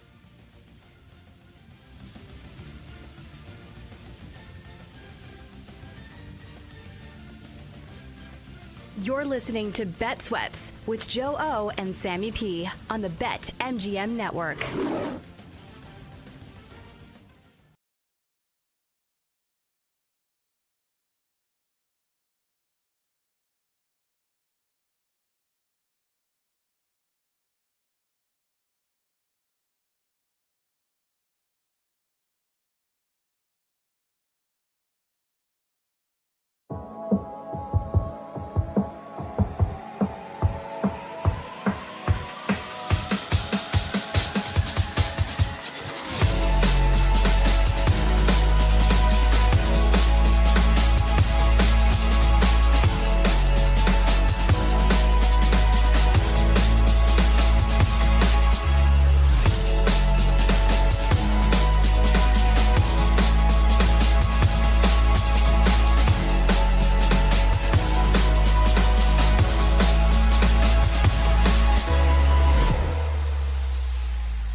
Welcome back to Bet Sweats with Joe Ostrowski and Sam Paniotovich on the BetMGM Network.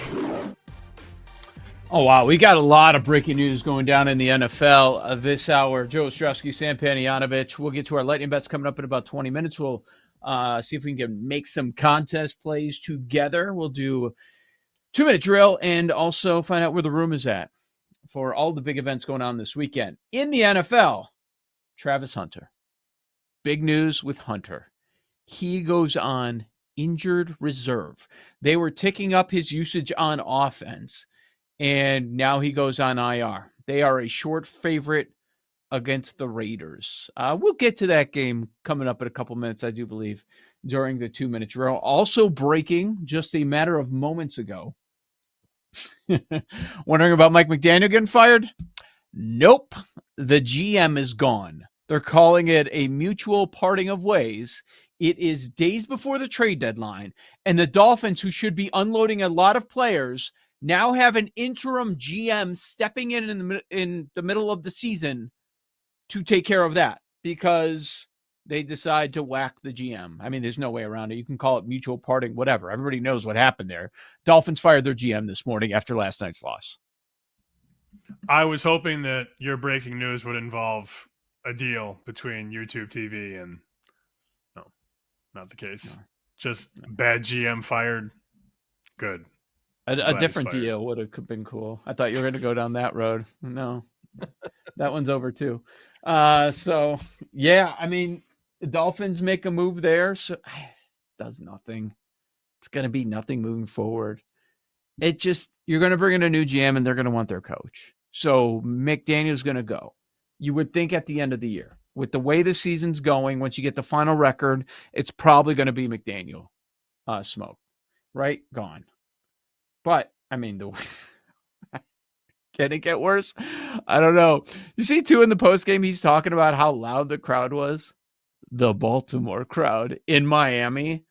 When you're starting to spin it and put it on the fans, you don't have much longer. It's almost there. It's going to end soon. And they kept zooming in on those stupid ass fans, the way they were dressed up for that game. They were all jacked after that Falcons win. And then they get smacked down to earth, back to reality. That was pretty funny. He's made some really bad decisions and given out some really big contracts that have not delivered. So you don't get to do that for multiple years and get away with it. I mean, the Tua deal was probably the nail in the coffin, but it's not the only big deal he's given out. I mean, aren't they still paying Bradley Chubb insane money? Oh, wow.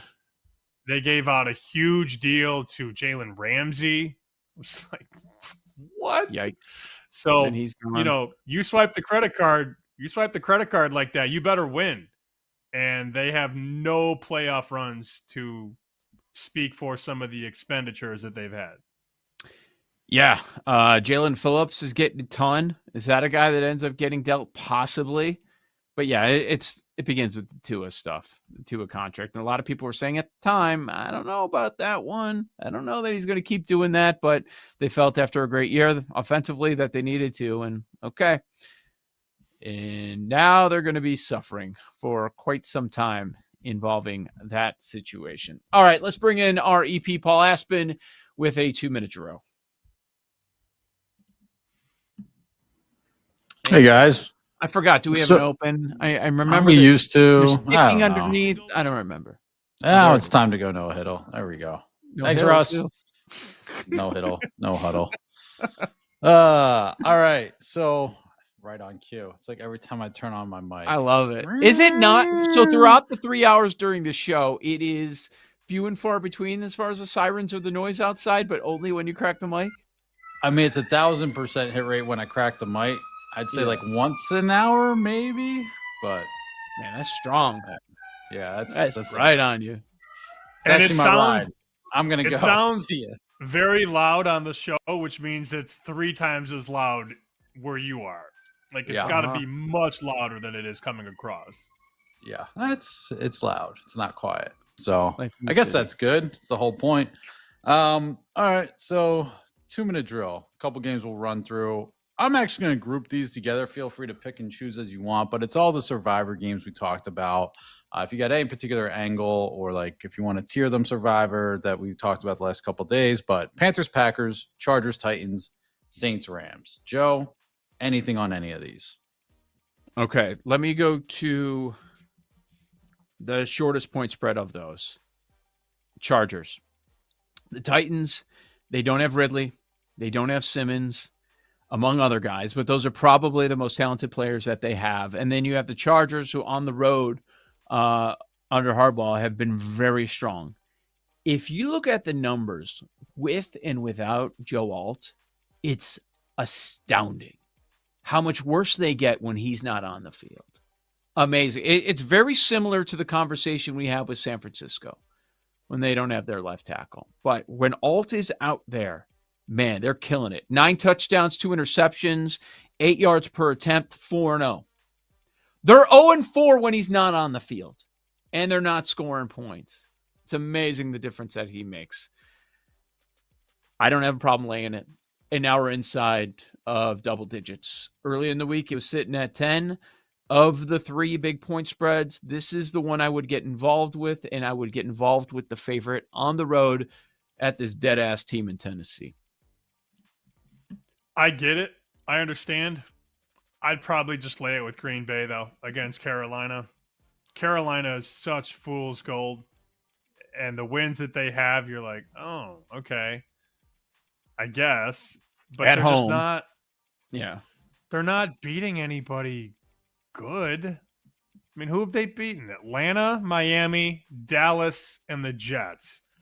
And then when they play a real team, 40-9, 42-13, 26-10. They're going to get cracked by the Pack. I think this is more of a Green Bay question than a Panthers question. Like, will they crack them? Like, will they just step on their throat? So, yeah, we will see. Yeah. All right. This one we really haven't talked about much this week. We've kind of talked about Jackson Dart a little bit, but Niners, Giants. Niners a short favorite. What are we doing here, Sam?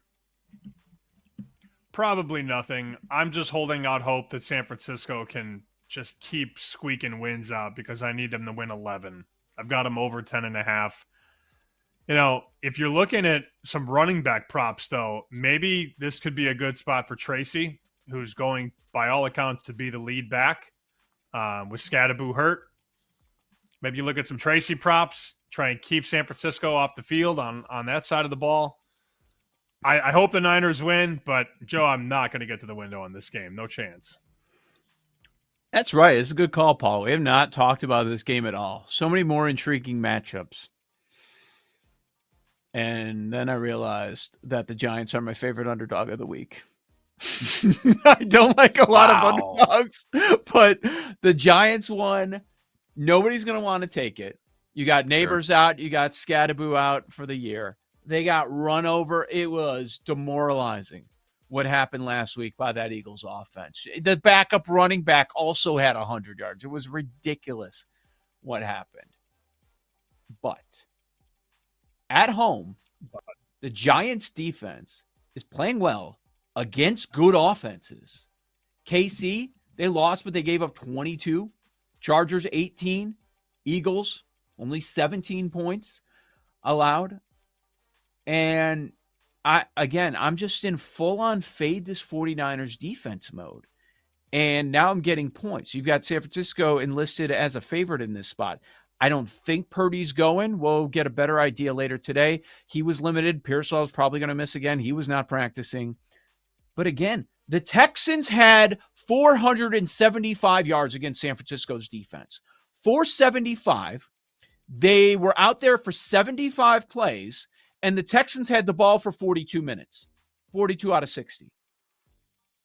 And now you're going on the road to play a Giants team that's probably plays well at home, and I think that defense, I'm not going to say they're going to be great, but it's not going to be like last week with the Eagles. Heavy CMC for sure in this matchup, but something tells me the Giants are going to win.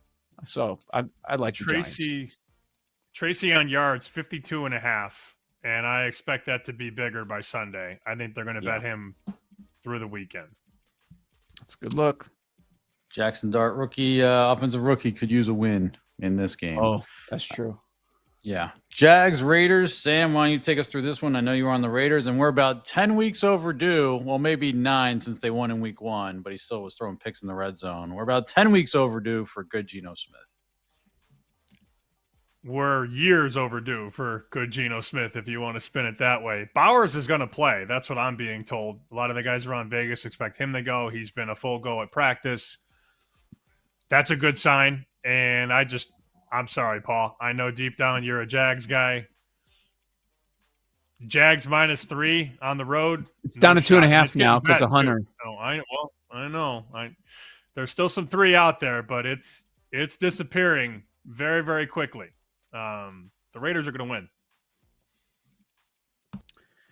Nothing.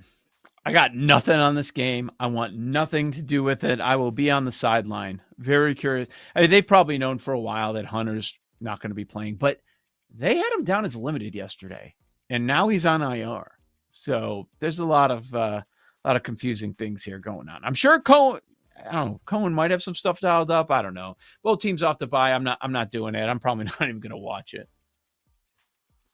All right. Little teaser for lightning bets. I'm throwing out and getting some text back about the rugby match I'll be attending this weekend at Soldier Field. So might have a play for playing or watching tomorrow.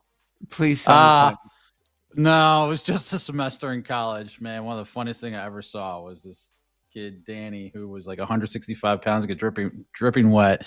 We were doing tackle drills, and he got crunched by the 2 biggest guys on the team. He went flying back like 10 yards. It was wild. But no, I will not be playing. Who's playing? Do you know? New Zealand and Ireland. Did you get the tickets or somebody else? Somebody else who played rugby in college, buddy of mine. So I sent him a text. I was like, "What's the bet?" I did the public address for one of those games at Soldier Field. Yeah. What the hell do you say? I touchdown. Basically just had to say the conversion is good. The try is good, right? Is it conversion and try? It's Am I try. that right? It's where touchdown comes from, Joe. Touchdown. Oh, you try gotta touch is the ball first. down on the ground. for it to count. Oh, no idea. So the try comes Also- first, and then it's the conversion? Oh, Jake's got thoughts. Think so. Yeah. Conversion. Yeah. Sounds about right. Yes, Jake. You played the sport. Didn't you play the sport? No, never mind. Yeah. For a Couple semester. Yeah. Okay. More of a practice player. Probably for my own benefit. You got to pass the ball backwards. All right. Where's the room, Gerch? Where's the room?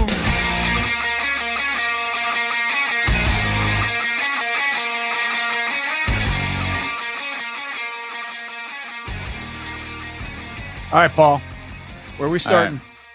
Let's run through some totals since overs were hot last week. I'll just run through these if anything stands out. Colts Steelers, most bet totals at BetMGM. Number 5, Colts Steelers over 50.5. Number 4, Cardinals Cowboys over 53.5. Number 3, Vikings Lions over 48.5. Number 2, Broncos Texans over 40. And the number 1 most bet total, aka over this week at BetMGM, Bears at Bengals over 51. 5 overs. Yeah, Flacco's not playing, something I new. guess. Okay. Yeah. Let's do college, and then we can get to the pros. Where the room is at, 5 most bet sides for college football at BetMGM. Just a reminder that these on the season, these sides are 14, 34, and 2 for minus 23.4 units. We have fifth most bet side at BetMGM. So good. Put Miami in the room, please. I need Miami in this room somewhere. Cincinnati plus 10 against the Utes is Okay. 5th most bet side at BetMGM. That number keeps going up. Okay. I like that. Yep. Yeah. Keeps going. Number 4, the Rice Owls plus 14 against the Memphis team that had a miracle win against South Florida last week, or came Game's back tonight. from multiple scores down. Yeah. that makes sense.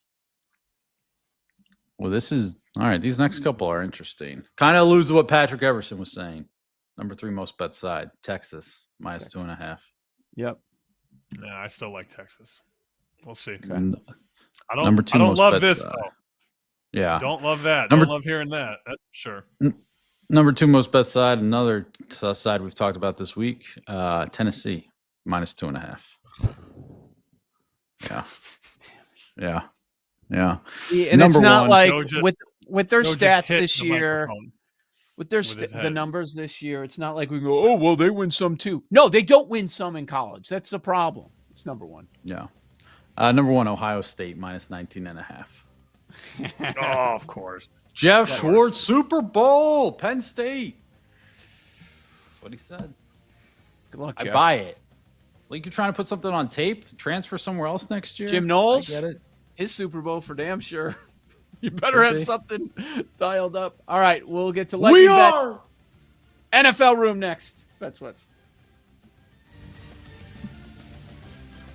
You're listening to Bet Sweats with Joe O and Sammy P on the BetMGM Network.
Welcome back to Bet Sweats with Joe Ostrowski and Sam Paniotovich on the BetMGM Network. All right, we went into the room. We got the college football plays. The most popular play is Ohio State minus 19.5. And Sam, I'm sure you saw this. Speaking of Ohio State and the Big Ten, they are not happy with Fox having Dave Portnoy on, apparently. Like, Portnoy admitted it, and Barstool's not going there this week. I wouldn't be shocked if, moving forward, you don't see a whole lot of Portnoy on Fox Sports per game for Big Noon Kickoff. I thought they were there this week. It's not going to happen next week, because I saw a video of Portnoy showing up to Urban Meyer's bar dressed like Jim Harbaugh for Halloween. Oh, he did? Yeah. So I think they're there this week, and then next week is when they're not going, I believe. Okay. I could be wrong there, but I know Dave is in Columbus, and I find it hard to believe he would go there without going on the show. He did reveal on one of their podcasts, though, that the Big Ten is not happy that he's part of the show. Yeah. So, see how that goes. Moving forward. Okay, Ohio State, number one. All favorites there. There were no dogs, right? Rice. No dog? And Cincy. Oh, Rice is a dog. Oh, that's right. Cincinnati. Okay. Cincy's the gonna top get three. Blown out. I'm thinking that a lot of the plays that we talked about today are going to be in the room for the NFL. But let's see. Paul Aspen, what do we have? All right, most bet spreads by ticket count at BetMGM for the NFL weekend. Number 5. I feel like this is good news. Broncos plus 1.5. Let's go. Why? Bo Nix. Bo Nix on the road as a dog. Have at it. Okay. He stinks. All right. 4 touchdowns, no interceptions last week. Cool. Against the Cowboys. Speaking I of know. Cowboys, minus 2.5. Let's Number 4, go. most bet in the room. Wow. Joe's Love it. loving Kyler- this. Good news, Kyler finally, Moon. Joe. Yeah, things are looking up. Let's get to the top 3, and then we can revisit that. Number 3. This makes sense. I'm almost surprised it's not number 1. Patriots, minus 5.5. Falcon I just Moon. looked up and saw Gert's comment. That's why I'm laughing.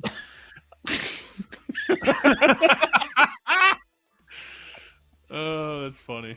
I'm not reading it. It's funny. Yeah. Trust Yeah, me. we can't. Well, we could. Yeah. Actually. We definitely What are we gonna could. do? We just- we What's won't. the worst that could happen? Yeah, right. Yeah.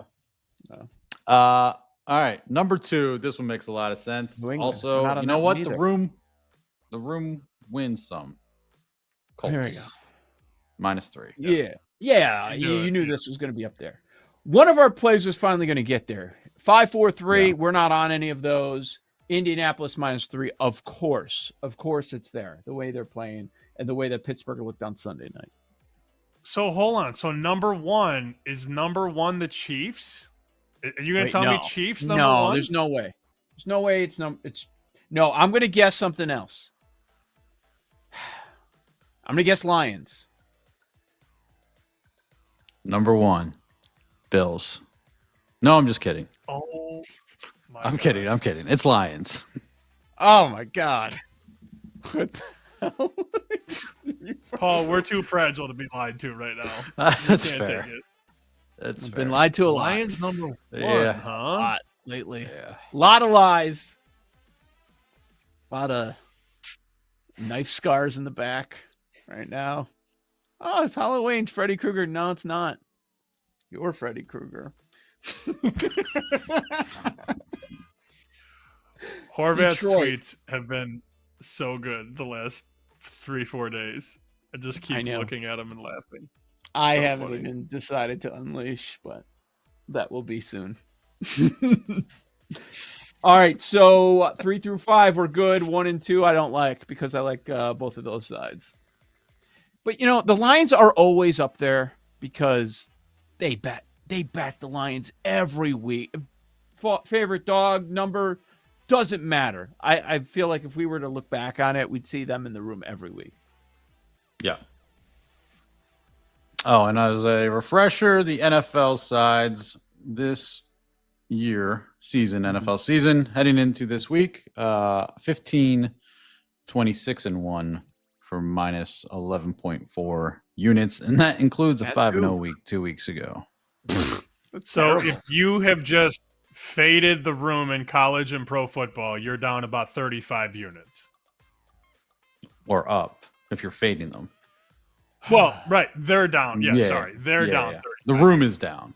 Yeah. But we get tweets that, oh, you're stupid if you even pay attention to what other people are doing. That should never even be considered. Okay. Is that the guy with 2 followers that we're talking about that doesn't have a life? That guy? Yeah. There's a lot of those.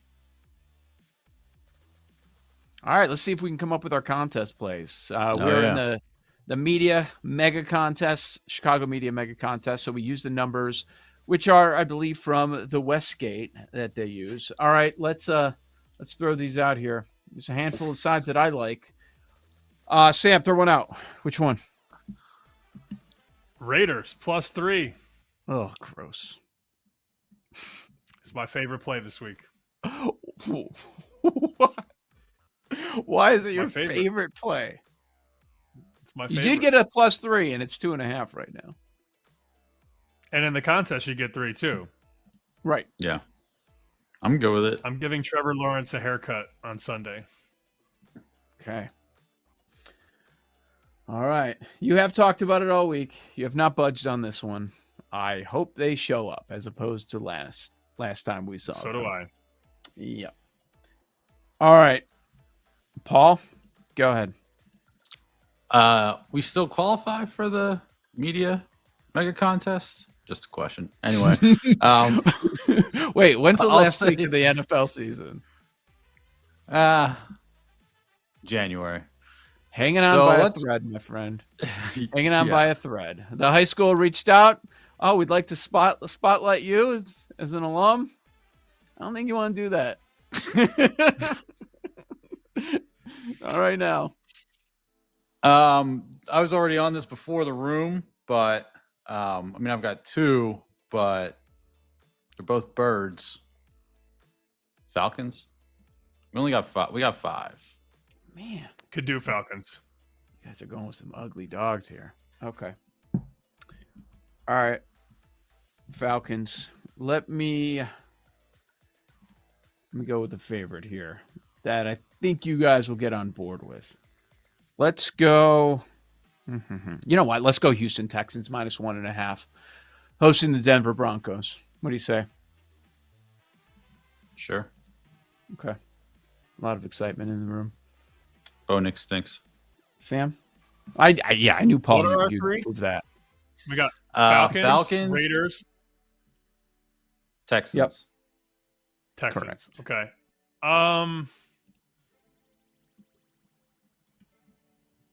Colts.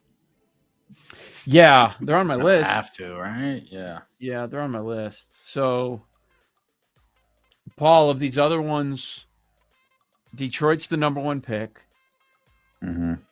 I like Kansas City. I don't know where you're at. I don't mind the Chargers, and I like the Giants too. So I have KC as one of my 5 right now. I have Arizona as one of my 5. I could definitely get down with the Giants.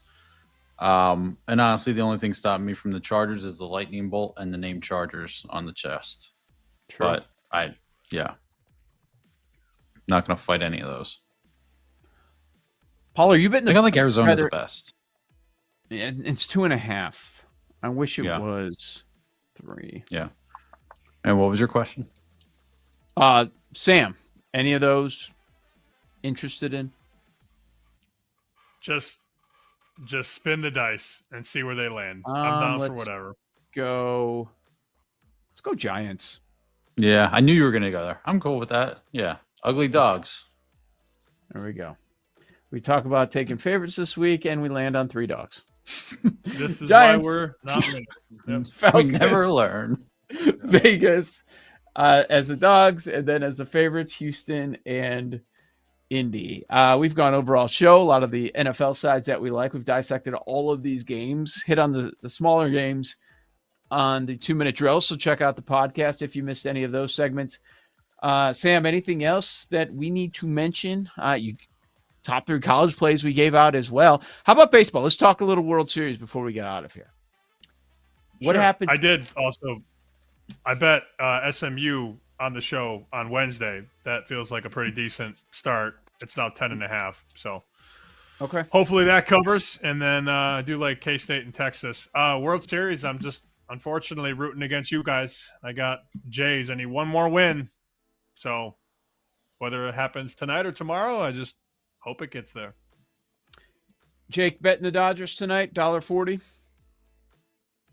I mean, basically have Dodgers money line anyway, so I don't feel the need to jump in on the minus 140. But I do think they win tonight. I think Yoshinobu Yamamoto is just on one of those Bumgarner, Strasburg type of runs. So I think it gets to 7, and then we'll see what happens. Throw the kitchen sink at the Blue Jays. And, anyone's game, as famously say, Game 7 can't lose, must win even. So I think the Dodgers do win tonight. I'll take a little shot on Muncy. Home run, has great history against Gausman. Other than that, just please win. Yeah.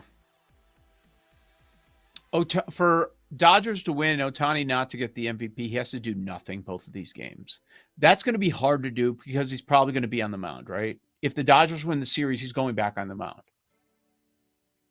You would think so. Unless they just say, like, you know what, Yamamoto, go back out there, close it out. Maybe he wins in that scenario. What? I mean, if you figure he was in the extra innings game, or he was warming up to come in the extra innings game, figure. Will he throw a complete game tonight? I don't think he'll throw a complete game, no. No. I think if the Dodgers are going to win this game, it's going to be Yamamoto straight into Sasaki. So maybe he goes 7 or 8. And you know what? Your boy Mookie, like, the 3 spot is not a demotion. If you want to demote him, actually demote him. That's one of the most important spots in the lineup. From 2 to 3 is not much of a demotion. So, yeah, we're thinking that we get to a game number 7. Both of us will be on the air on Sunday morning, and I think we'll be back Monday morning, 9 a.m. Eastern, to talk about it all. Whatever happens in the World Series will be a wrap by then. NFL and college. This has been Bet Sweats. Thanks for listening to Bet Sweats. If you missed anything on today's show, make sure to listen back on the Odyssey app or wherever you get your podcasts on the BetMGM network. Make it legendary.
and entertainment. This is the BetMGM Network. Kicking off your morning with the Daily Tip with Michael